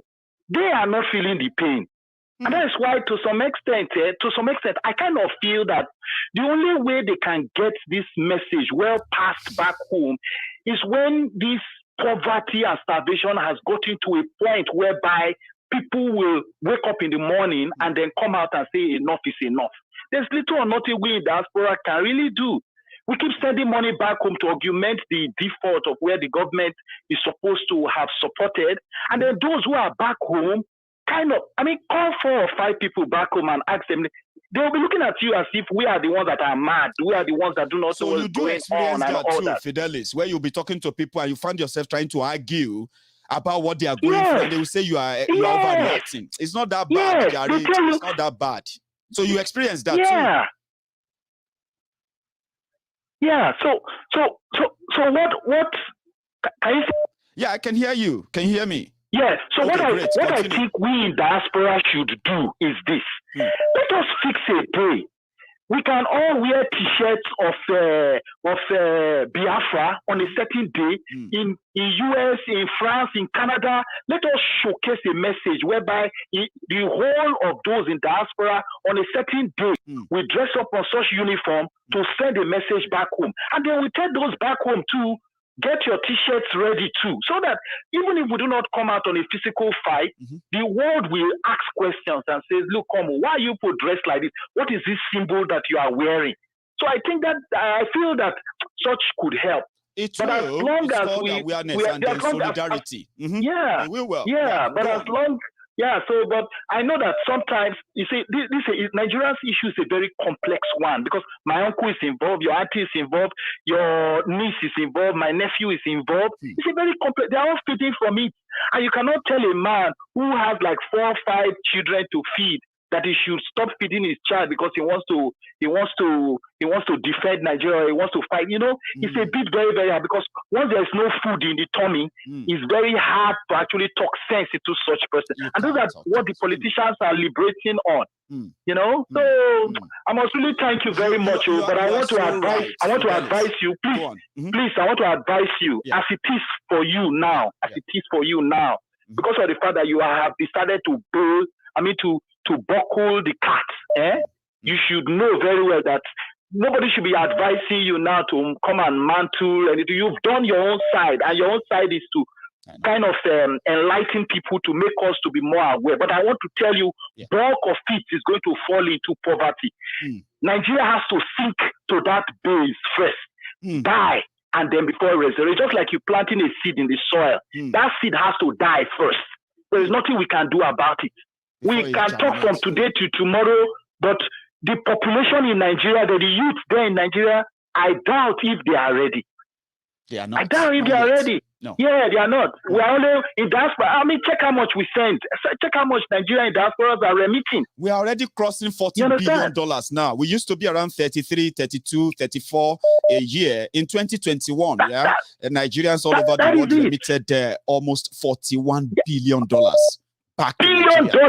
As Nigeria is sinking to poverty, Nigerians are walking the asses You tell me now, Maiyegun. You tell me now, Maiyegun. Sorry, I'm taking your time, but you tell me now, Maiyegun. Let all of us in diaspora agree that every Tuesday, Wednesday, no sending of money from diaspora to Nigeria.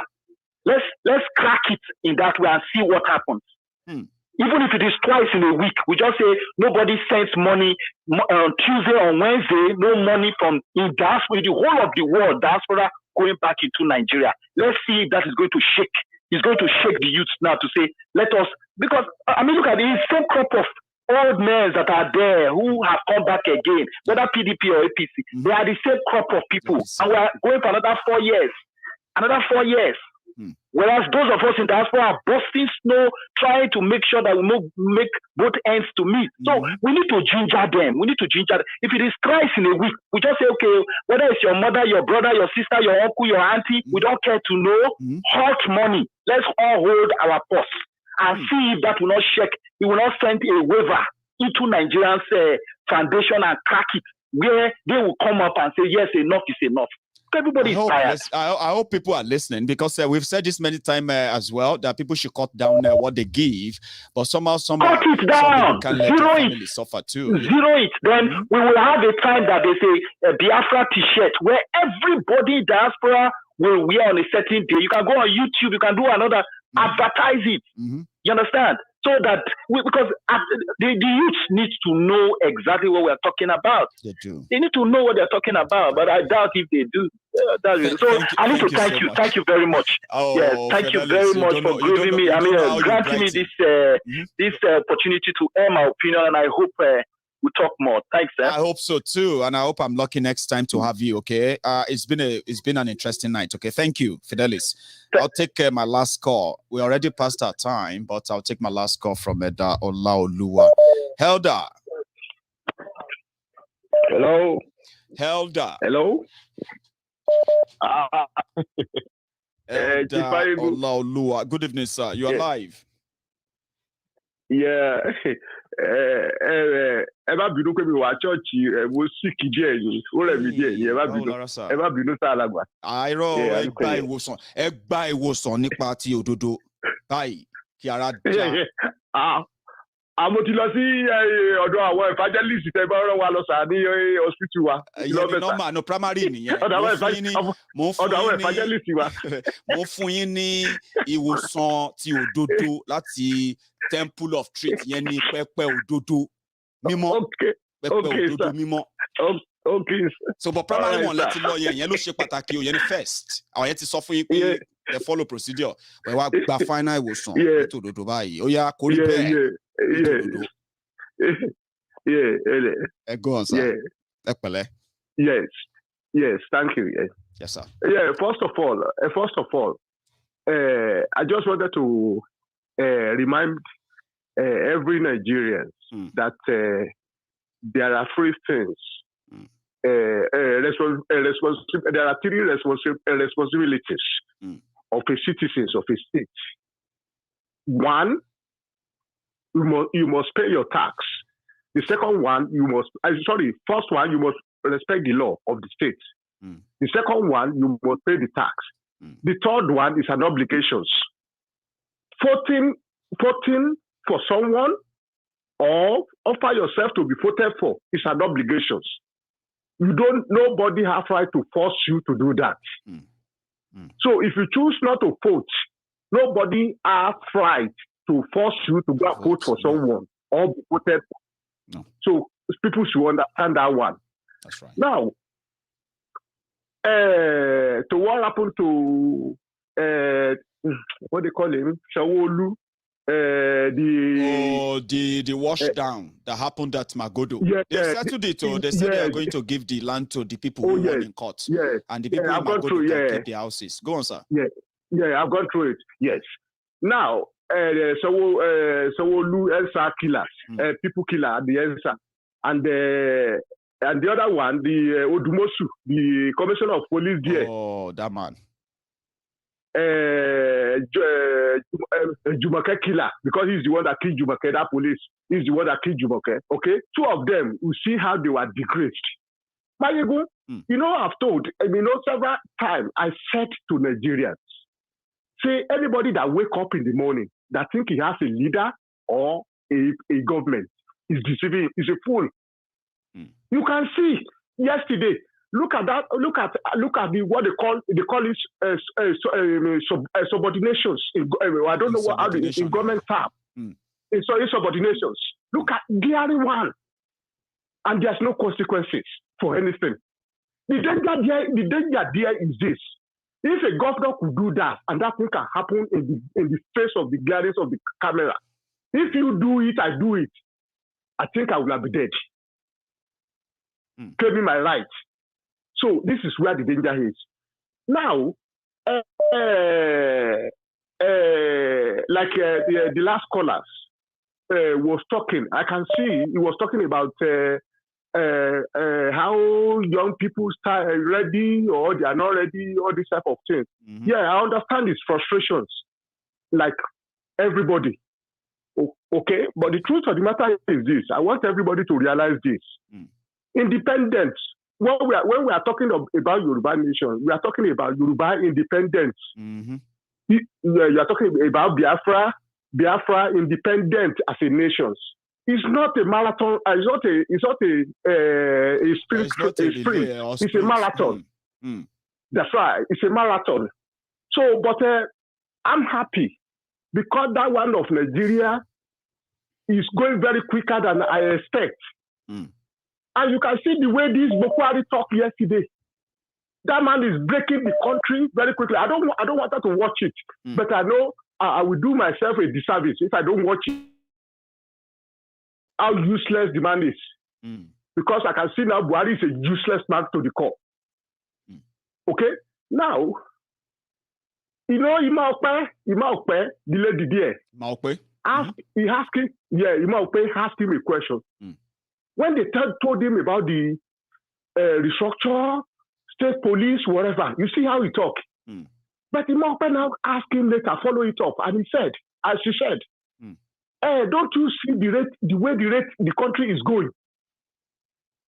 Don't you think we are not going to go far before we split our way? Then Buhari said something because he's still living under illusions that yes, I know people that are asking for the structure, they are just asking for what they are going to gain from the system.